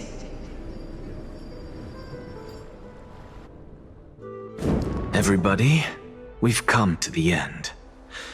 Unfortunately, I am not compatible with the Supreme Being, so I was unable to completely fuse their soul into my own body. However, being able to glean all this from them is exciting enough. I'm certain of this now. Before the Titans that we are well acquainted with were born, a group of heroes roamed the land. These heroes followed a prophecy and took possession of divine authorities one by one, until they eventually became the pantheon of the new world. Just like the flame chase journey of today, Amphorius's history is cyclical in nature. Huh. What a startling revelation. This means that the demigods, who bear the core flames, will also become the new Titans at the world's end, thereby shaping a new world? I believe that this is the truth behind the Era Nova as mentioned in the prophecy. This is utterly unbelievable. Besides, those twins in the past, even if they really are Thanatos, their whereabouts are still unknown even today. Are their whereabouts truly unknown? Didn't Polixia mention that seaside town, the birthplace of alchemy in the tale of the dragon? In our world, there exists a city which perfectly matches that description. Styxia. But the people there worship Fagusa and bear no relation to Thanatos. I have also never been to that place, as in the time of Idonia, it had long turned into underwater ruins. Take this. This is... the new Sporist masterpiece, the Philosopher's Stone. It was made by transmuting all of the sages' wisdom into a single entity, with their flesh and blood as its foundation. Remember, I've mentioned before that the art of alchemy is all about conversion, tempering, and ascension. This process also applies to the pursuit of truth. Regardless of how unbelievable this sounds, the truths of the world have been refined from the impurities. Think about the story of the dragon. This stone will lead you to your real hometown, allowing you to reform the door to the Netherrealm and discover Thanatos' fate. You still look as confident in your victory as ever, but what if your conjecture is wrong? Simple. I shall merely admit to the entire world that my experiment was a failure. However, my line of thinking will not fail because I have already planted the seeds of doubt into the hearts of the masses. Actions speak louder than words, Castoris. With the assembly about to begin, don't forget the promise you've made. I've already searched for so long. I'm willing to try one more time. While we converse, his life is also slowly slipping away. But before I leave, I have another question. What exactly did we witness just now? That was the world imprinted in Kefali's soul. If we are to prove its existence, you must take the final step. Go. Do not disappoint me. I understand.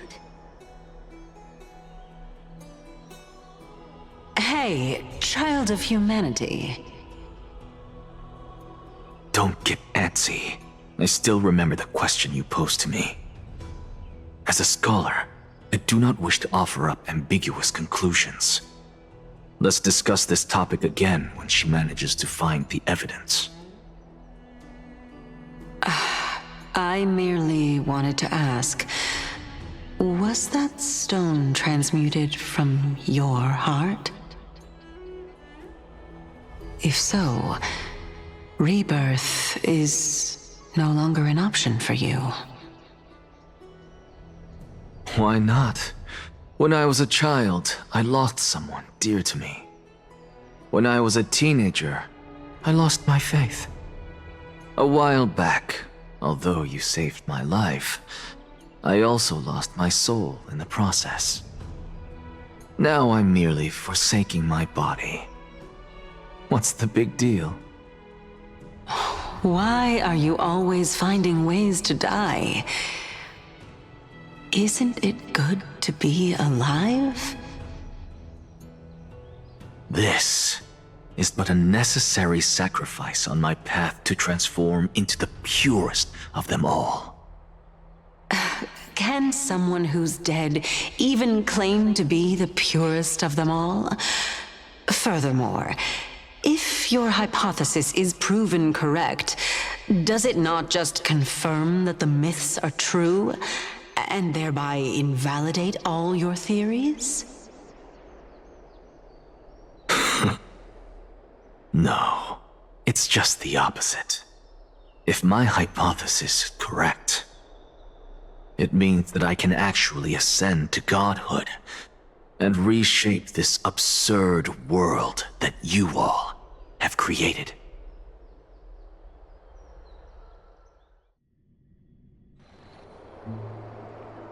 That's a lot to take in at once.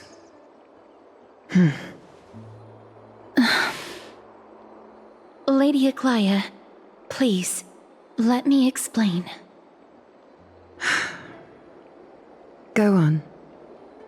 You know that the core flame of death has always been the greatest unknown regarding the Era Nova, which is why both you and Kindness desire to gain the power to control that core flame in the approaching Citizens' Assembly. Professor Anaxa has come to a consensus with Kindness. They want to suspend the trial once Thanatos' core flame is reclaimed, hoping thus to eradicate death from this world. If they're successful, then the flame chase journey will cease, and Akama can enjoy everlasting peace. But I know this runs counter to your wishes. So long as we do not usher in Era Nova, the Black Tide will never be eradicated. Even with Lord Mighty on the front line, and the Black Tide not posing an immediate risk, the danger nevertheless remains. Honestly, it's difficult for me to assess the pros and cons in this decision. But someone must bring the core flame before we can begin negotiations over it. The Titan could be very near. I cannot let this chance slip by.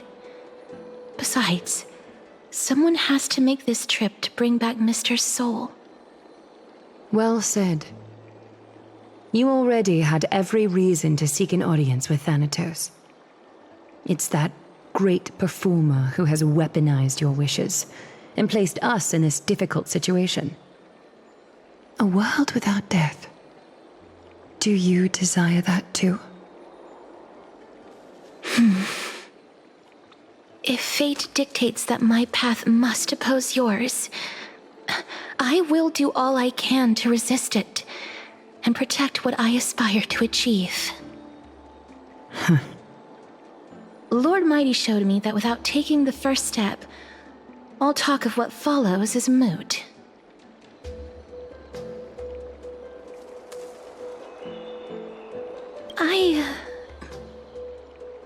I have always hoped to hear you speak your mind, Cass, and I am glad to have heard your true thoughts. Styxia. I visited that place in the past. Though it is now an island surrounded by the river of Soul's torrents, it's not hard to see its former splendor. Go. I will not stand in your way. As for you, you are someone who has cheated death. I believe you have more than enough reason to make the trip with Casterus and meet the god of death himself. Casterus, I too look forward to your journey. I wonder what kinds of new interpretations your completed story will bring to the Flame Chase journey. Thank you, Lady Aglaia. I hate to put a damper on this heartwarming moment, but if Styxia is now an island surrounded by the river of Soul's torrents, then how do we find a way in? Lady Trebe is probably... The answer is quite simple. In the myths, Zagreus once made the domain of the dead their treasure vault. That is to say, they could enter and leave the nether realm as they pleased. And if they could do that, then it follows that the demigod who inherited their divinity must be capable of the same. I'll see you at Marmorial Palace at Action Hour tomorrow. Cypher shall be your guide to finding that ancient city.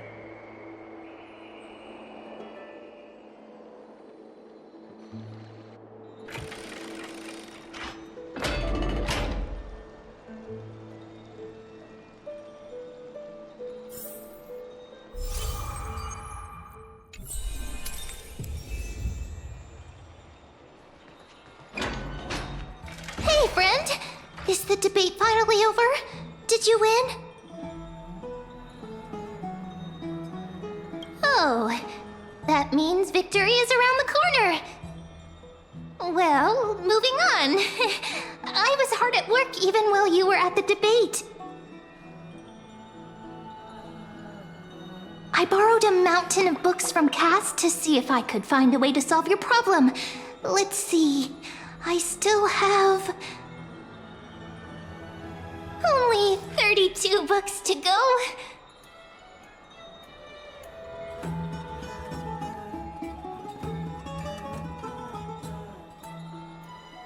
Really? Oh, that's fantastic news. I knew it. Hard work always pays off. Especially if you're as diligent as ma'am. I feel like a huge burden has finally been lifted off my shoulders. Why are my eyelids so heavy all of a sudden?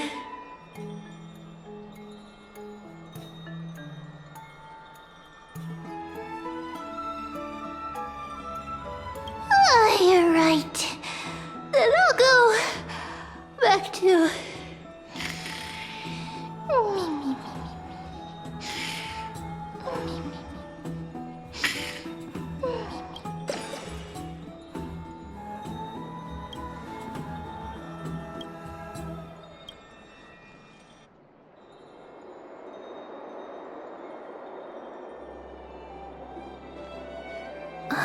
Cass? What a surprise. Lady Treby. Is something troubling you? I just wanted to speak to Lady Trian for a bit before I set off. No matter how breathtakingly beautiful Styxia once was, the place is now the domain of the departed. There is no telling what we'll encounter there. I don't want to have any regrets. Has anyone told you that your eyes are sparkling today? Is that a figure of speech? In the past, when you did smile once in a while, all of us could see that your heart remained troubled even as you smiled. Lady Treby, you know perfectly well that see you tomorrow is nothing but a white lie. I hope your toughness is not a mask hiding a lonely heart.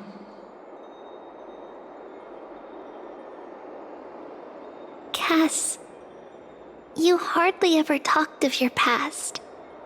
None of us knows what you went through, apart from Maggie. But we know it must have been filled with pain and hardships, as it is the fate every Chrysos heir is destined to live out. We are just happy for you that the core flame you're meant to inherit has finally surfaced. Isn't it a little too soon to say that? But you already know where tomorrow is, don't you? There is no need to rely on anyone else. Just give it your all and leave no regrets.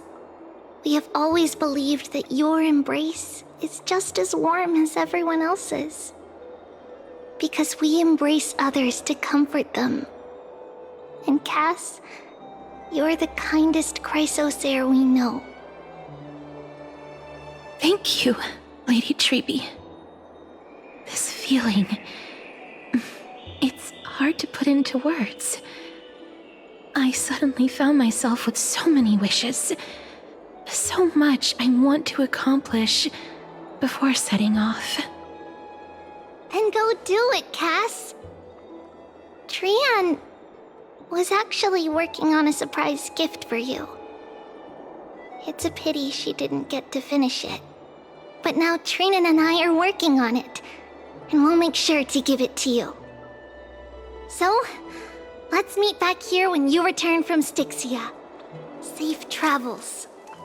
See you tomorrow!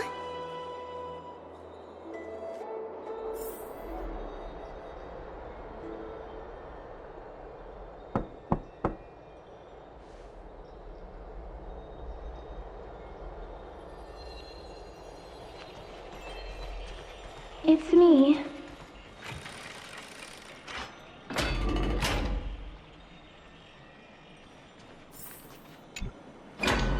I hope I didn't wake you. Huh? No.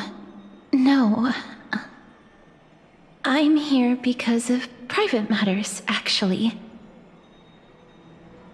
If it isn't too much to ask, I'd really like it if you could come along with me to retrieve something. Aren't you going to ask me what it is? It isn't a long way from here. Shall we?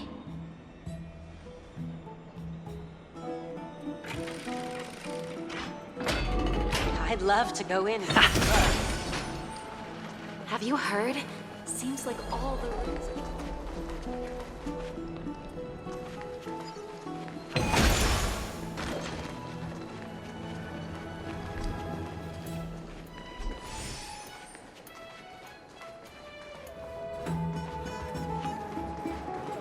The streets are packed.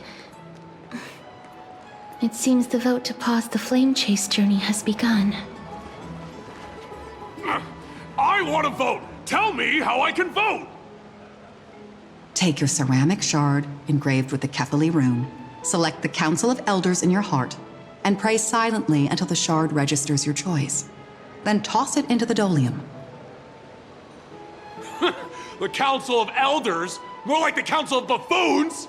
The Black Tide took my hometown long ago! Who are they kidding with bringing back Arachrysia? It's all a sham to create their own Arachrysia in Akama! The Titans are just. So long as we do not overstep our bounds again, we will not incur divine wrath. Oh, please. The time when these deranged Titans should have vacated their spot to the demigods is long overdue. You'll see soon enough, you old fogey. And I pray that Talanton smacks some sense into you with their scales. We shall see how this turns out. That was quite a spectacle. I suppose peaceful is technically correct if no actual violence happened. To this day, I still find it almost unreal that Akama is the only place illuminated by light amidst the crumbling ruins of Amphorius. And its people are even holding votes to reconcile differing opinions. This peaceful sight is making me forget that this is the end times.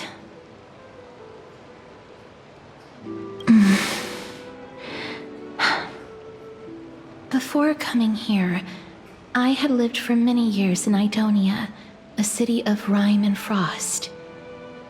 The people there were devotees of Thanatos, and were well known for their unique burial rites and traditions. Traditions that I played a major role in.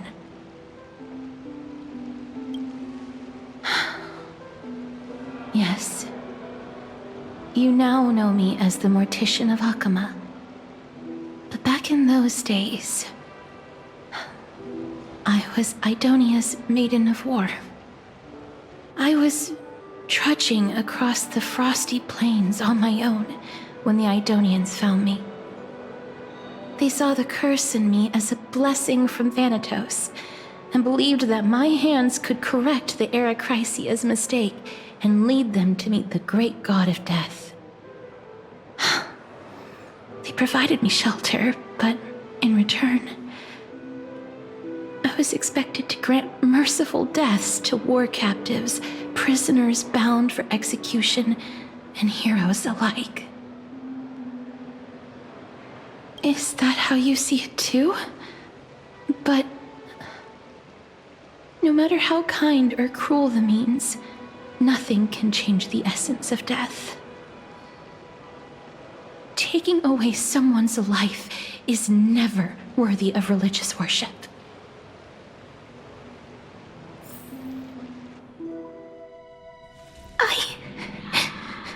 I can't do it. Their voices, they pierce my ears. The pleading, the thanks.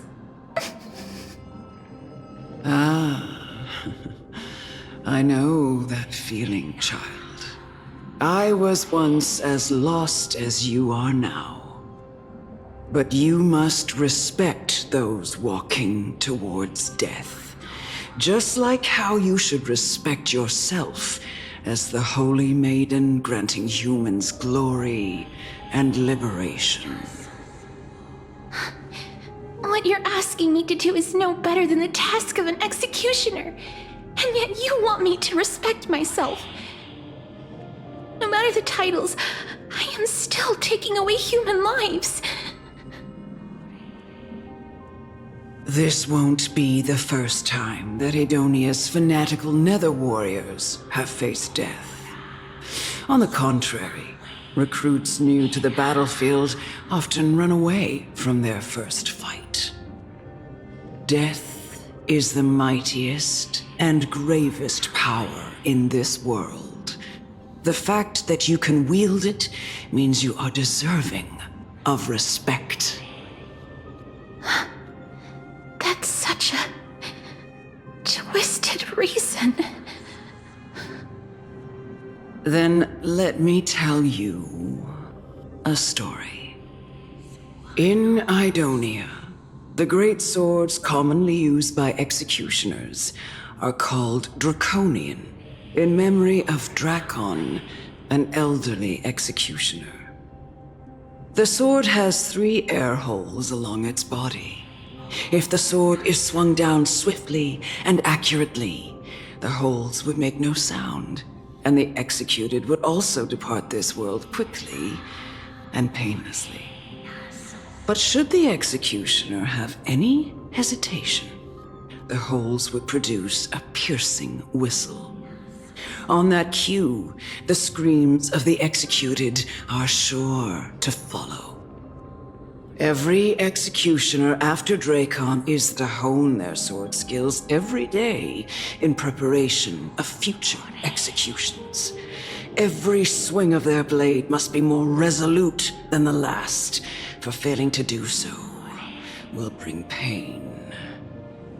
Pain for the dying, as well as pain for themselves.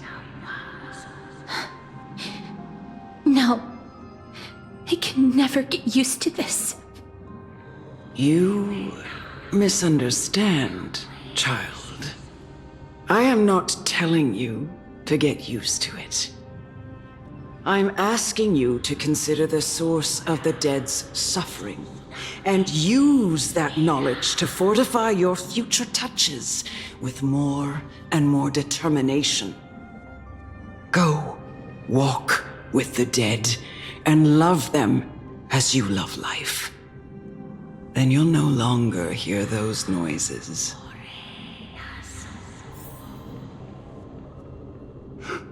Please, don't kill me. I don't want to die. No!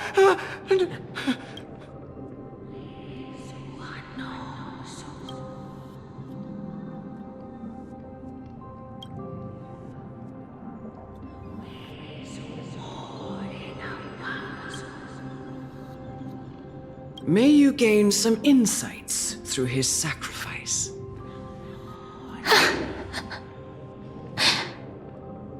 Is this all? No. Come with me. This is just the beginning of your life as the Maiden of War. You executioner!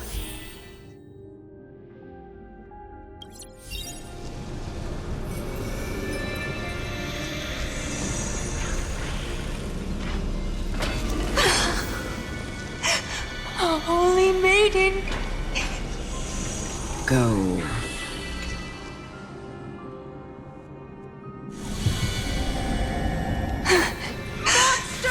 Do it then, executioner. You heard him.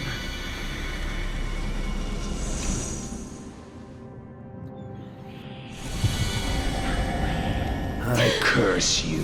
Why? Please, grant me release.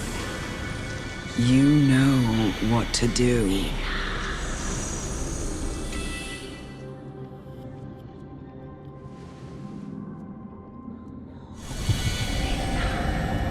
When will this ever end? You murderer!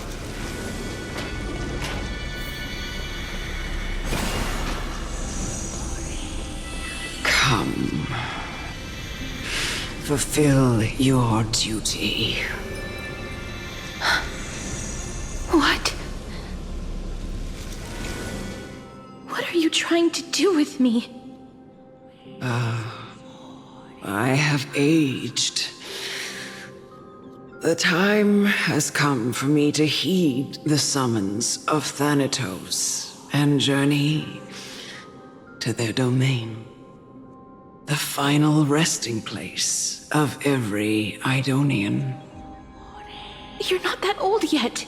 You still have many, many years ahead of you. No. I'm already dead. For I have come to fear my declining health and impending death. Ah, Castoris. Will you give me one last chance to charge towards fear and prove that I am no coward. I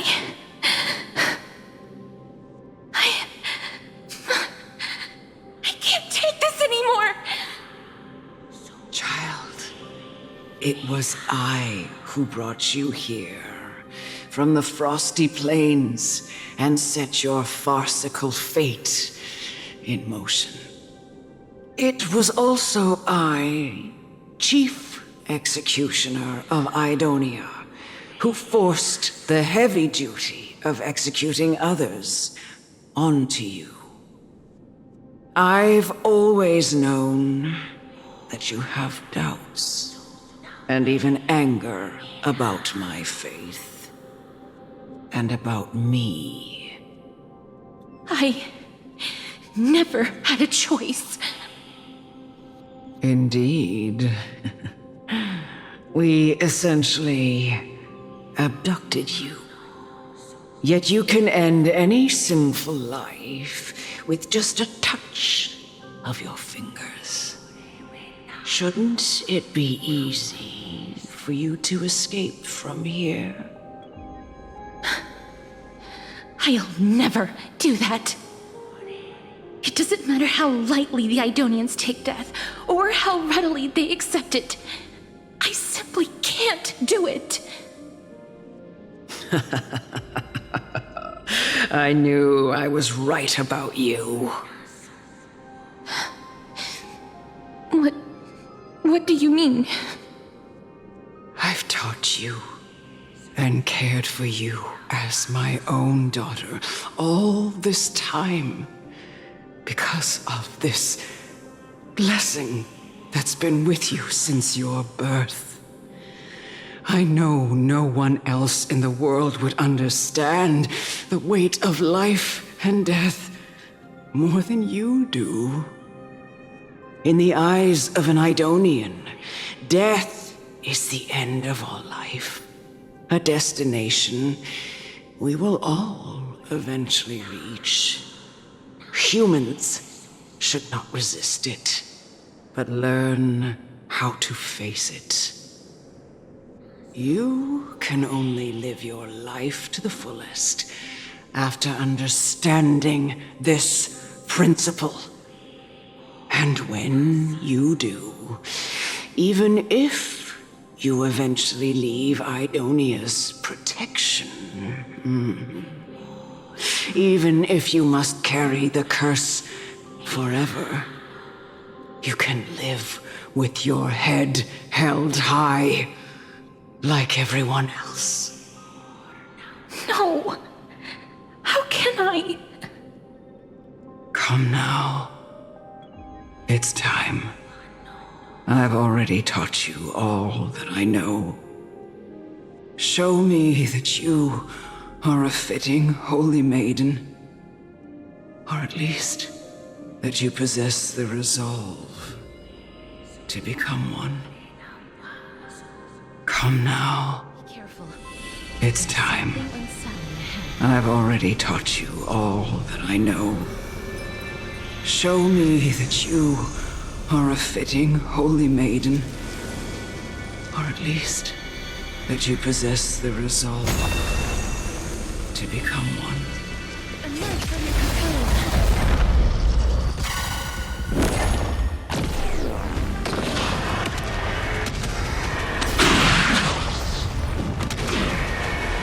May death protect us! Time to twirl! As you wish.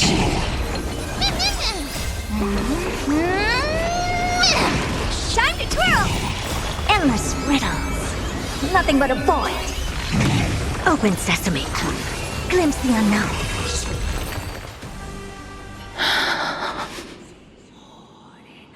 This was the last time I followed her command.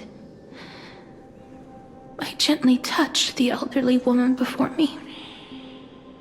The executioner, who had seen too much death, died the same way as everyone else.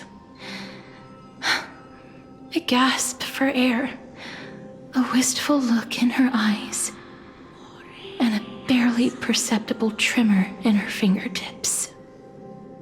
Elder Amunet, the person who tried to teach me about death, ultimately vanished like dew in the morning mist.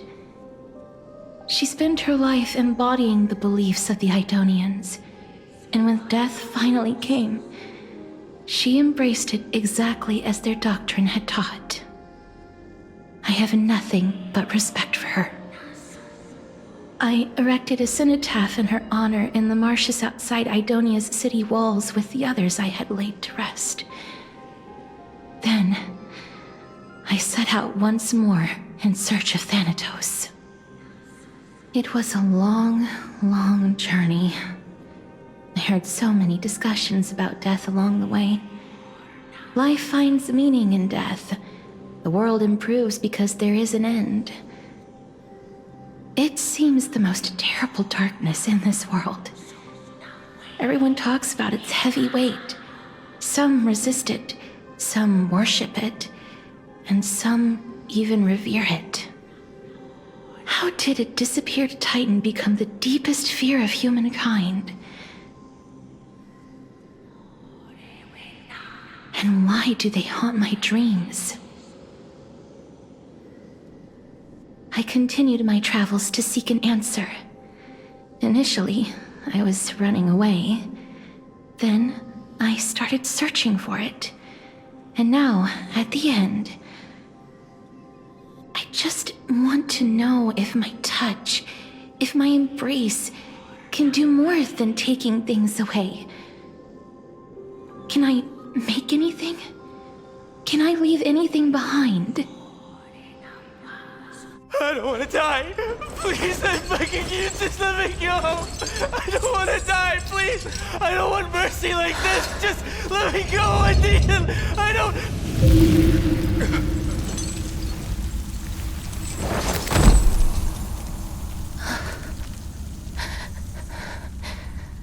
I hate these icy hands.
The Reaper has blessed your hands. Only you can grant them peace.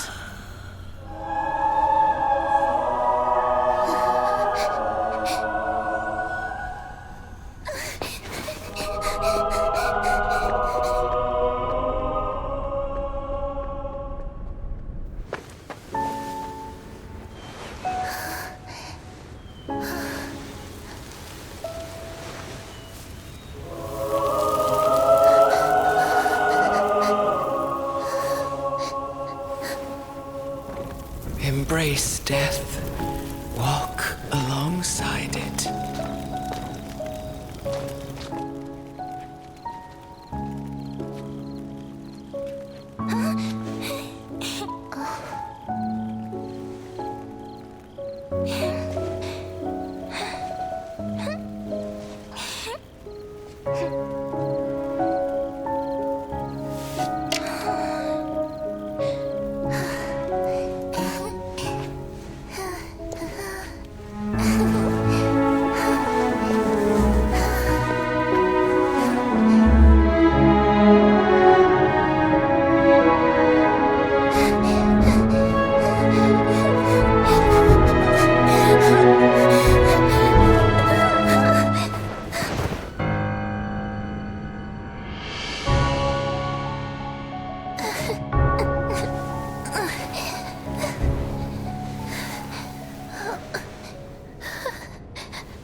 Is that you, Casteress?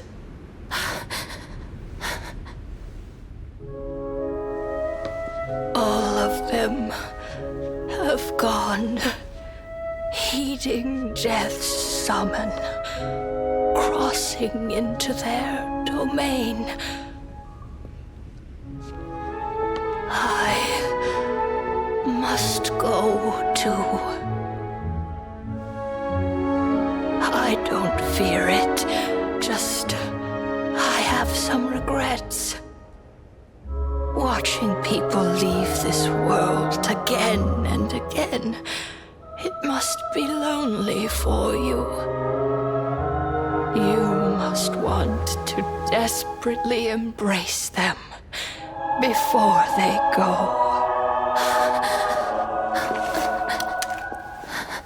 I can't. These hands, they're too cold.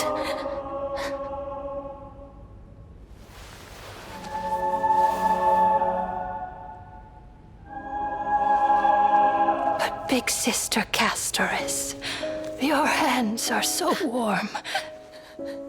Just like anyone else's. So go on. Don't hold back. Give me a warm hug.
Like these really be warm?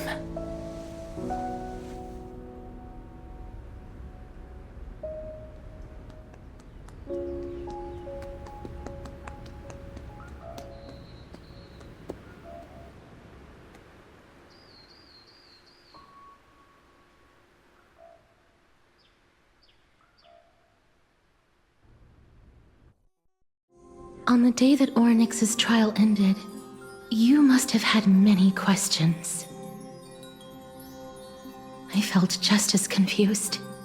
Why, as someone from beyond the sky, were you so cruelly dragged into Amphorius's fate? I wished I could take action, but no matter how hard I try, I cannot simply interact with the living as ordinary people do. Even when we brushed against each other unintentionally in the grove, and it was obvious that nothing had happened, when an almost unattainable hope finally welled up in my heart, when I thought that perhaps my touch would no longer bring sorrow, fate declared to me, it wasn't that the curse of death had finally been lifted, but that your soul no longer belonged to this world, and there was nothing left for my hands to take. Nothing. And did I really think this time would be any different? It's not that I don't understand this reality, just that I'm unwilling to accept it. Having walked such a long road, I am still unable to find the answer to life and death. I am resigned to eternal despair. Anything I wish to hold on to, death will inevitably wrest from my grasp. From that moment on, I lacked the courage to confirm it again. Until Ornyx laid bare the cruel truth before us.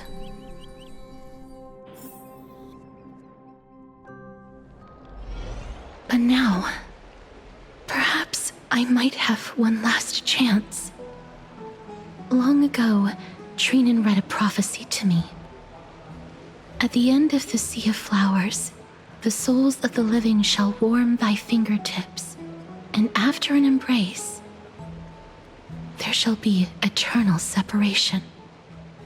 I found no surprise in it, for her words sounded not like a foretelling, but a perfect reflection of my past.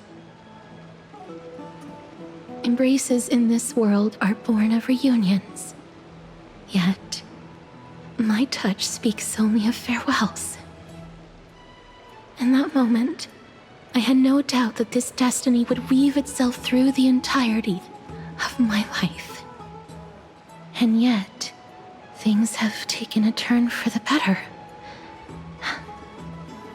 Now that I can finally have an audience with Thanatos, perhaps I can rewrite the meaning of that fated prophecy. I have no reason not to give it my all. For your sake, and for my own.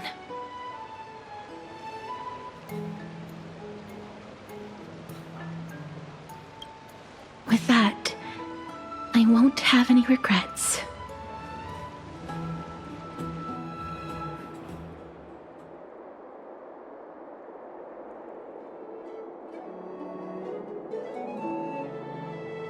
Let's put that aside for the moment. We've arrived. I want to retrieve a small gift I specially prepared for you. I made it myself, like the trinket I gave Lady Trianne. I want to leave something for everyone, if possible. The journey to seek an audience with the Death Titan cannot be an easy one. I want to make full use of every moment I have before we depart, so that I don't have any regrets.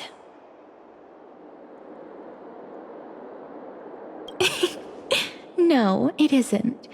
You'll know when you see it. Look, it's right there. Huh? Where did it go? What's going on? This is the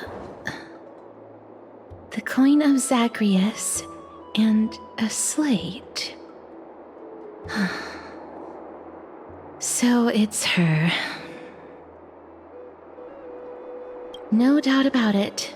This is her favorite symbol. It's a lady's cipher, the demigod of Zagreus whom Lady Aglaia had spoken of.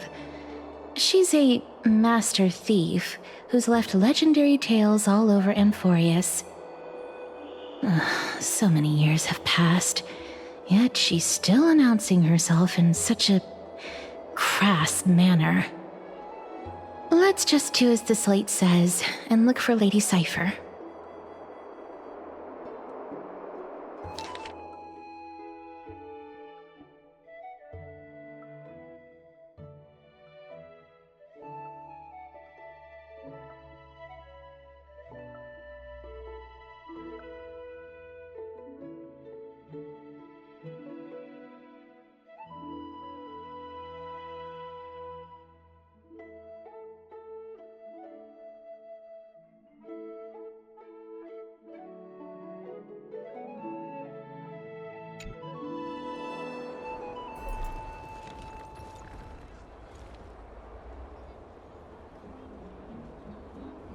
Look, it's right there.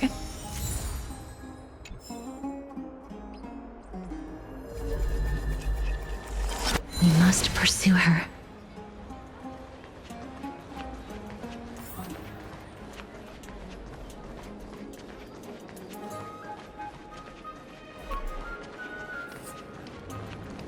Huh?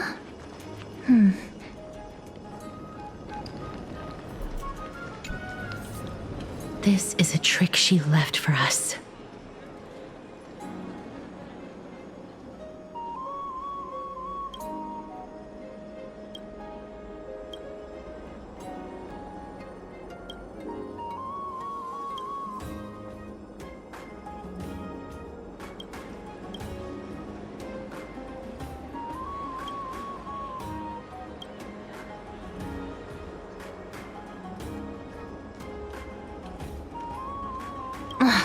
She's incorrigible. Follow me.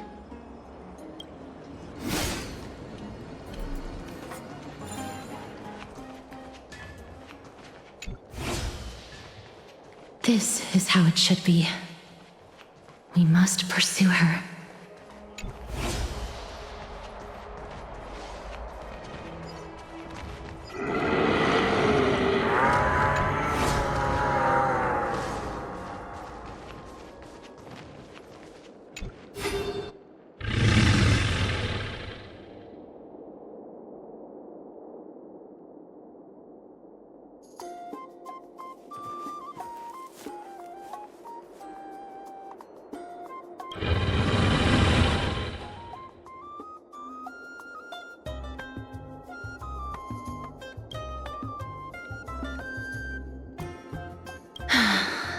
Lady Cypher, please come on out.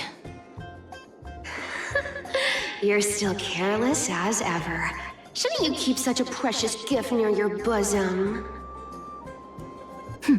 Since you know it's a gift for someone else, please give it back to me.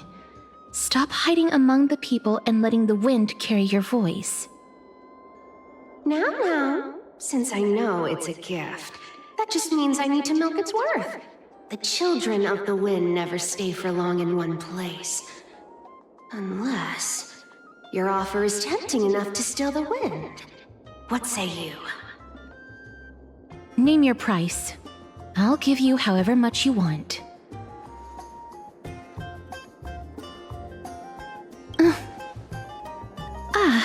I'm sorry. Bargaining is really not my forte.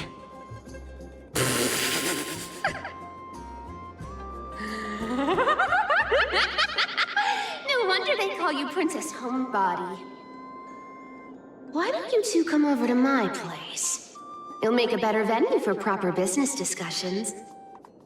You can find where I live through the winds I've sown. Right. Piece of cake. I can do that even if I can only sense your soul. All right, I'll see you there. Oh, by the way, everyone cool with me collecting a deposit before we reach an agreement, right? Now, come this way.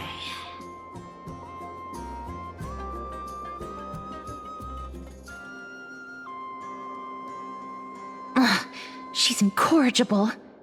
Follow me.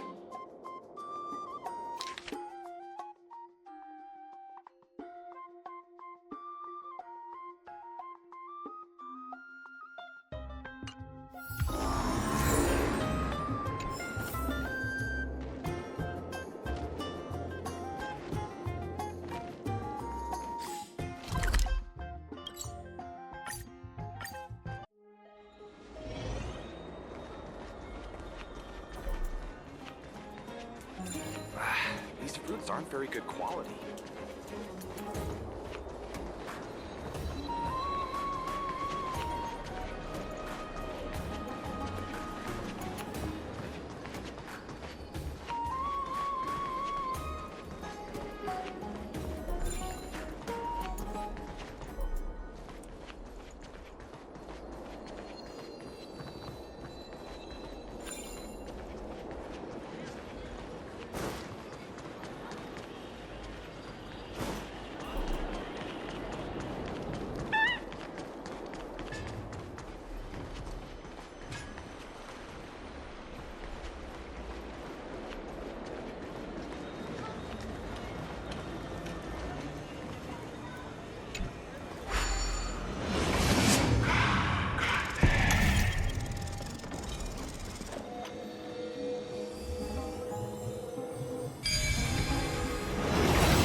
Here we are.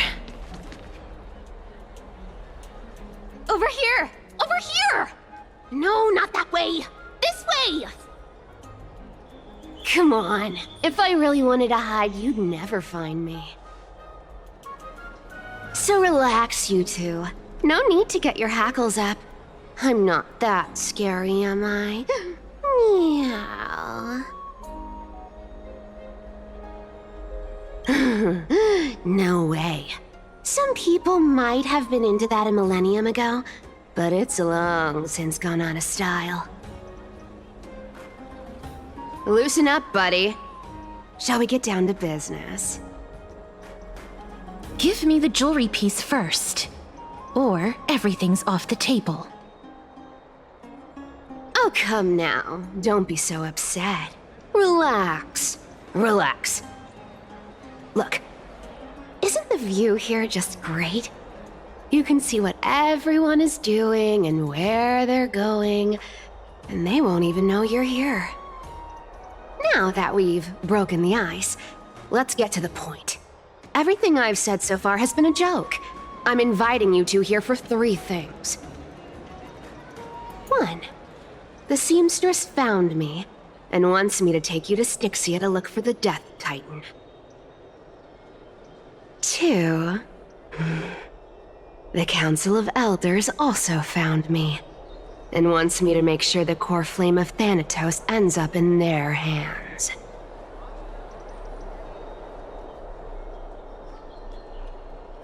And last but not least, I'm telling you that I'm not interested in doing either of those things.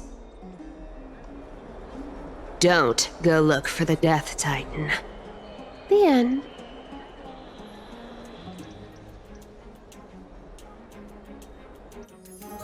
Wow, this is some high-quality stuff.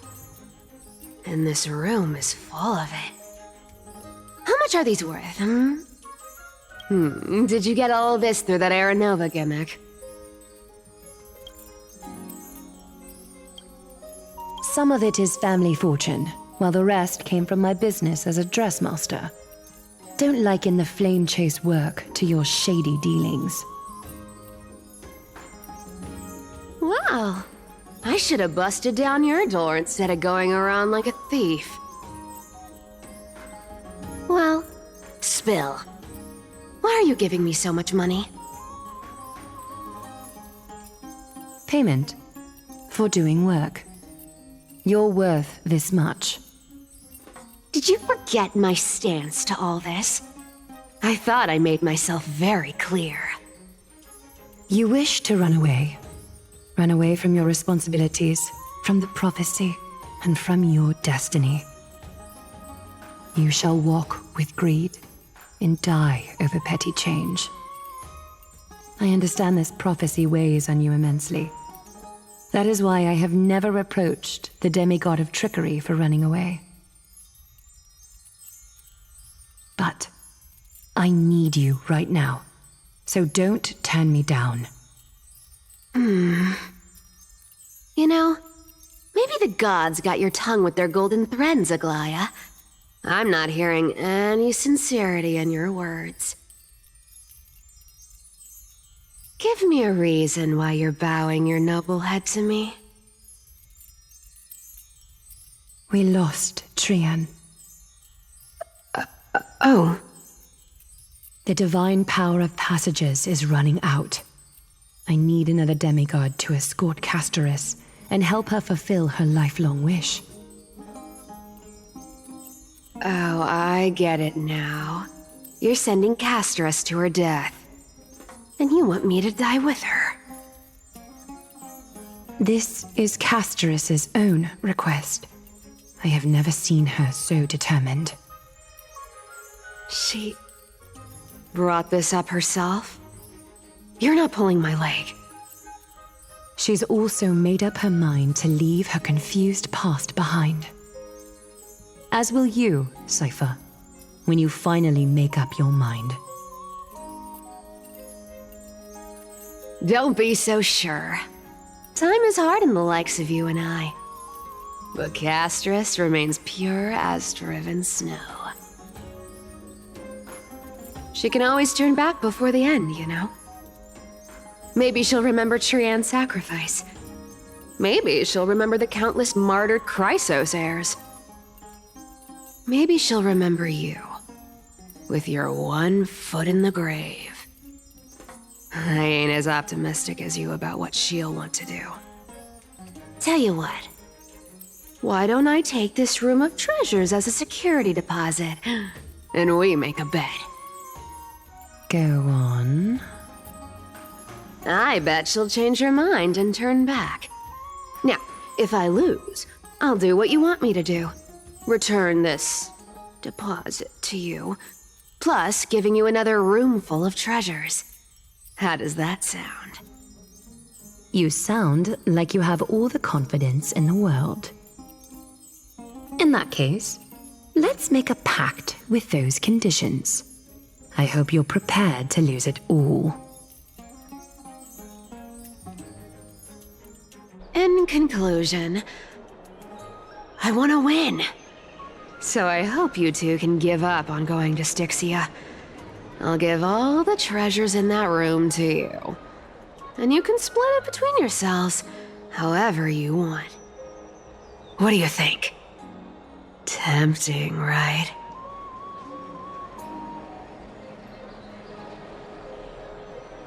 I decline. If we don't find the Death Titan, his soul will...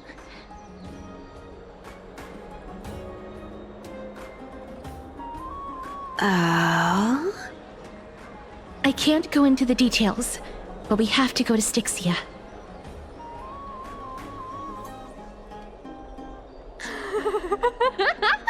I really don't get how. Princess, homebuddy, you keep talking about needing to find Thanatos, about getting rid of your curse, and you don't care about anything else. But did you ever live for your own pleasure? Even for just one day? What are you trying to say?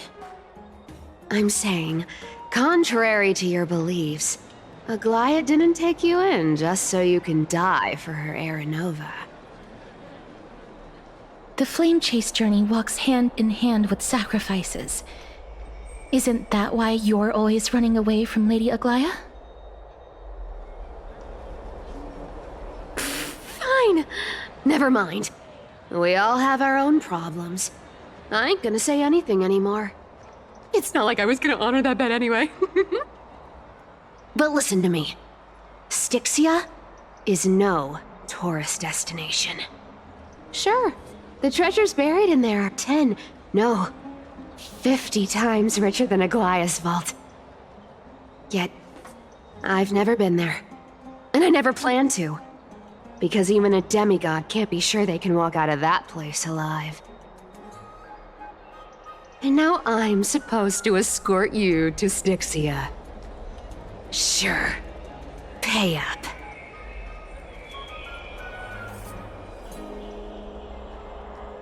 Her payment was in gold and precious stones, which only covers the living passenger. You need to pay me as a member of the dead. I don't like this. However, I have lived a longer life than most people.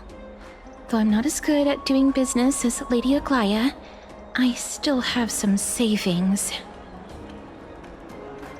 I can give them all to you. Then how are you going to live the rest of your life? Then I'll give you 80%.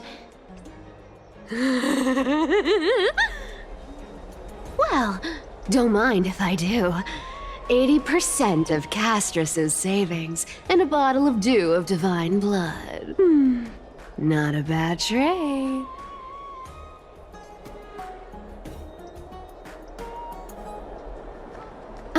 Okay. I didn't know you hold grudges. Gray mystery. Here! Catch. Be careful with that! A minor change in plans, though. Don't go to the bath tomorrow. Come look for me at Akama's city gates instead. So, why are you changing the meeting place? Oh, nothing really. Just a bit scared of the seamstress's frosty face. I wouldn't stay a second longer in Akama if it were up to me. Well, now that we've struck a deal, why don't I give you guys a lift back? It's gonna be a long ride. So have a good rest.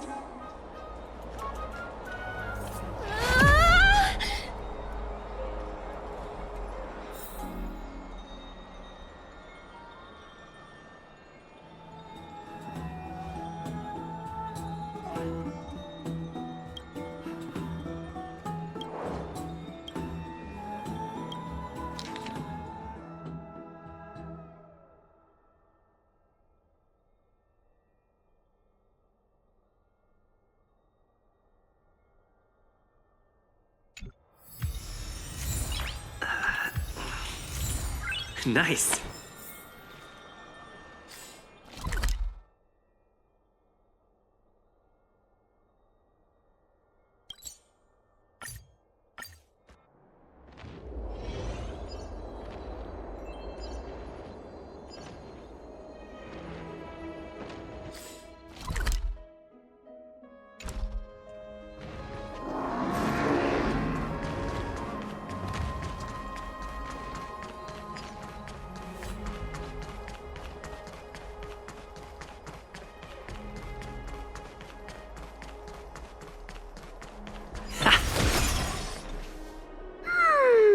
Bright and sunny. Just the weather for farewells. You're here? Totally. The trio team is the best set up to reach the finals. No need, I already told her. She's fine with it. You sure know how to put me in a spot, Casterus. I need to travel with you, but I can't touch you. What a bother. Sorry.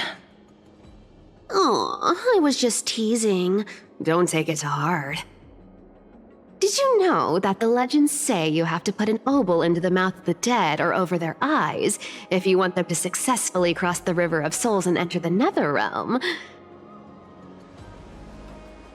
That's the fairy fare for entering the Netherrealm. However, I honestly won't ask you to pay this time. I'll pay. And then we'll just have to go through the motions.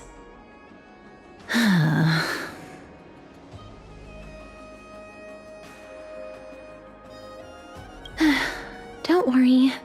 It's not a lot. All right, pass me the coin. It's time to get the gods' powers going. A fleet-footed trip to the Netherrealm. Here we come. Oh, one last thing before we go. I gotta give you this piece of advice. Especially to you, Princess Homebody. You can't catch the wind by waiting. You only live once. So make the most of every moment you have. Get ready. Be steady. Hi, your turn. Don't be nervous. After all, it'll be gone in the blink of an eye.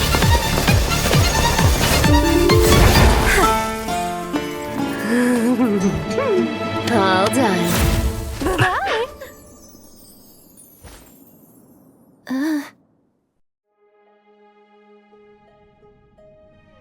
Are you feeling all right?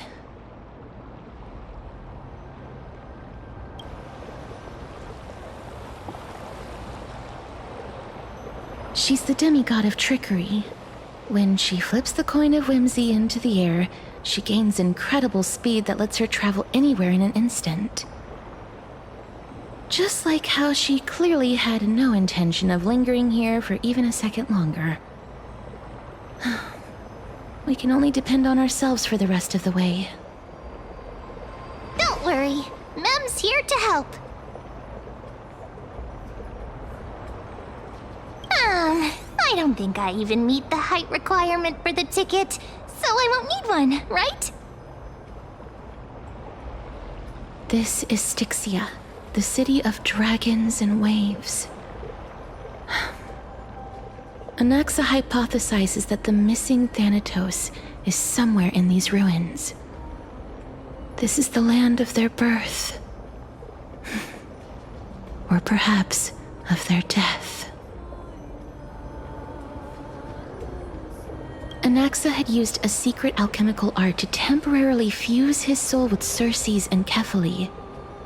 And when he was on the verge of death, he was pulled by Thanatos and caught a glimpse of the flowing river of souls.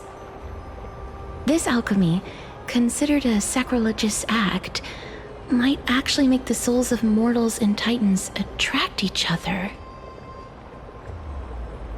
Even though Thanatos has been missing for 1,000 years, and even their followers haven't been able to find them, perhaps that special attraction could summon them here. Oh, so are we going to use that Philosopher's Stone to conjure the Titan? I guess that's the only way. The only leads we have now are the name of this city and the fairy tale about the dragon. Thanatos is even more mysterious than I am. Indeed. Even one as erudite as Anaxa could only point us to this place, and no further. We will be entering the unknown as soon as we take our first steps. But that won't be the first time in my long journeys. I believe that, rather than standing still, taking action is by far the better option. Perhaps fate might take pity on us today and show some compassion.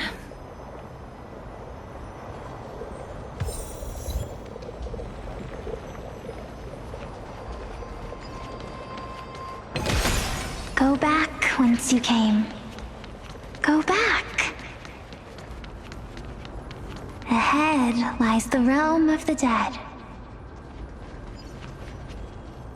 What a beautiful butterfly. Is it talking to us? This is a eulogistic butterfly. They are found in places where many have met their demise. In Idonia, some think of them as manifestations of Thanatos' benevolence. By turning the lingering obsessions of the deceased into these creatures, it is as if the Titan has made life into a specimen. Others think of them as Thanatos' messengers that guide the departed to the nether realm. The second theory sounds more believable. After all, the things they're saying are rather, direct. Perhaps. But the fact that we're able to hear their whispers proves that we're fast approaching the realm of the dead.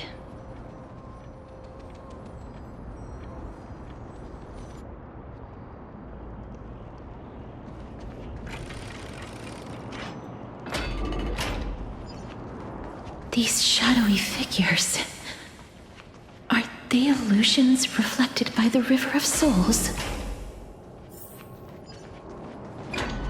Do you want to buy any fish? Huh? He can see us? Wait. More living people. I'm not selling my fish to living people. You lot are too shameless. Buying fish without paying. If I ever see her again, I will... Could it be that you're all dead souls that never achieved rest?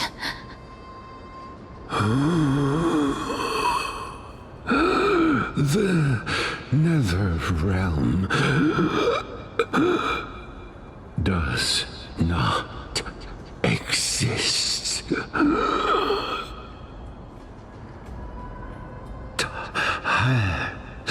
Titan rejects you, me.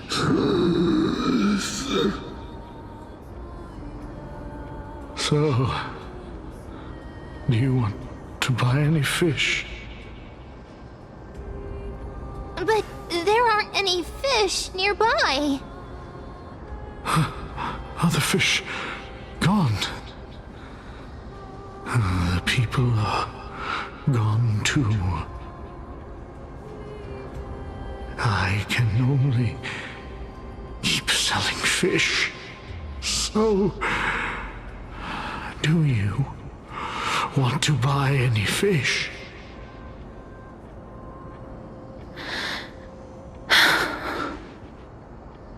Apologies.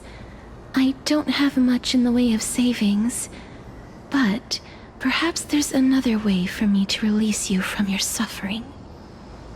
Please relax. May you fall asleep peacefully amid a gentle field of flowers. This.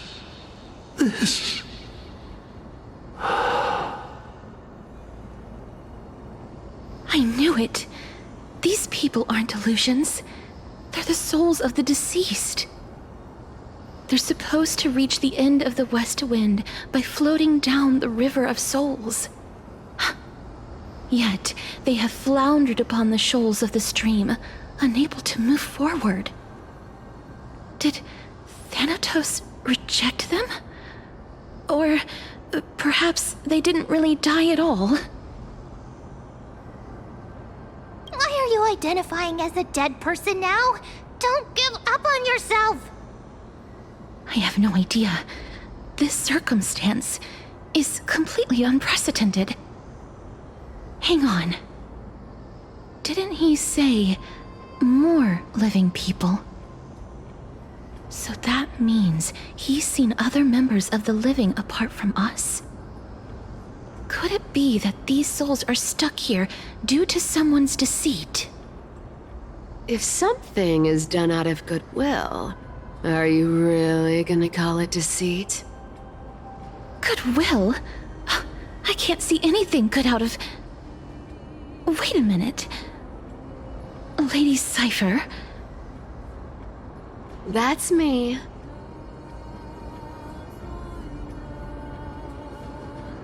Could it be that you are the living being that those souls met? I couldn't take their behavior anymore. So I stole some things here and made up some lies there. Just trying to give them something to look forward to, you know? It's because of vile living creatures like you that we're being misunderstood by all of them. What else am I supposed to do? You can see the mess this place is in. These poor souls are denied by the Netherrealm. So now they're stuck in a few brief moments of their life, unable to move forward or back. Did you see those two blacksmiths on the way?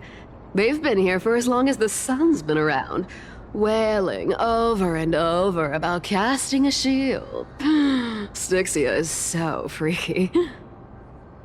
Then why have you come back, Lady Cypher? Hey, I'm not here to aid your adventure. I hate water more than anything else in this world. Especially that stinky river of souls. But, I just discovered some stuff before I left. And I reckon you should know about it. It's about that boy who defied death. I found traces of him here. Lord Mighty? Oh, right! That's his name. Well, now you know. As for whether that info is actually useful, that's for you lot to figure out. So long, Princess Homebody. So long, Grey Mystery. Huh? She disappeared just like that? Lady Cypher has always been a free spirit. In any case, she has brought us some valuable information. If Lord Mighty is also somewhere along the river shoals right now, then he will certainly become our signpost. After all, he's different from those wandering souls. He will find his way, even in the realm of the dead. Don't worry, it's time for me to shine. Orynyx's rune of recollection is nearby. Use prayers to return the river to before it got flooded.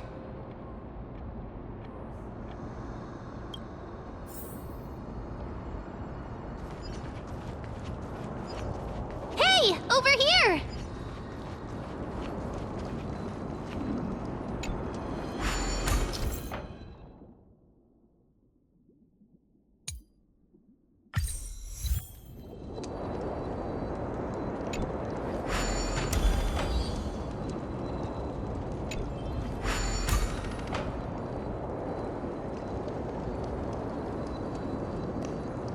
Orynyx's miracle has appeared. Amazing! It's like we're inside a giant bubble. Even the river got parted.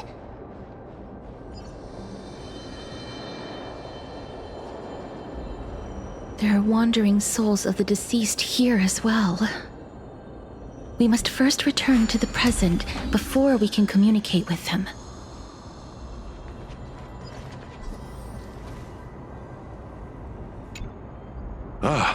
By the looks of it, you must be the foreign warriors that the Queen had mentioned, right?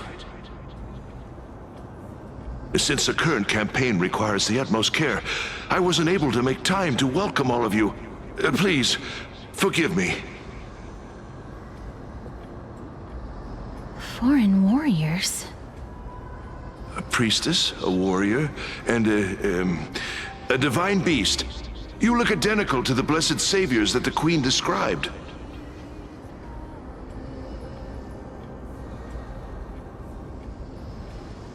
What? A campaign? Who are you campaigning against? Nobody knows, as of now. Of the scouts that went ahead, only one has managed to return.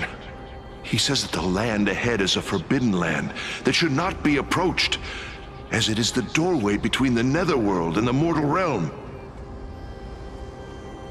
As for the rest of the scouts, they've completely lost their souls and are decaying by the day. While there is still dissension within the city, the scholars agree that this calamity was so unprecedented that it needed to be given a new designation. An unprecedented calamity. Could it be death? It seems that you have indeed heard about this. Well, death is just one of the possibilities. It's too early to come to a definitive conclusion. A world that has never seen death. Looks like these people lived in the era Chrysia before the Calamity Titans descended upon the land. May I ask, where is the scout who managed to come back? Though he returned to Styxia, he only had enough left in him to last no more than half a day. However, it was his intel that convinced us to rally together. He said that he witnessed the demonic specter of an evil dragon at that treacherous land. The apparition opened its giant maw and devoured everything in sight, and thus brought Styxia that thing called death. Styxia, an evil dragon that brings death. It all sounds rather familiar. Wait, wasn't this part of that fable? Sir, could I ask how the Queen and Princess are doing? The Queen?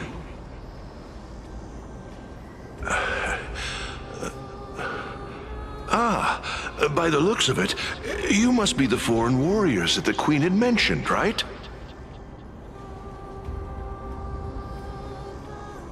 Oh, it's the same lines. Looks like he's still trapped in the moments before his death. Leave it to me. Sir, the war ended long ago. Styxia no longer exists. Styxia is no more? This cannot stand! Newcomers, hurry up and go take your positions! Oh, looks like it's difficult for this gentleman to accept reality.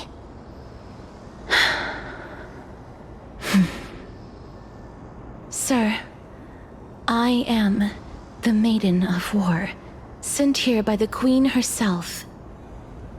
If you accept my blessing, then today's battle will be smooth sailing. Maiden of War? I've never heard of this. There's little time to waste. Please don't take too long. Don't worry. I'm typically unwilling to prolong such a moment.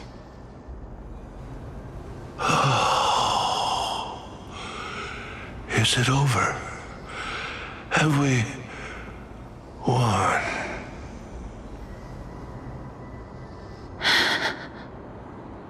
Cass, oh, are you all right? I'm fine.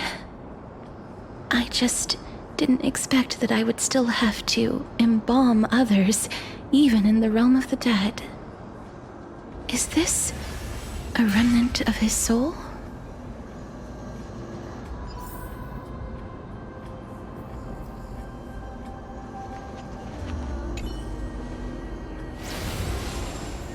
Well then, why should I place my trust in you? Holy maiden from afar. Wait, this is... I don't quite understand what you're trying to say. Since the prophecy has already pronounced your name as Chrysos, heir of death, Akima ought to treat you as an esteemed guest. However, you seem to have no intentions of concealing your involvement with the Council of Elders, while most likely being aware of my issues against them. I cannot deny your claim. It was the Council that offered this room to me, and they had only one request. They want the curse of death to be completely subjugated to your will. I was agreeable to that request. But why? I am unable to rid myself of this innate curse. However, from this day onward, I shall use it according to your will. I will never make any superfluous moves on my own. I see. So that is how they plan to control the Flame Chase journey. They have shifted the heavy responsibility of granting death over to me. If I ever become obsessed with executing people, they will then have ample reason to terminate the Chrysos heir's journey. And yet, you seem to not mind. This is quite surprising to me. That's because the fate that we were born with is a burden far heavier than that of an individual's life.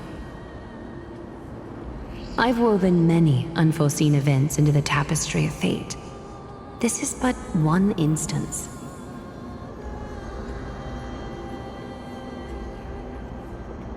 Tidy up your precious garments and come with me. Akima welcomes you, Casterus.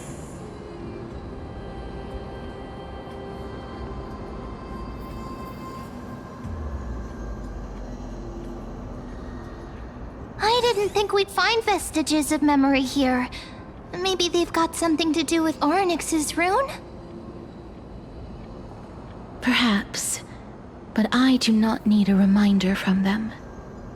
This memory is one that I will never forget. I really want to repay her for that trust. But why would this memory appear right now? Is this really Orynyx's power?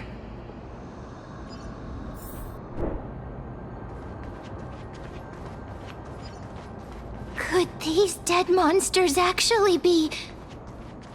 If Lady Cypher is to be believed, this could be the handiwork of Lord Mighty. He's still fighting against the Black Tide, even in the Netherrealm.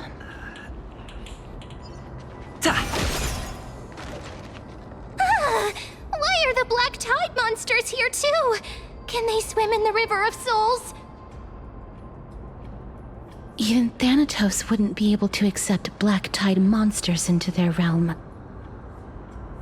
These traces seem to suggest that anybody who trespasses upon death will pay a heavy price. Since the realm of the dead must remain peaceful, it's imperative that we rid the place of such discordant noise. Please stay back. Let me deal with these enemies.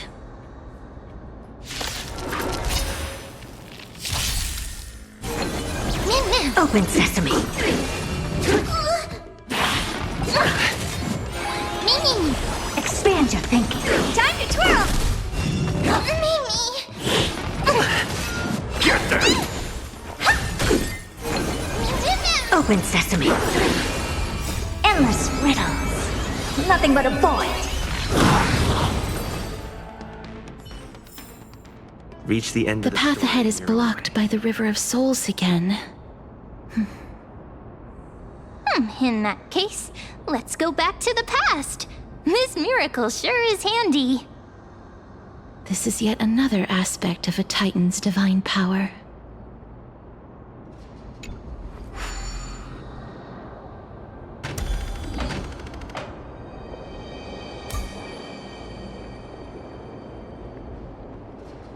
If Dan Heng was around, he'd definitely be able to raise the waters of the River of Souls into the sky.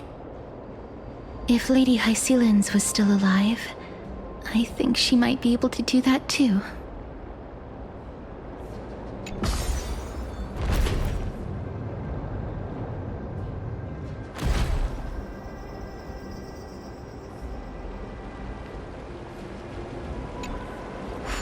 You seem to be able to discern both the past and the future.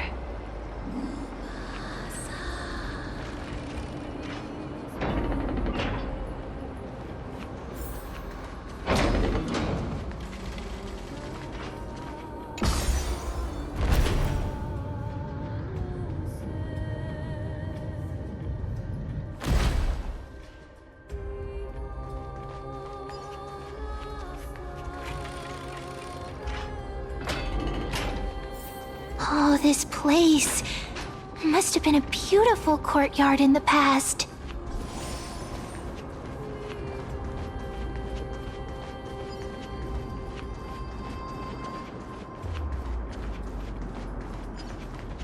Please excuse me. I am but a scholar from a distant land who had the misfortune of falling into the River of Souls and turned into a member of the dead. This one seems to know that she's already dead. Oh, I was merely speculating, but it seems I was right. And you, I recognize you. You're the Holy Maiden of Death from Idonia, right? I'm sorry. I cannot bring you back to life. However, should you desire it, I can end your prolonged limbo. I'm well aware of that. Even if you were able to revive me, I would never choose that option.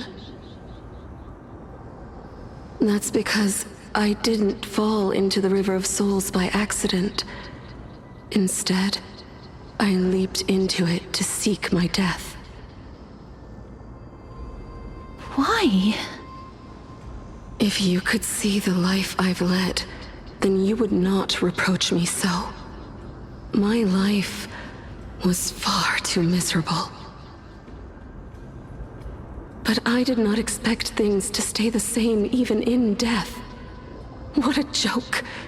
In escaping my mortal life, I've entered a millennium of pain instead. Circe's above. What cowards humans are, for we fear both life and death simultaneously. I'm sorry. I am also powerless to answer that question. That's all right, Holy Maiden. At least you are able to respond to me. Please, grant me death. Circe's above. Does this count as thinking till the moment I die? I have seen too many farewells. Her distress is quite commonplace. There are those who will end their lives over what seems to be the smallest of worries. For some people, this power that I possess is a blessing rather than a curse. But I never managed to convince myself of that. Cass, are you still trying to create a world without death? Yes, because when placed under time's vast scales, there is no worry in this world that cannot be solved. This is a wish that I've held for almost a millennium. My mind might have changed once upon a time if people managed to strike up a friendship with me. But I've never been more firm in my conviction. Now that I've learned about your near-death state, it is my duty to wipe death from the face of this world.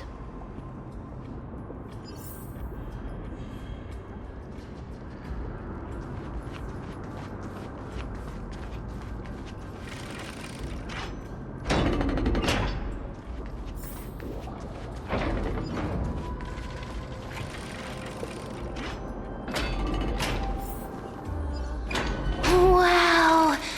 This place is so spacious. Is this the kingdom's vault?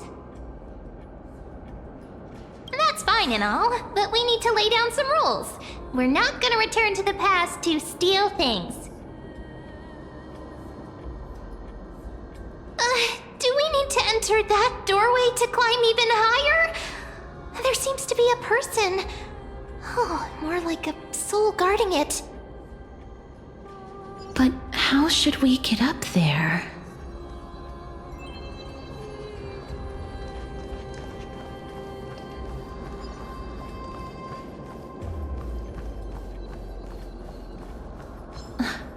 The path is blocked yet again.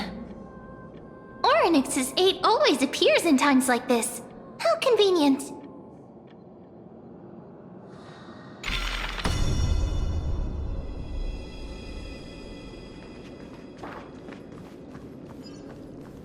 Look, there's even a platform lift over there.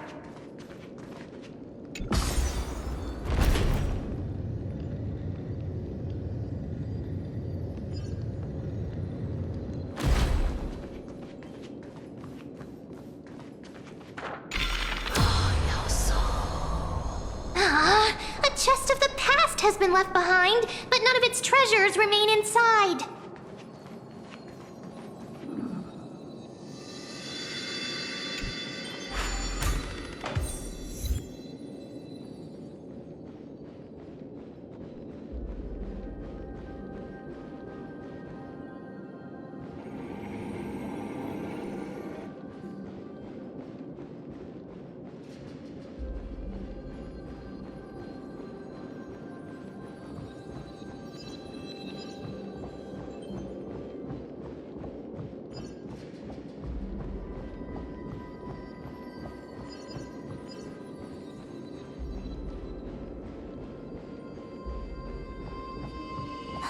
Wait, what if the miracle suddenly loses its effect? Mem, do you really want me to answer that?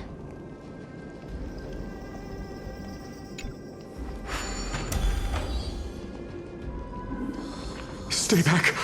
Don't come any closer! Don't come near me! Why does he look so panicked? Did the black tide monsters frighten him? Or is he actually scared of his own extraordinary power? There's no need to be alarmed. We're just passing by the area. See? None of us look threatening.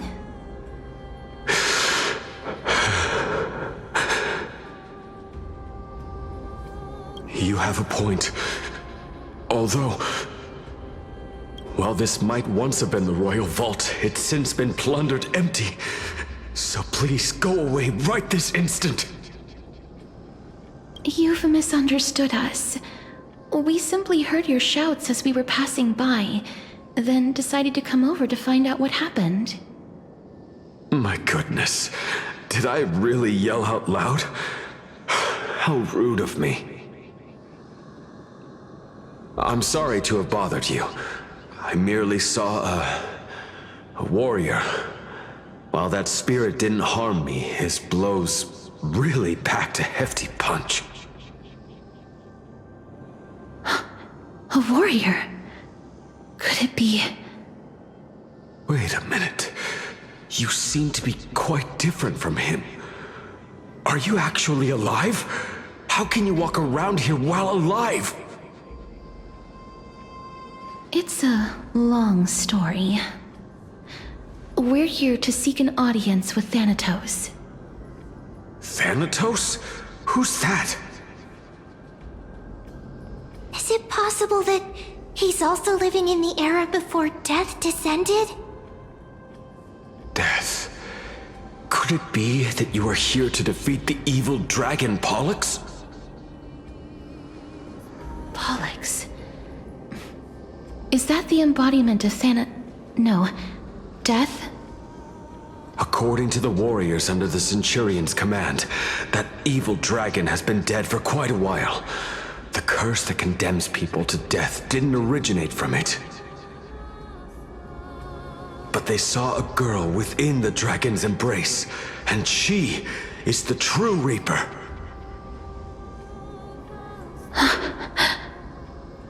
Pray tell, where is that girl right now? I've heard that the Queen spared no effort in bringing her back to the castle. Her Majesty intends to control all of Amphorius with this unprecedented power. As for whether this rumor is true, well, no one knows.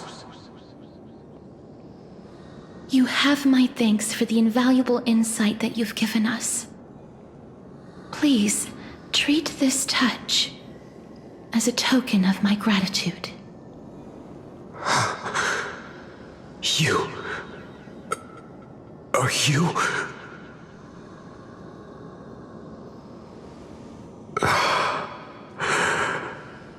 Thank you.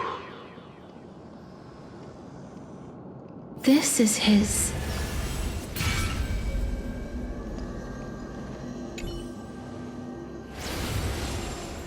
Then you granted him death? That isn't like you. You would have refused even if I commanded you to do so. I... don't know. I did it out of sympathy, believing that I wouldn't be racked with agony, but... I am still in a state of turmoil. Sympathy?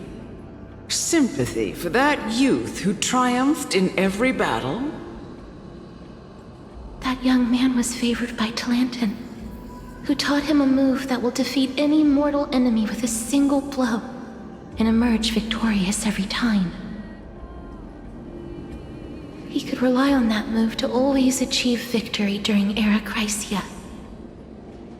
However, now that death has descended upon the mortal realm, that divine swordplay also means he can send others to death at will.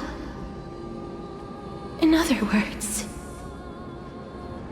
You feel that he's similar to you? Yes. Since he can never be inferior to others in martial combat. death would be the inevitable outcome every time he strikes.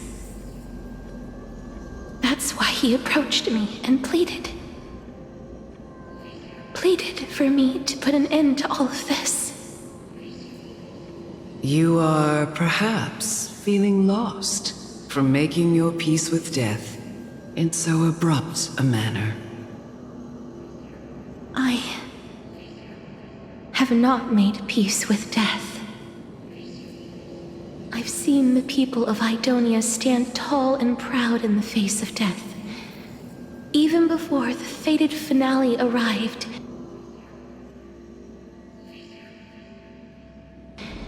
they were already content with the lives that they'd lived. They had such proud expressions. Expressions that made me believe death would be an insult to these mortals if the concept is truly a power that a god had carelessly cast down upon the world.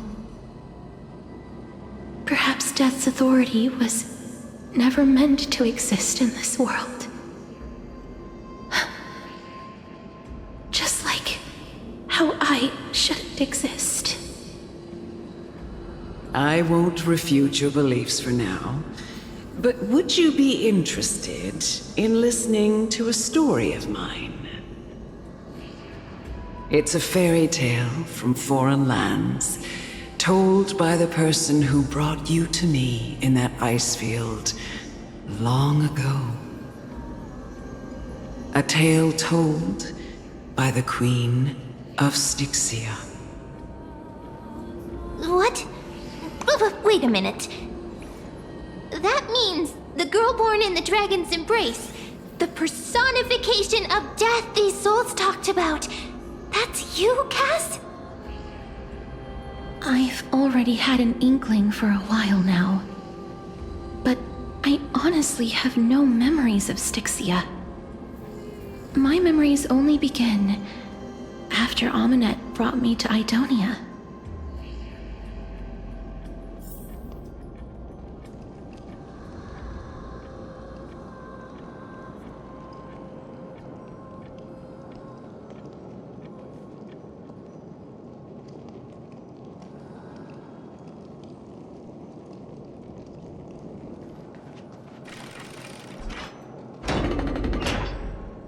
Don't look back. Keep moving forward. Always. It's yet another eulogistic butterfly. Oh, this is...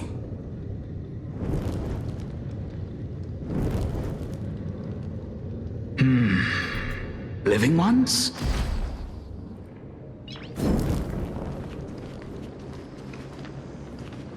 Oh, could you be the scions of Styxia?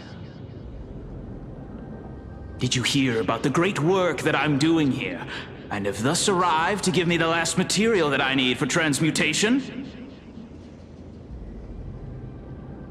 Great work? Have you heard of the great name of Pollux, perchance?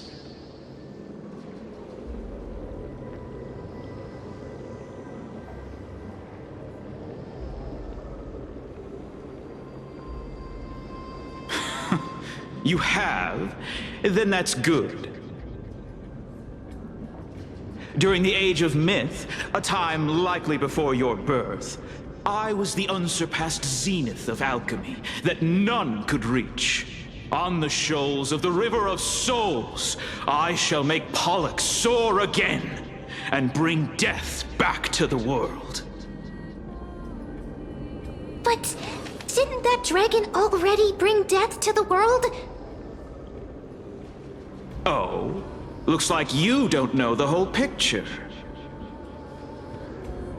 While it's true that the missing girl can grant death to mortals, Pollux, the one who delivered her onto this world, makes it so that humankind cannot die.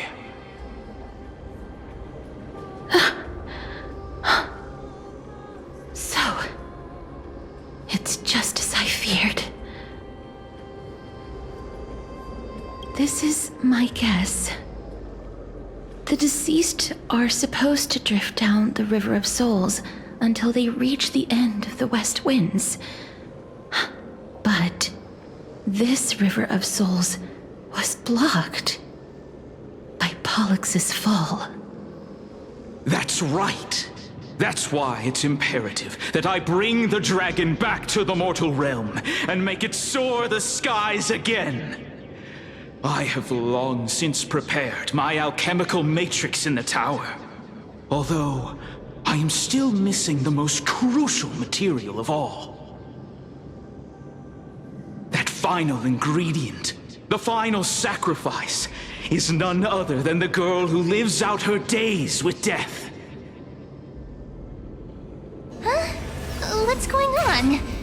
You didn't touch him, did you?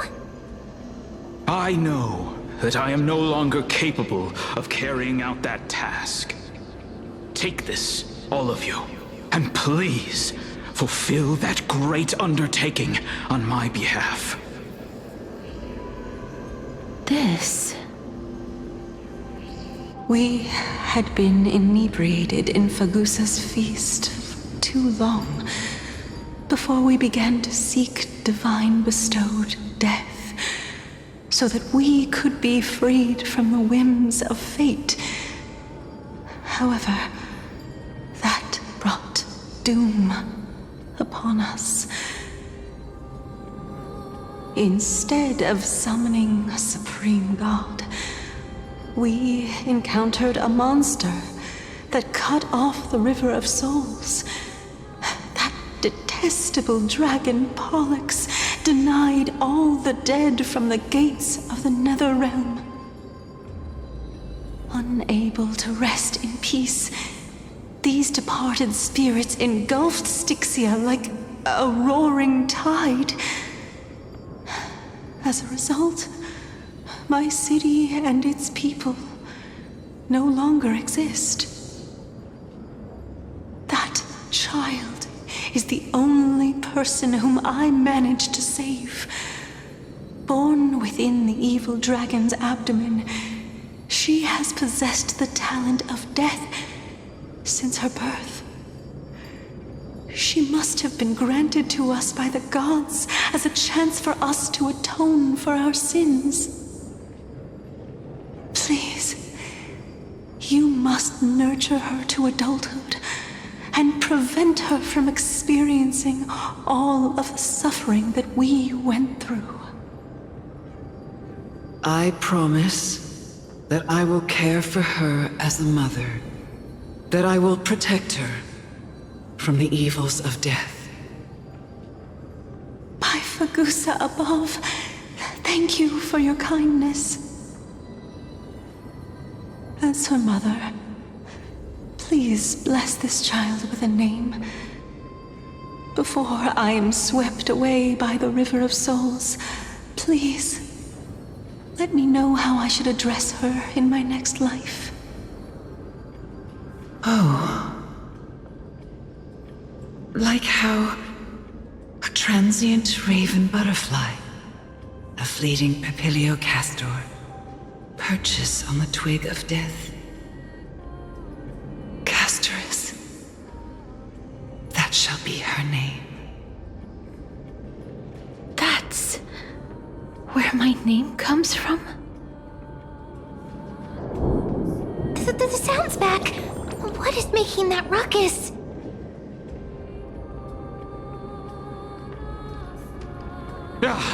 Living ones, don't waste your time bickering.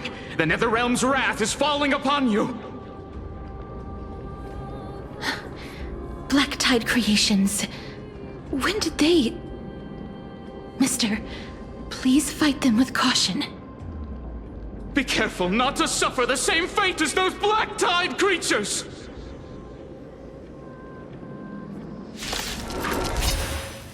Everyone, hide behind me!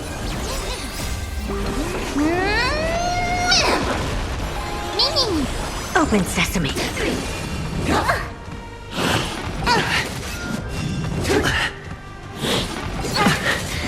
This big diamond, it's all yours. Time to twirl. Protect me. Expand your thinking. Time to twirl! Endless riddles. Nothing but a void. Oh, there's so many of them. How are we holding up?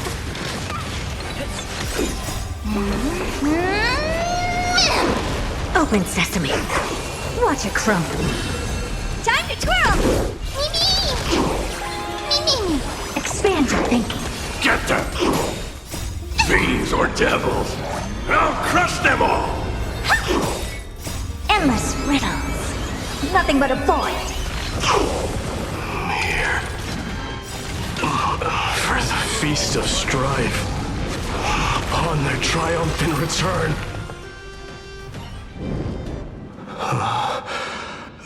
You? Lord Mighty? Lord Mighty, you've been through some tough battles once again. That black tide is endless. My death is only temporary. I will find my path of return and go back to the world of the living and continue my protection. Lord Mighty, I have always wanted to. Why does death reject you? I'm the one resisting it. I must resist the temptation to go with the flow. I'll go against the current and kill my way out of this cursed nether realm. That is my destiny. It seems like he's completely focused on resisting the temptation of the dead's whispers. He's working hard every minute to deny death. It seems his battlefield is not limited to the world of the living. Lord Mighty, are you willing to travel with us? We're headed for the Matrix inside that tower, to summon Thanatos from their prolonged concealment.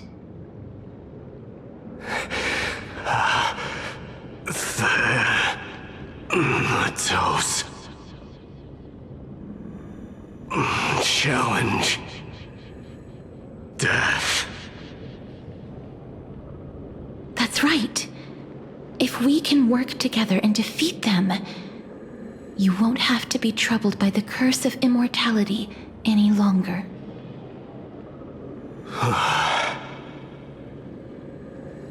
Let's go together, Castoris.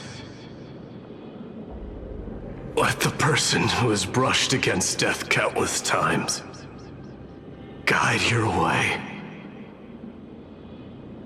Cass, are you sure you want to do this? The alchemist said he wanted you to be a sacrifice. I'm not afraid. There's no reason for us to turn back anymore. Rather than standing still, taking action is by far the better option. Perhaps fate might take pity on us today and show some compassion.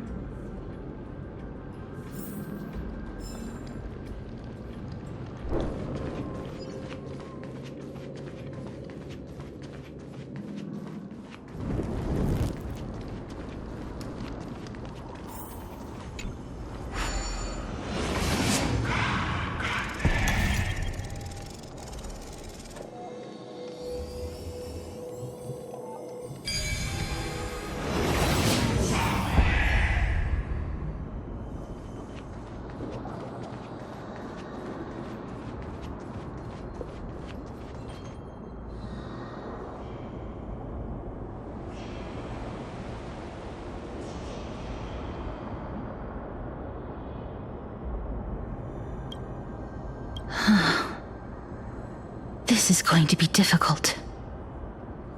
I'm familiar with this kind of mechanism. But I've never repaired broken chains. If I was more powerful, I would be able to carry one person with each limb and fly the four of us to the other side.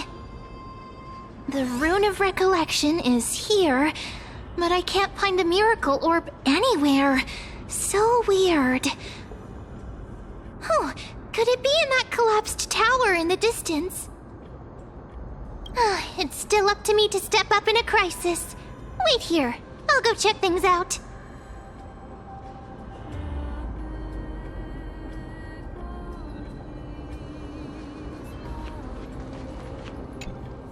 Just shout for me when you need my help! Got it! Just leave it to me!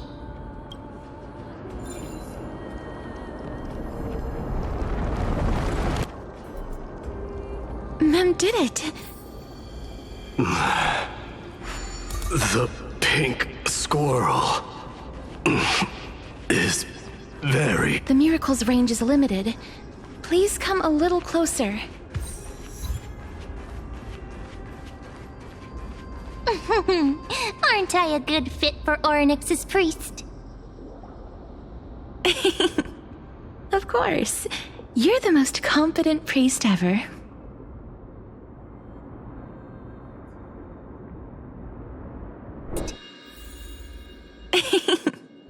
Of course. You're the most competent priest ever.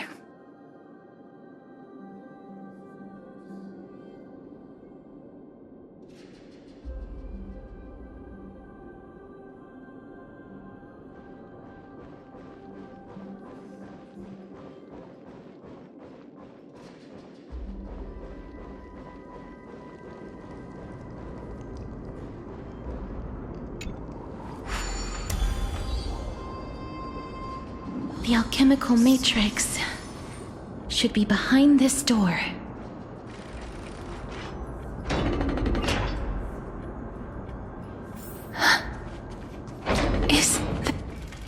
Wow, there are so many of you! It's little Cass and little Gray. Oh, there's also little D and the pink puppy!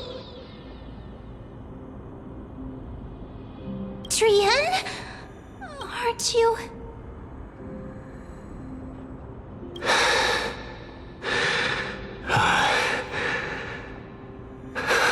This is the first time I've encountered a deceased friend while going upstream in the River of Souls. It really works like this. Just like the other departed spirits we've encountered along the way, I'm also unable to sense the aura of the living on Lady Trian.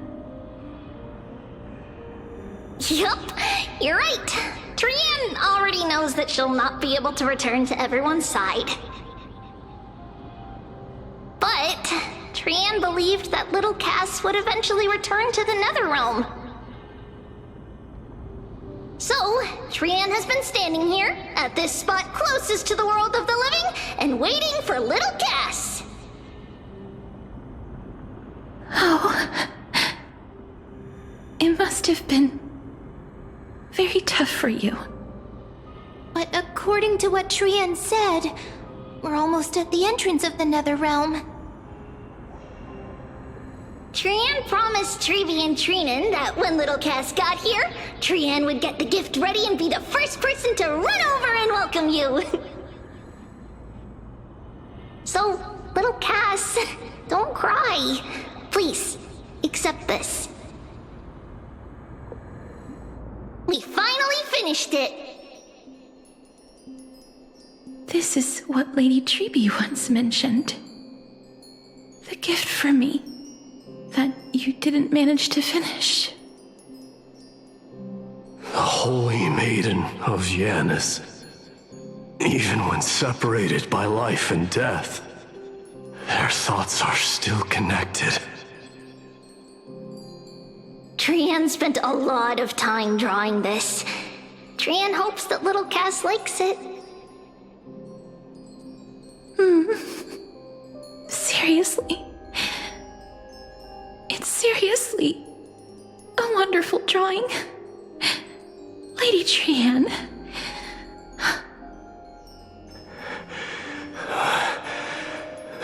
This is our flame chase journey. Little Cass, we don't know what your journey was like before. Treeby has always said that it must have been a very harsh and frightening journey. But little Cass no longer has anything to fear now, because everyone is here with you in this flame chase journey!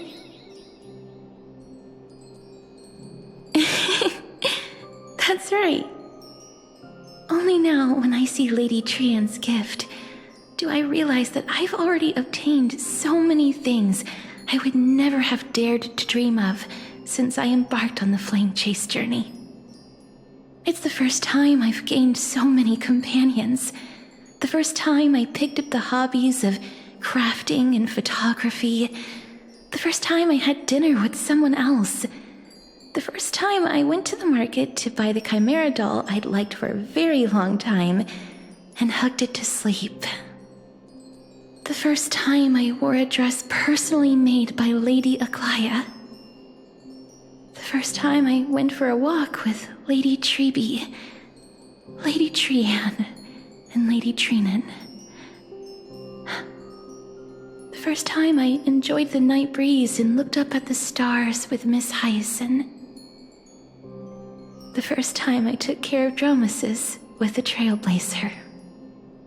Looking back at all these experiences I never thought were possible, it feels as though the scales of my life had shrunk from centuries and decades down to minutes and seconds. And all of them are so precious. I took countless photos in the past, but they're all black and white landscapes. I don't have a single one with friends. If I had known, I would have taken more pictures.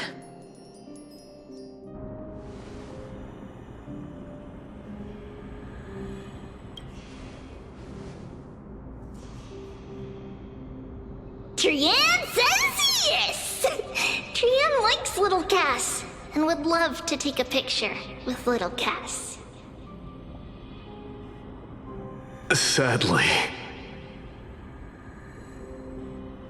being departed souls, our images cannot be captured in the world of the living.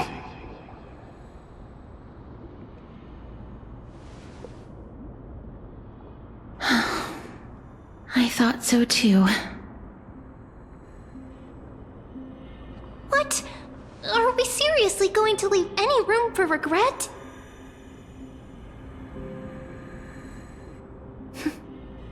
There won't be any regrets. This vivid drawing surpasses any photograph from the world of the living. Little Cass smiled. Treeby, Trinan, and Trian's wishes finally come true! I remember you once said that fate is not the flowers that bloom at the end of the road, but where people tread beyond the gate. Now, the path that belongs to me is about to reach the end. Thank you for bringing me the final key. Key? Little Cass, why are you talking in riddles all of a sudden?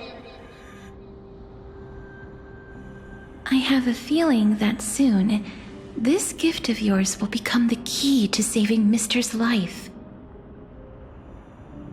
Wow, that's amazing! Then keep smiling and carry on bravely! Little Cass, Little Gray, everyone, see you tomorrow!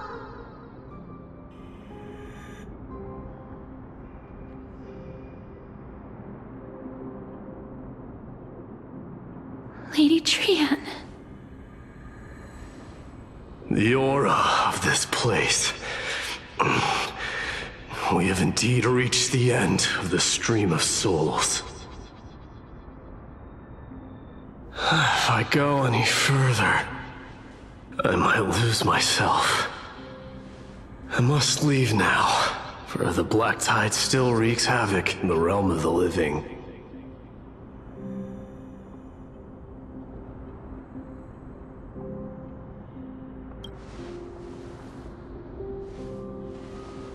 I have broken free from the chains of death countless times.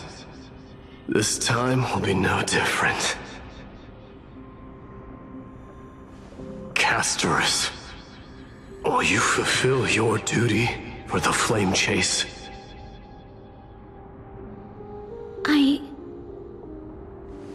I have yet to make my decision, Lord Mighty.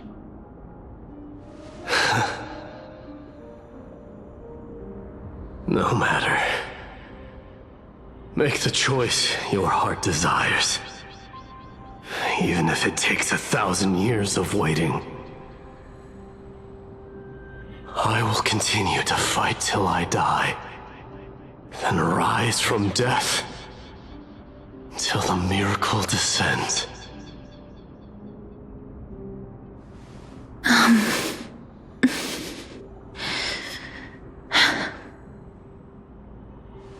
There is one more thing you should know, Lord Mighty. What is it?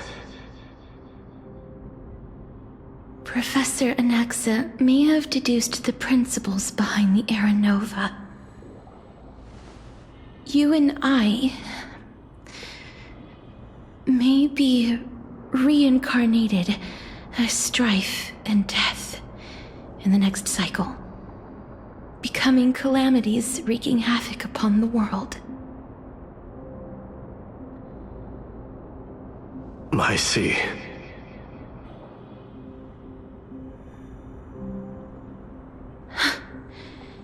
Is that all? Are you going to accept such a fate without complaints?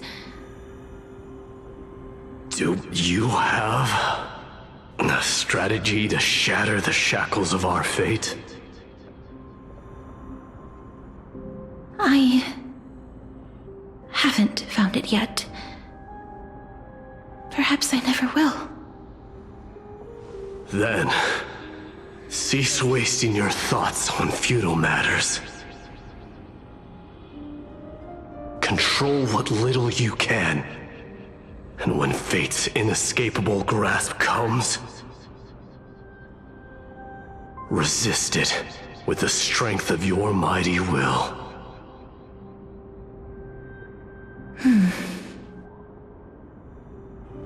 Thank you, Lord Mighty.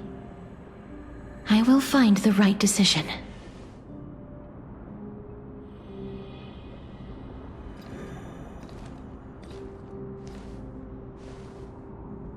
In the name of strife, may you meet a fitting end. This must be the alchemical matrix the spirit mentioned. Let's see. We need to insert Aquila's sky, Giorios's earth, Kephali's fire, Fagusa's ocean, and Nestia's love.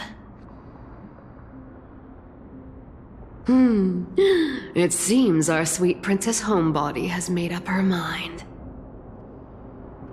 In that case, seamstress, I suppose I no longer need to deliver your message. My time is rather precious after all. Whether you wish to break free from death or not, please, follow your heart. By the promise you once made, I ask that you fulfill your duty one final time. Castorus, please, live as a human, and die as one. According to that alchemist, the final piece is supposed to be me. However, He is not privy to the past, and therefore cannot see the full picture. The past? I saw the twins of death in Kefali's memory, and now I am certain that I was one of them. The trial of the Hand of Shadow demanded taking the life of your family. I died during that trial, falling before the gate to the new world. And my sister, whom I never met, became the Titan Thanatos of this cycle. She was consumed with regret over my death, so she used the Titan's authority to reforge my soul. Yet, it also means she has never revealed herself to anyone, hidden away from the entire world. That's because the Titan she became already fell at the start of everything.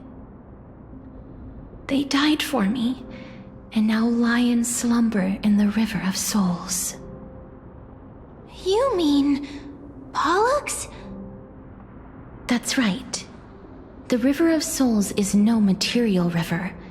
It cannot be blocked by ordinary means. Only a divine corpse can prevent the dead from reaching the next world. And that's why we have to awaken Pollux from death before we can retrieve the core flame of death.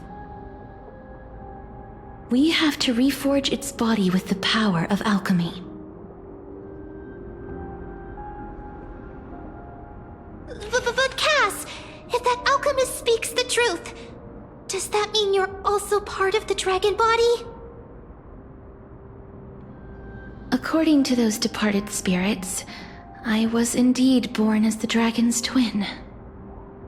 But before we talk about that, have you heard the sighs? No, not from me. The sounds that come from the memories when we were collecting the souls. I heard them too. So what are those? I think it's probably the sign of Pollux's wish being fulfilled. They must have realized how heavy a price they'd need to pay when they used their divine authority to resurrect a dead woman. That's why they exerted every ounce of their strength to send me to Styxia, a city that called for death, a land where none is hostile to death. They never saw their wish fulfilled and fell so prematurely, all because they wanted to give me a new life. Pollux must really want to know how their sister has been after giving their all to save her. That wish is the reason Pollux's soul still lingers in the mortal realm even after their fall, quietly watching and documenting every detail of their sister's life. So instead of picking up objects on the way here, we were instead showing things to a strand of yearning that lingers here. Now, we must weave these yearnings together and restore them into Pollux's complete soul. but all of this is just a hypothesis, right? What if we go through with the ritual and it turns out totally different? That's fine. As Professor Anaxa often reminds us, such is the nature of alchemy. The true outcome can only be known once the process is complete.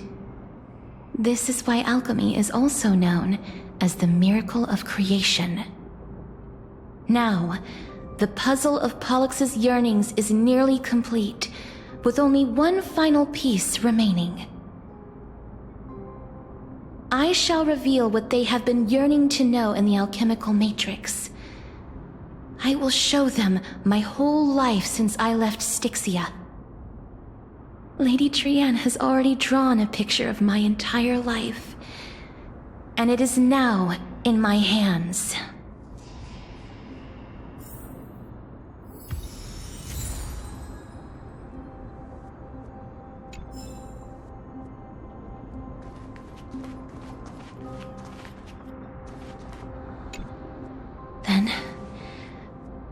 Let the ritual begin.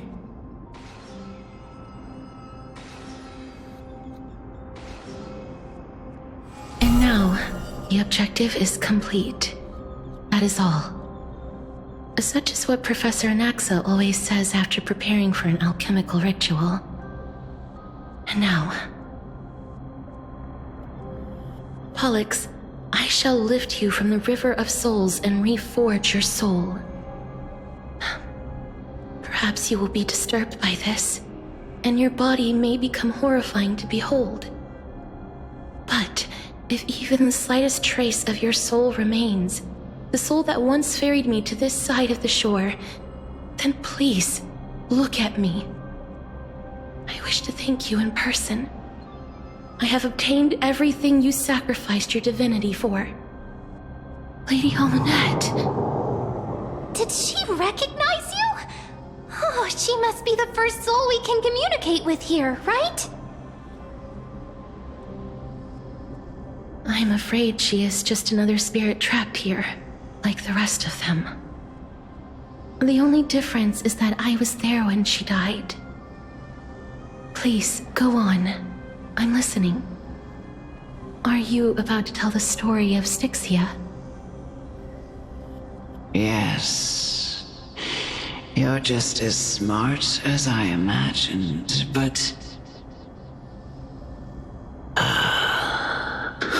never mind. Now's not the time. There's no need to worry, Elder. Take a look around you. You're already at the resting place of the dead. The world of the dead? But how? I understand that you chose to remain silent about the story to protect Casterus, the girl who coexists with death. But you no longer need to hide that story. I can assure you that you have protected that girl's life well. Oh. Well, in that case, let me begin.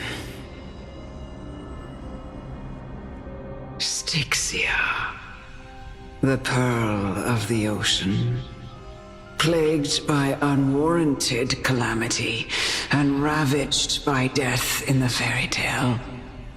It was the first city-state to shift their faith towards death, even before Idonia did. From where you stand now, I suppose that's a bit hard to believe. Right? Indeed. I cannot imagine that those from the Era Chrysia, blessed with eternal life, could ever yearn for death. I have pondered the same question, child. But I am afraid there is no clear answer to it. Journeys and epics are only glorious and magnificent because all things eventually fade to dust. That's how someone once explained to me why death is necessary to the world. But I still can't take that as the final answer. Let a world without journeys and epics be worse off.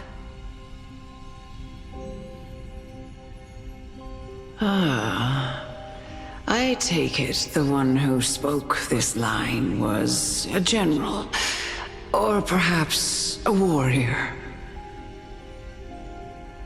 I, however, did find some inspiration in these words. Would you like to hear my thoughts, Casterus? Please enlighten me, Lady Almanette.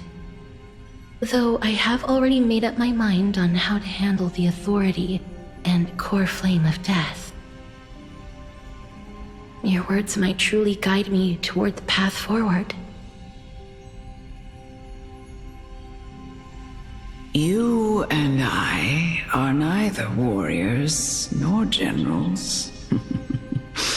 Therefore, journeys and epics cannot truly resonate with us.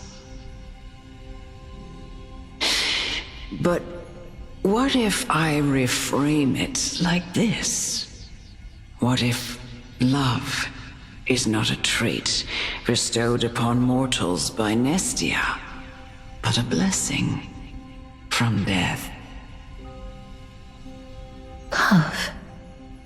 No one ever invented the word cherish in the era when life was eternal. For all the good things in the world can be revisited endlessly, and every bond formed carried no risk of being severed. The so-called Era Chrysia was an age devoid of both virtue and sin. People did not truly live. They simply existed, going through the motions without passion or purpose, then waiting for something to happen. Perhaps the people of Styxia chose to embrace death not out of fascination with its cruel and fearsome side, but instead became fixated and obsessed with the impulses and desires tied to a finite existence. Therefore, death is not a thing of fear and desperation, but... That's right, Casterus. It is the reason we shed tears when parting ways, and also the original spark that ignited the passion of mortals. If you truly intend to deprive the world of death, then be prepared to witness it return to a state of stagnation. I understand, Lady Amunet. Our limited lifespan shapes all that we know and love. Not even the Death Titan has the right to take that away from humankind again. Nestia's love was the chrysalis of Gold's first blessing, but it most likely wasn't understood by mankind. We only learned to interpret this wonderful gift after Thanatos' arrival. If the world was bereft of death, then the Queen of Styxia wouldn't have played midwife in delivering me into this world. You wouldn't have welcomed me into Idonia, and Aglaya would never have invited me to join the Flame Chase journey. None of these stories would ever have happened, and I would never have lived, let alone found happiness. Thank you, Mother. I will use all the love I've experienced in this long life to complete the final miracle. My teacher, Anaxagoras, grant me the wisdom of all things. I call upon thee, the stripped dead dragon's corpse.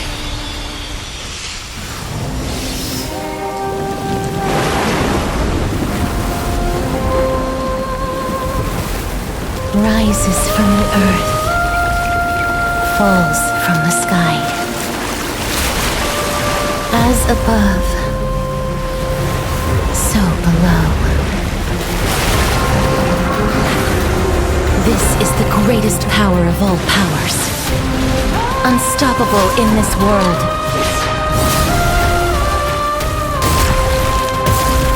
The great work that commands all death. I shall grant you embrace.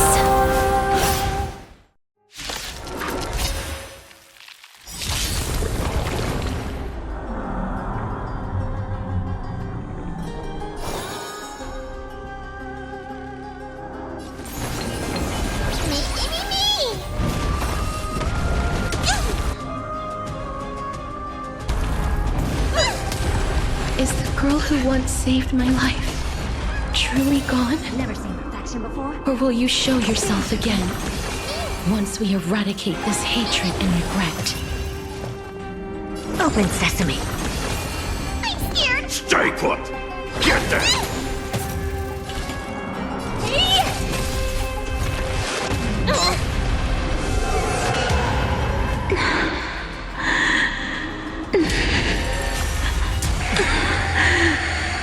And I know you're anxious. Shh. Don't be afraid.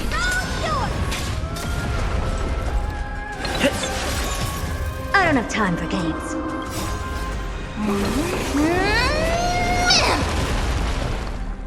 Expand your thinking. Curiosity. Endless riddles. Nothing but a boy. Get them! Never seen perfection before. Open sesame. Watch it crumble. Time to twirl! Mimi, Mimi!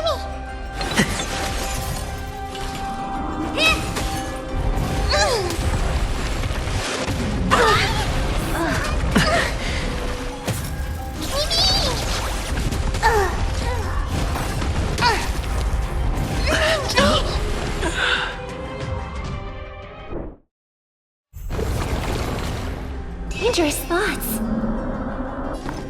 Hold together. Resonate once more. Skills polished. Stop! Too close. Is the girl who once saved my life truly gone? Or will you show yourself again once we eradicate this hatred and regret? Tonight, stars echo. No more time. Show me what you can do. I'll give you fuck. Ready to shine. Here you go, Master. Give me strength. You're the best. Time to show you Azure Dragon, White Tiger, less cards. Watch this. I venture forth to forever triumphant. Check. Victory is inevitable.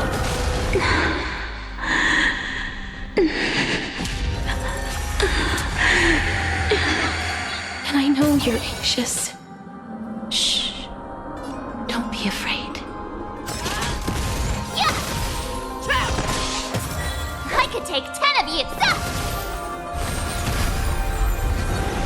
There's no more need to weep in grief. I will grant you peace. This turn. Yes, it's me. I'm back. Harmony and unison. Fangs and claws got dull. The fearless knows not fear. I won't do. Yeah.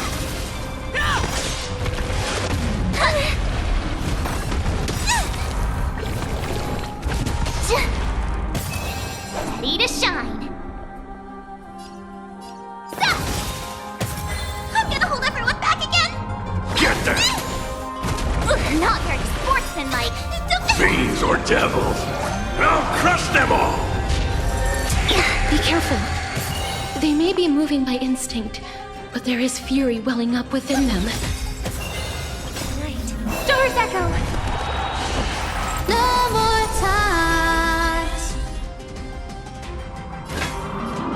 Never hesitate. Too slow. Please, don't turn back to the Nether Realm.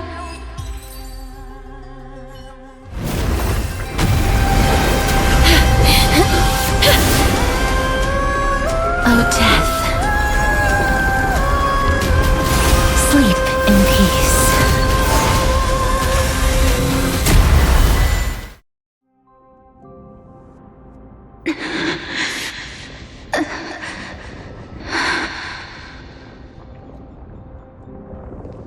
I'm sorry I have to wake you up from ancient death.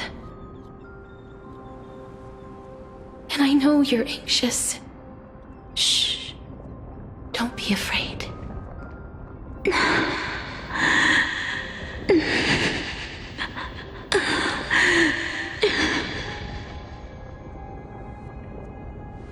remember me? I'm the girl you once carried across the Sea of Souls. I'm sorry I wasn't able to remember you, but with the help of many people, I was finally able to pick up these broken fragments of my past.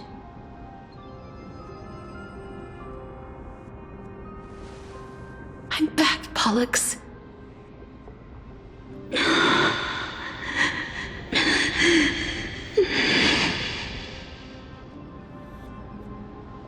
I know this might not be what you wanted.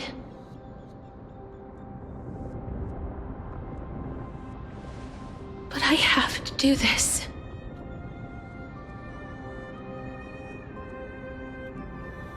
So please, carry me across the Sea of Souls again and return me to the Netherrealm, just like you did in the past. Please take me to where the core flame of death rests.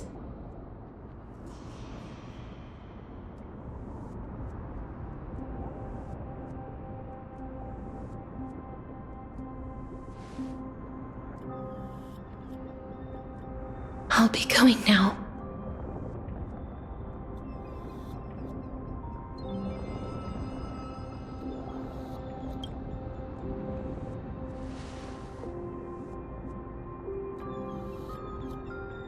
They may look scary, but as long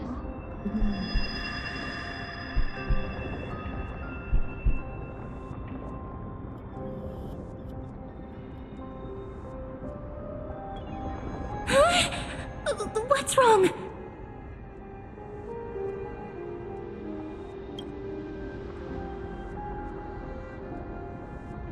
Are you... What's wrong with him? His time is almost up. If I don't go now, I'm afraid his soul will return to Thanatos' embrace before me. What? Oh no! Is there anything we can do? Don't worry. I promised I would ask Thanatos for the Trailblazers' right to roam the Earth again. Mem, stay here and keep a close watch until I return, all right? All right. I'm the best at taking care of others. Go on, Cass. Make sure not to leave yourself with any regrets.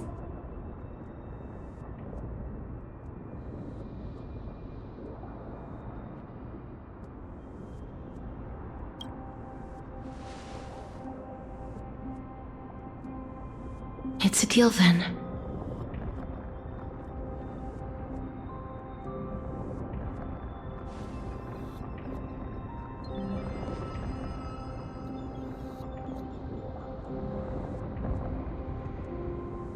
Please.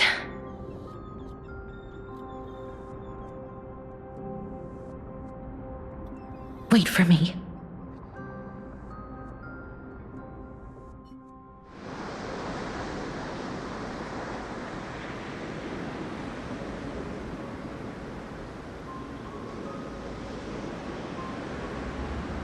After all that, you still ended up back here.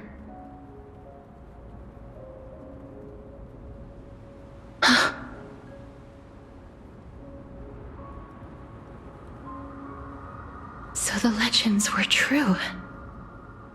The Netherrealm really is a sea of flowers. Yes. Just like the flower fields we tended to back then. Is that you, Plixia? Do you remember me? I don't have the memories from that time, but I've seen you before during an experiment. I see. Call me Thanatos, then. It'll be easier. However, Since you recognize the name, you must already know everything about Thanatos, right? Yes. I'm here to reforge the order of life and death in Amphorius.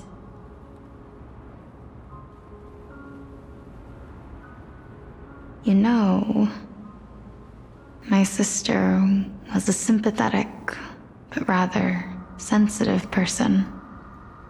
Whenever she didn't want to say what was on her mind, she would avoid eye contact and look off into the distance.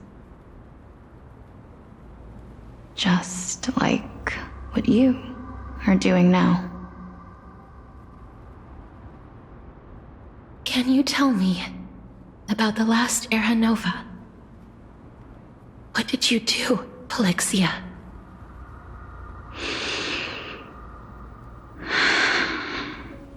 Where should I begin?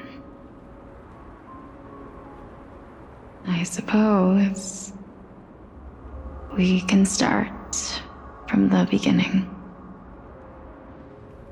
A long, long time ago, there were a pair of like-minded twins. As foretold in the prophecy, they were chosen to be successors to the god of death. But fate was cruel. The price of attaining divinity was to take the life of a family member with our own hands. That trial was indeed recorded in that memory. Then you should already know that my sister voluntarily gave up her own life, so that I could ascend as the demigod of death. But I couldn't accept that. Why did we have to kill each other for a future she'd never see herself? That's not fair. So, while weaving the laws of the new world, I shattered the forbidden bottom line for life and death. I reshaped my sister's soul and took the form of the great dragon Pollux to carry her up the River of Souls and back into the mortal realm. But our fates were already decided and manifested in unexpected ways in response to my futile actions. Aging is an unbreakable law of nature laid upon humankind, created at the same time as death.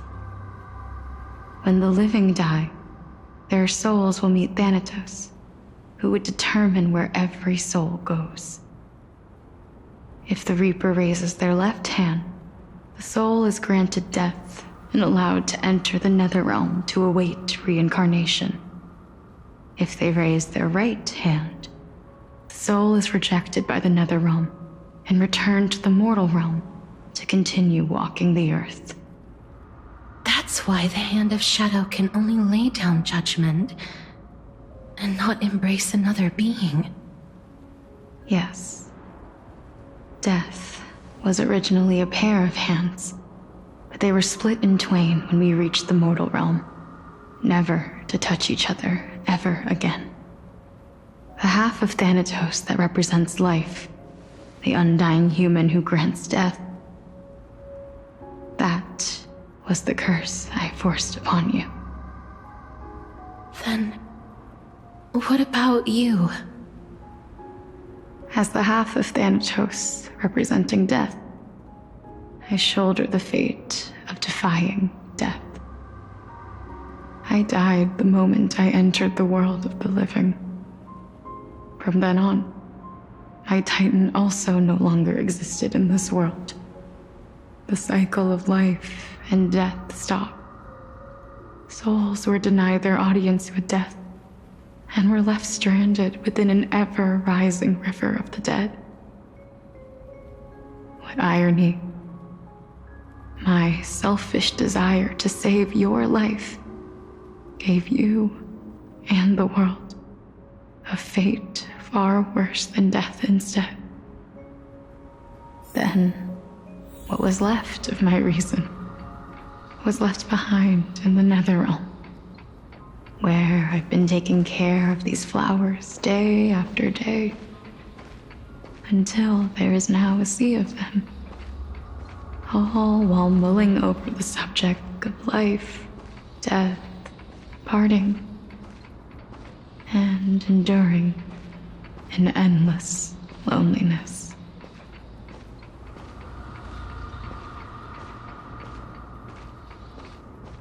Fate is absurd indeed. Our lives were a mirrored image of one another, like a pair of hands. Even so, we arrived at the same destination. We walked different paths, yet experienced the same pain. I had hoped that maybe you would at least have a good life in this cycle. I'm sorry. I lived my life well. It didn't go to waste. As far as I'm concerned, you did nothing wrong. Even though I forced the authority of granting death to humanity upon you, a total stranger. Too many responsibilities were forced upon me in the course of this long journey. I was once lost, even upset. But I realized recently that if it weren't for your blessing, I wouldn't have understood the source of these emotions, nor would I have realized my purpose. I wouldn't have made it here to reunite with my missing half, and we wouldn't be discussing our past while sharing the same view of this landscape. I wouldn't have understood the meaning of our existence. The meaning of our existence. This sea of flowers blooms on dead land, because we sowed it with the seeds of our separation and watered it with our tears of loneliness. Yes, the only thing death is allowed to create are flowers that bloom from blood and tears. That's why Thanatos cannot create living beings at will, nor can the hand of shadow determine a person's remaining days. Because the life and death of mortals should never be dictated by another's will. Are you saying there's no point in Thanatos' existence? No. No single being can bear the scales of life and death on their own, not even a god. Life and death weigh equally heavy. We both know that now, don't we? You, too, must have had a difficult life. We've taken quite the ridiculous journey together, haven't we? I had a feeling, even back then, that we would meet again one day. Not to embrace one another after a long separation, but to come in search of retribution. Tell me the answer that's already been written, and let us draw this seemingly. It's been far too long. I've waited here for centuries, watching day after day as desperate spirits are denied by this lonely wasteland. I always hoped I would see you among them, but I was also afraid of seeing you. I didn't know how I could possibly face you again, but more than anything, I was afraid that you might have forgotten all about me. I know. But don't you see, Polixia? I made it back anyway. You don't have to shoulder death's authority on your own anymore. It was always meant to be held in two hands anyway. So, let's give our core flame to him, and have him take it back to the mortal realm. Give humanity back their cycle of life and death. Our responsibility as Thanatos was never about picking out favorite souls. We were only meant to watch over life. Let's tend the field together and create a warm sea of flowers for all the souls to come.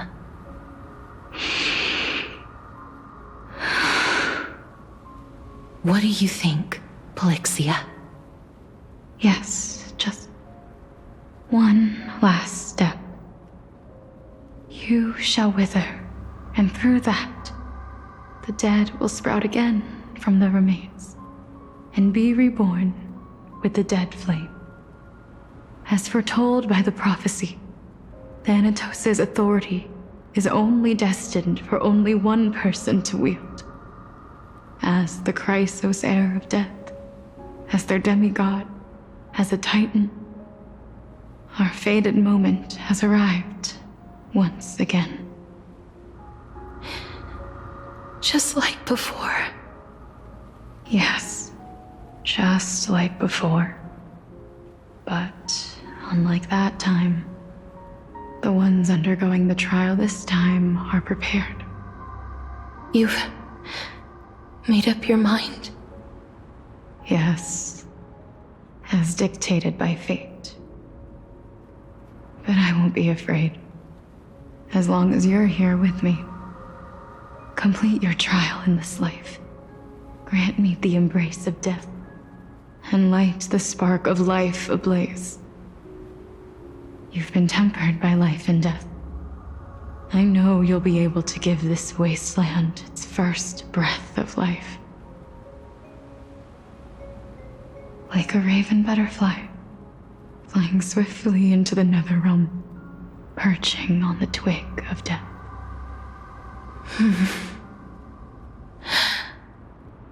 I will. After this, I will remain permanently in the Netherrealm.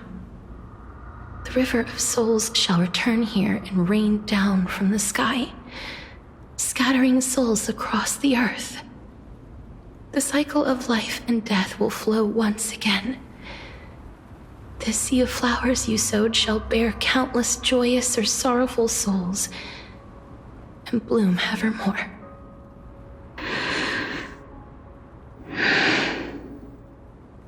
Thank you. Just one last thing. Can you grant me one wish? Of course. What is it? Please, don't forget me. I promise you, when we meet in the next world, even if I have endured another reincarnation,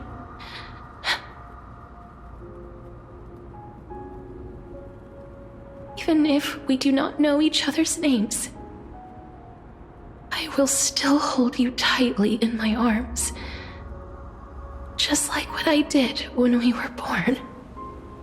Casterus. Casterus.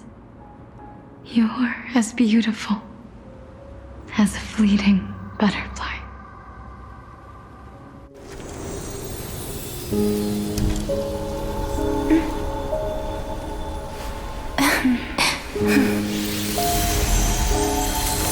I will bring rest to death. And from now on, stagnant life will once again flow.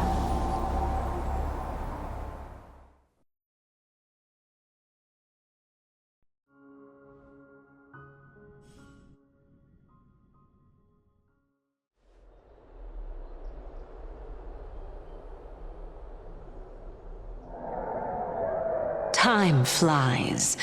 In the blink of an eye, the 15th entry hour is already at hand. When this farce is over, your soul will be placed on the scales of life and death. Are you ready? No need to ask so many times. Of course I am.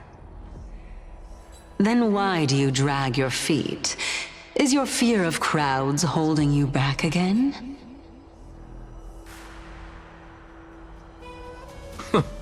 I simply find them too noisy. Paying attention to conceited fools like them would be an utter waste of my time. Such harsh words. As I see it, you are no less arrogant than they are. I couldn't agree more. Oh. I did not expect to hear that from you. Are you not going to refute me? I know myself better than you think I do. At the very least, better than a stowaway like you. And they say men whose ends are nigh have but kind words. Well, that is exactly why I chose you. Should I thank you for the compliment? The hour of the trial has come.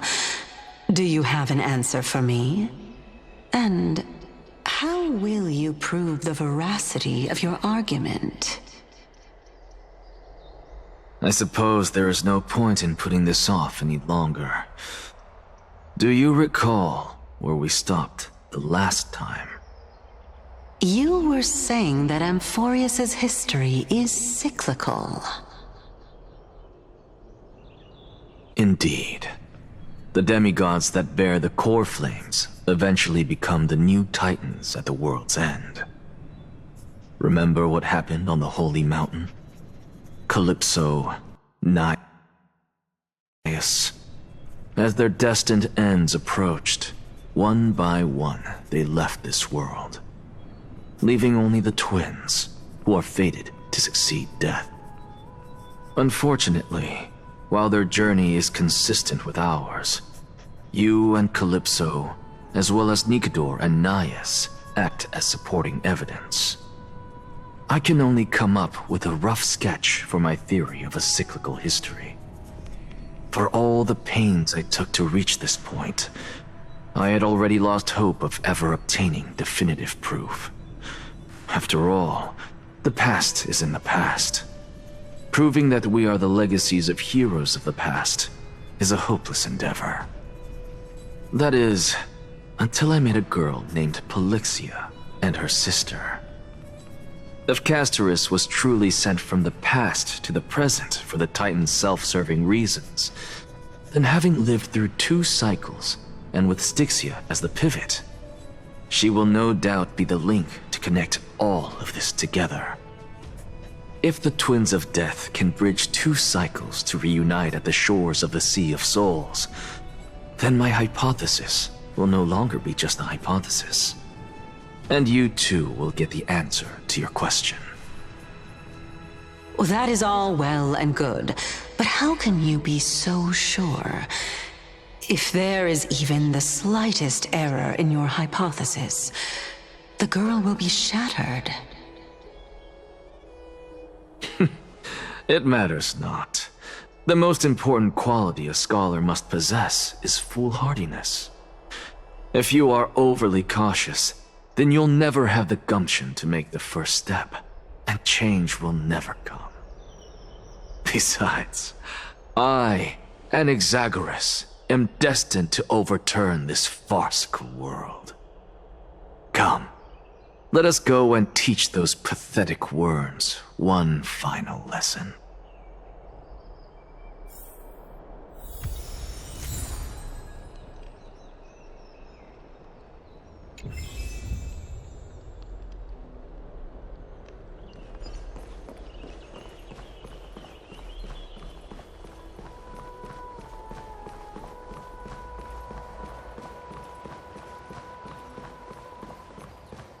Fine.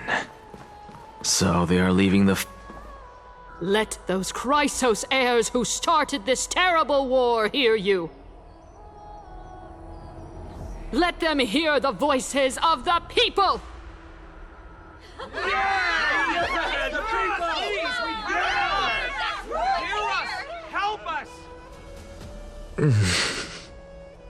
As always, that woman knows how to stir up a crowd. Professor Anaxa, I thought you'd pass on this. Everyone must cast their vote, or this assembly would serve no purpose. Prof, do you truly think it's wise to entrust the fate of the world to an assembly like this? Akama has stood strong under this system for 1,000 years. It stands to reason that there is purpose in its existence. But that is not what you're asking, is it? What you really want to know is Aglaya making the right decision in entrusting the fate of the world to you? Nothing ever escapes you. I didn't spend all those years teaching you for nothing. Most people only take 4 years to graduate, if I recall. To tell the truth, I feel like I'm on my way to an execution chamber instead of a podium. So, do you have an answer to that question? No, I don't. I thought so. Because that question is not yours to ask in the first place. Is Aglaya entrusting the world to you the right decision? Don't make me laugh. That is a question that woman must answer herself. Why are you fretting about this on her behalf? Or have you been seeing yourself as her pawn all this time? Listen up. I'll say this only once. Flip your perspective around and ask yourself this instead. What should I do to ensure that the world doesn't stray from the correct path? That is what you should be thinking about. You still have time, so give it some thought. Oh, and don't bother telling me the answer. Tell it to those begging for salvation from the gods. Got it. Thank you, Professor Anaxa. That's Anaxagoras to you. Who will you be voting for? That'll depend on how well you perform. May Circe safeguard your thoughts.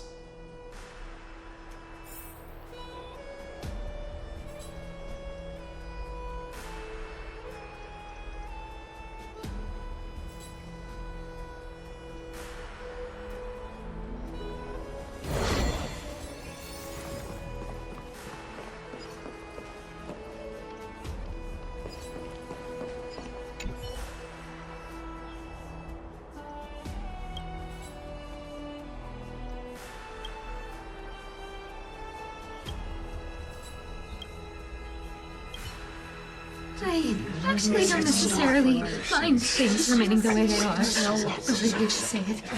I'm a little nervous. Thank you. Elders and citizens, silence, if you please. As the Theoros, I present to you Phinin of Ides Elysiae, virtuous citizen of Akama, and the last speaker of the assembly. Much obliged, Lord Lycus. I remember him. He's the penniless lad working for Aglaya. Where's Lady Goldweaver? Why is she sending this guy to give the last speech? Is this really the end of the Flame Chase journey? Can this dude really face down kindness?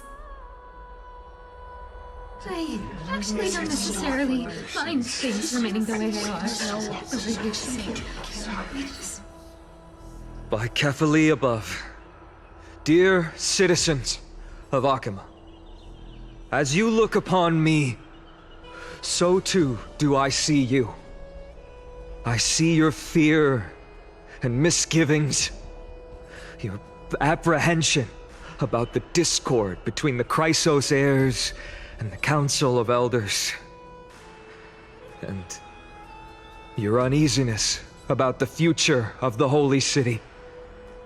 Yet, before you contemplate something as grand as the fate of the world, I ask that you look closer. Look beyond the horizon illuminated by Kefali, at the crisis threatening to overwhelm us. What? Hydes Elysiae, my beloved hometown, is a village forgotten by time. It is a place with the most invigorating breeze and wheat fields that spread all the way to the sea. I once thought that there I would enjoy a lifetime of peace and quiet with my friends and family. How I wish I could invite all of you to that paradise, far from the noise and chatter of the world. Alas, I can't. Because she, and all that she nurtured, all that I loved,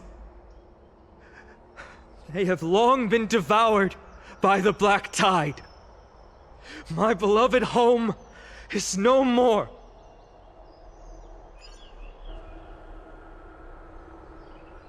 I will never forget the day the black tide struck. My father, Hieronymus, fought with a broken sword to his last breath to protect his child. My mother, Aldada, she was ripped apart by monsters. Also, I might live to stand before you here and now. Galba, he was a hunter. But in the end, those arms that once drew a bow instead embraced Piso, his beloved son, as they both breathed their last. Pythias, the teacher, risked her life to save her students, but a burning beam fell on her, crushing her. And what of Livia, her daughter? Did she make it out alive? No, she didn't. Livia, Piso, and so many other children, my childhood friends, they were all swallowed by the black tide and turned into monsters. They kept saying the same thing over and over. Even up until the final moment, I finally steeled my heart and granted them eternal peace with my sword. Why, Finan? Aren't we the best of friends?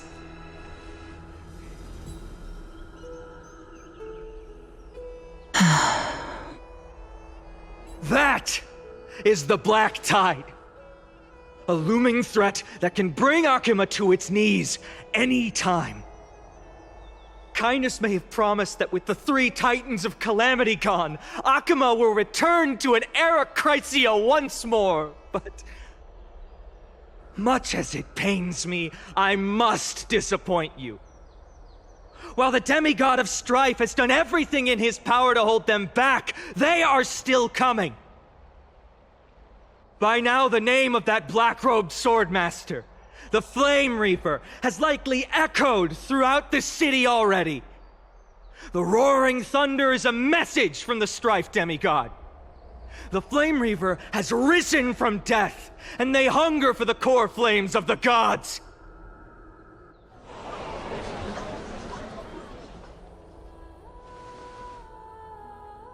Lies!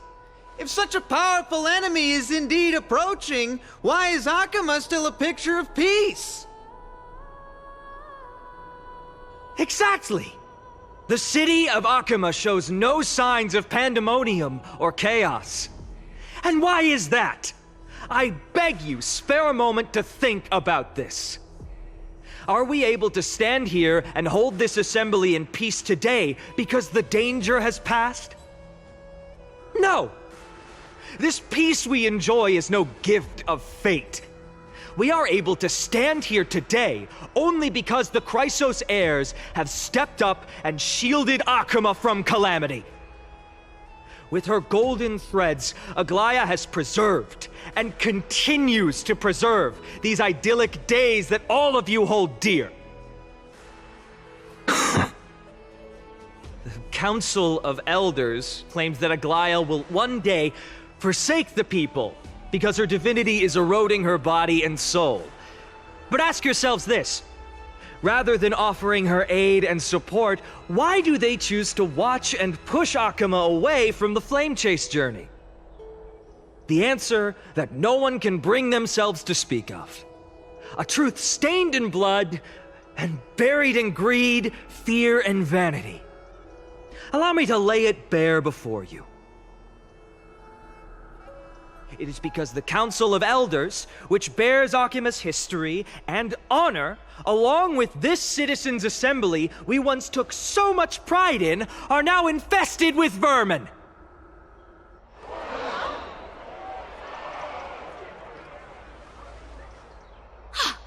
You insolent whelp! How dare you! It is true that Aglaia has reached her limit. Why? Because she has been working tirelessly to weave the defenses of our holy city against the encroaching evil. All while these vermin are making up baseless accusations about her and scheming in the shadows. Not once has she ever failed Akama. Yet these vermin attempt to tear her apart, tarnishing her name with unfounded allegations. She may have been blessed by divinity, but hasn't her heart always stayed true to humanity? They attempt to mislead you and reduce this assembly to a crude standoff between gods and humans, but citizens of Akama. Once more, I implore you to open your eyes and look at those around you. Examine them closely. Beneath all that finery, do you see the good heart of a human or the poisonous glands of a pest? Make your judgment, then turn your gaze to the demigods whom so many of you regard as cold and merciless. Do you not see the light of humanity in them? And those who wear the mask of humanity yet utter only hurtful, slanderous words. Can you not see that their souls have been corrupted by power?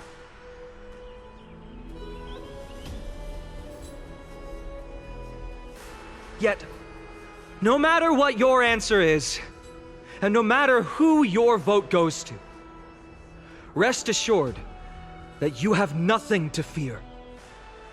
For Aglaia, Tribios, and I will remain your faithful guardians and pledge our lives to upholding your decision. And this vow will stay true until the end of our days, where it will be passed on to future flame chasers. A steadfast and unwavering promise that shall endure through the ages. Absolutely right. The crisis heirs have only our best interests in mind. I still don't understand it. I will never believe our peace times are always have to end. So.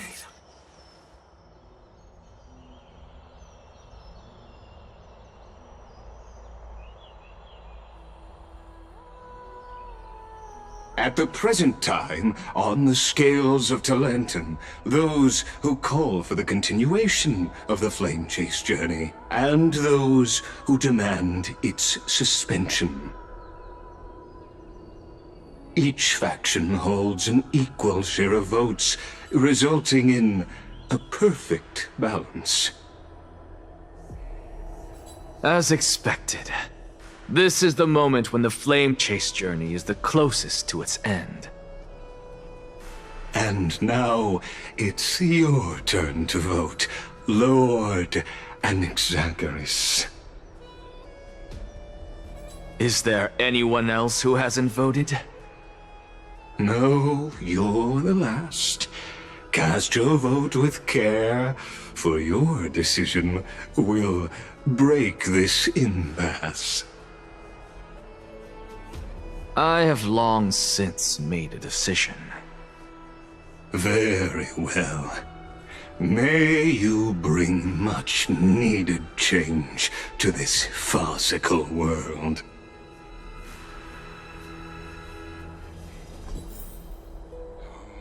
The last vote. Always the last vote.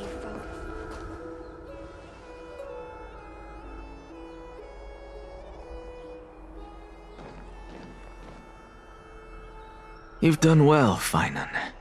Given the circumstances, delivering a rousing speech to stir up emotions was a prudent move.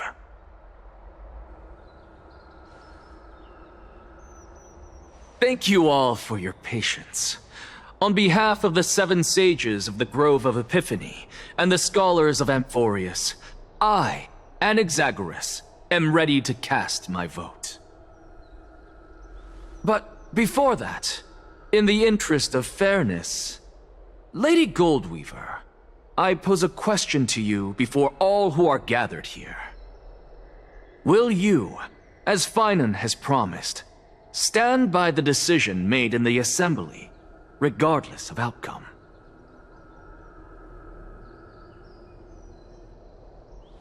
In the interest of fairness, I make no promises, lest it should influence your decision. Very well. I thank you for your honesty.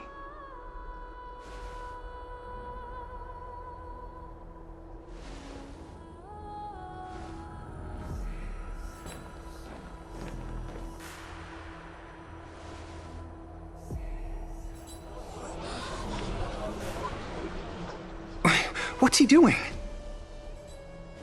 The stakes are high. Let's be patient. Cut the act! Who do you think you are, wasting our time like this?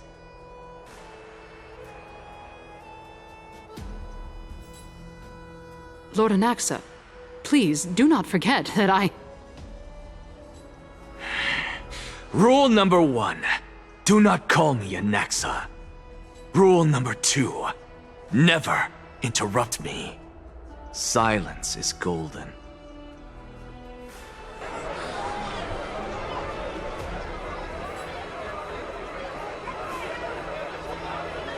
Just vote already. What are you waiting for?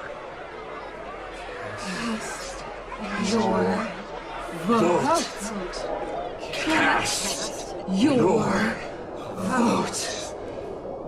Cast your vote.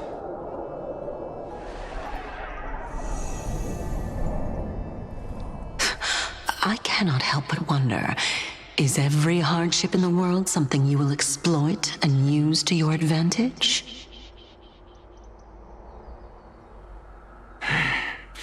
How else am I supposed to make use of this situation where my body and soul are separated? Oh, Circes. Or should I say Calypso? Accompany me on this final journey. Let us journey to the Netherrealm and see how she will substantiate the answer to your question and validate my decision. We need only to follow the sound of the tides.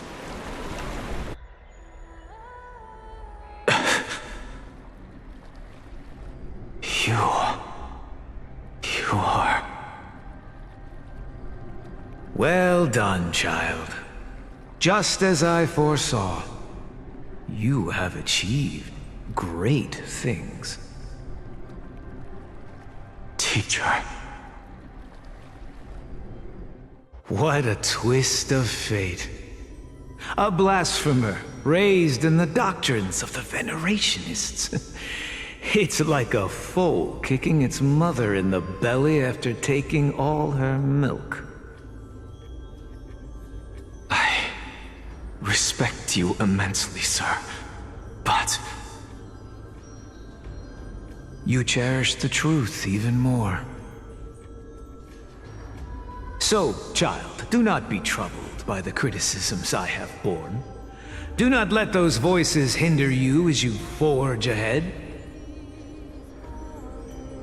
As the sage of the Venerationists, I am duty-bound to oppose you. But, as your friend and mentor, Anaxagoras, I say, go forth, for the truth is already in your hands. I will keep that in mind. Go now, child. Your lonely pursuit is about to welcome a new chapter. And when you reach the end of this journey, may we meet again with the truth before us. You have my word, sir. May Circe's safeguard your thoughts. May Circe safeguard your thoughts.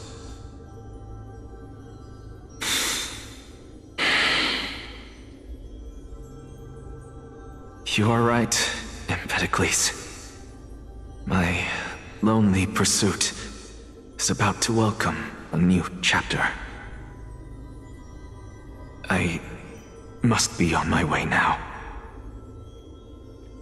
May we meet again with the truth before us, Empedocles.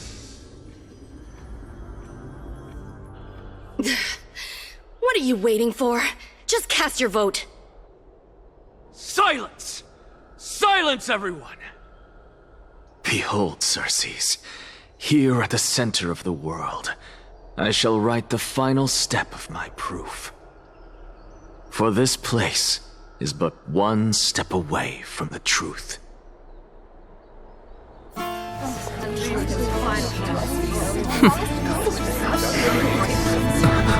Professor, I completed the proof you wanted.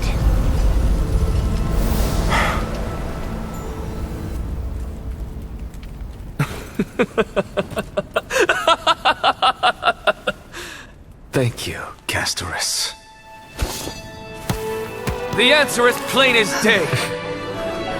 My vote goes to the Flame Chase journey and nothing else!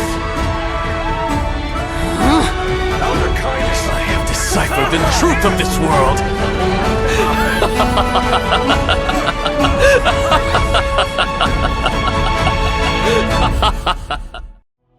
With the balance shattered, the result is clear.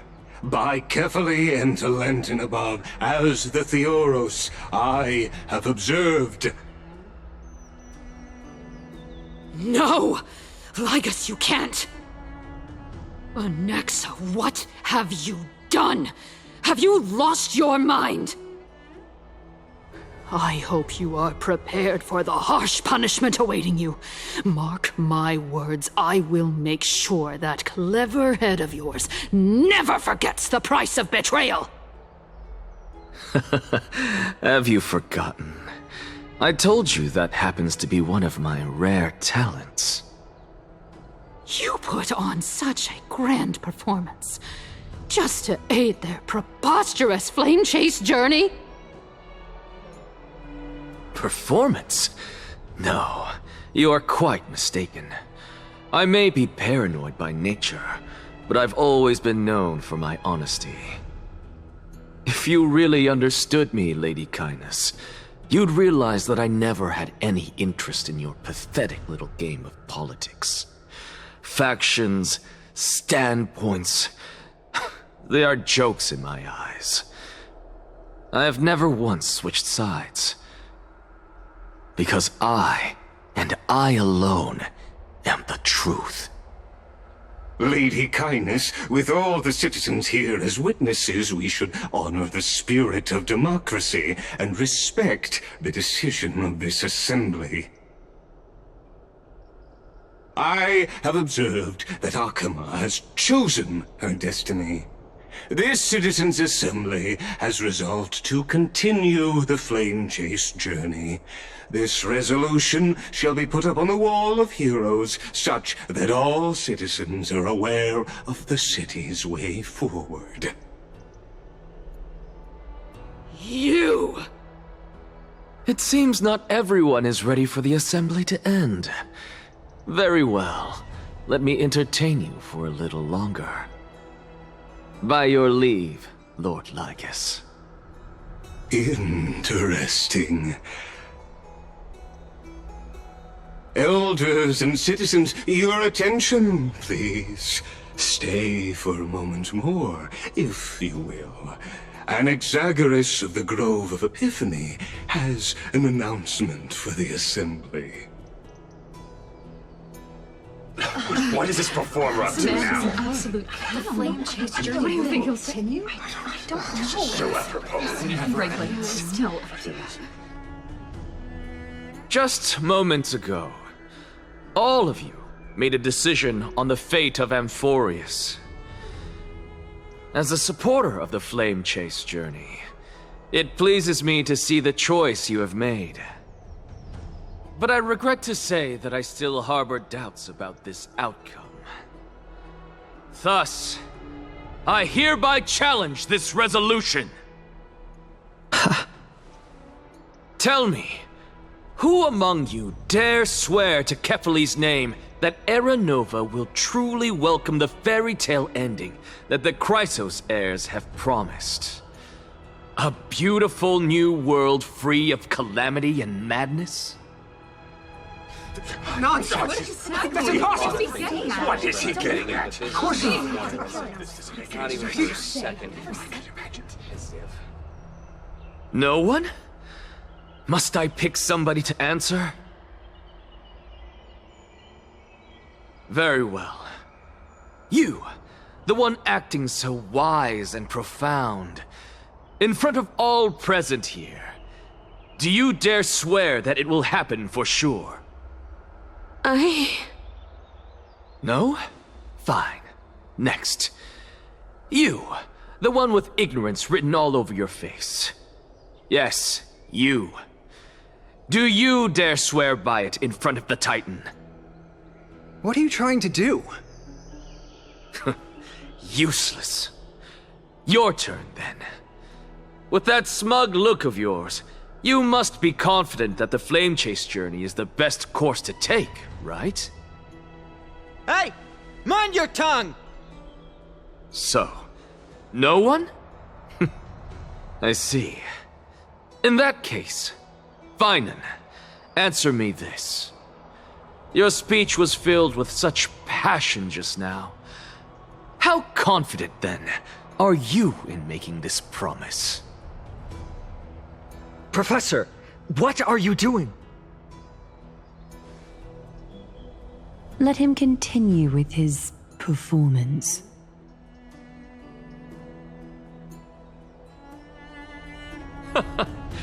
Will you look at that? Even Finan and Aglaya lack the courage to make such a promise. And what's even more absurd is that no one but I can promise you this new world. And yet, the Assembly passed the resolution anyway.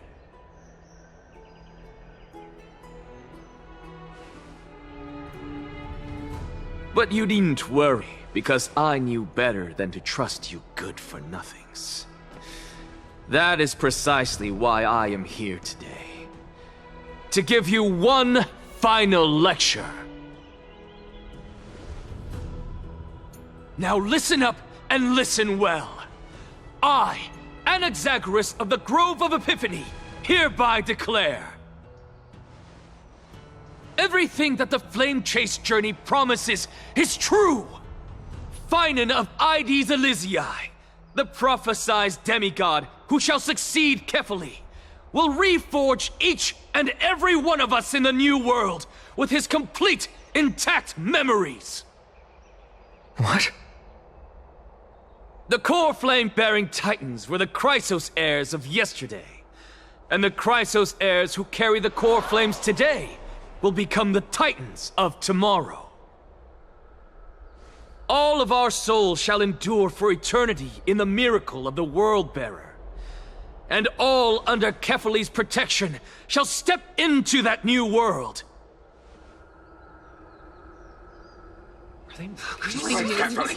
This is pure blasphemy! It's impossible. What? Are you saying that we must bow down to you and worship you, even in our next lives? Enough, you blasphemous imbecile! How dare you try to deceive us with all these lies and falsehoods? How can you prove? I told you, don't interrupt me. But since you've asked, I shall be kind and indulge you. My statements are based on my experiments on the divine body of Kefali themselves. You heard me correctly, everyone. With the tacit approval of kindness and the Council of Elders, I fused my soul with a god through alchemy and learned the truth behind Era Nova. What is he talking about? Isn't that pure blasphemy? I, the vile, wretched blasphemer, deserve nothing less than death for my sins. And the Council of Elders, which granted me consent and aided in committing this atrocity, should face punishment alongside me. By the gods, even kindness has betrayed Akama. The candle is upon. We're carefully above.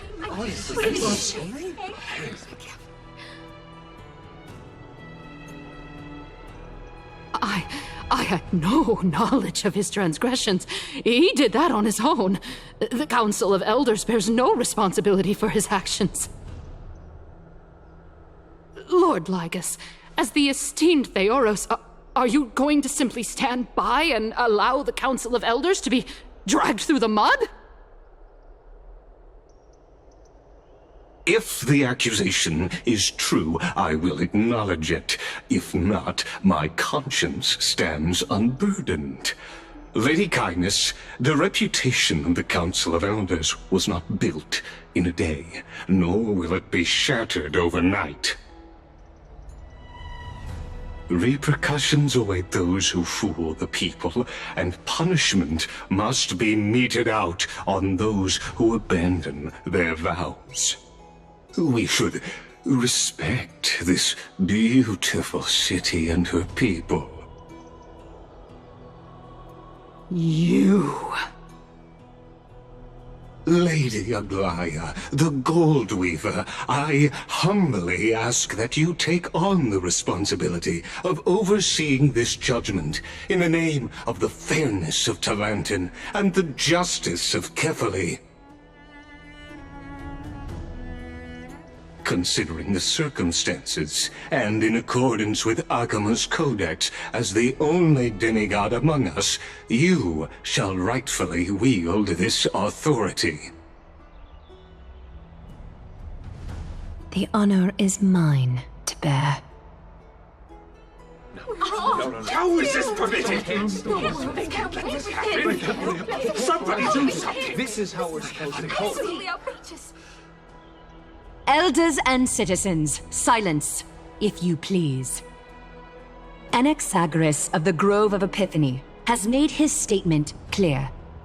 As per Akima's codex, I request all present citizens to stand with me in exercising the right of judgment.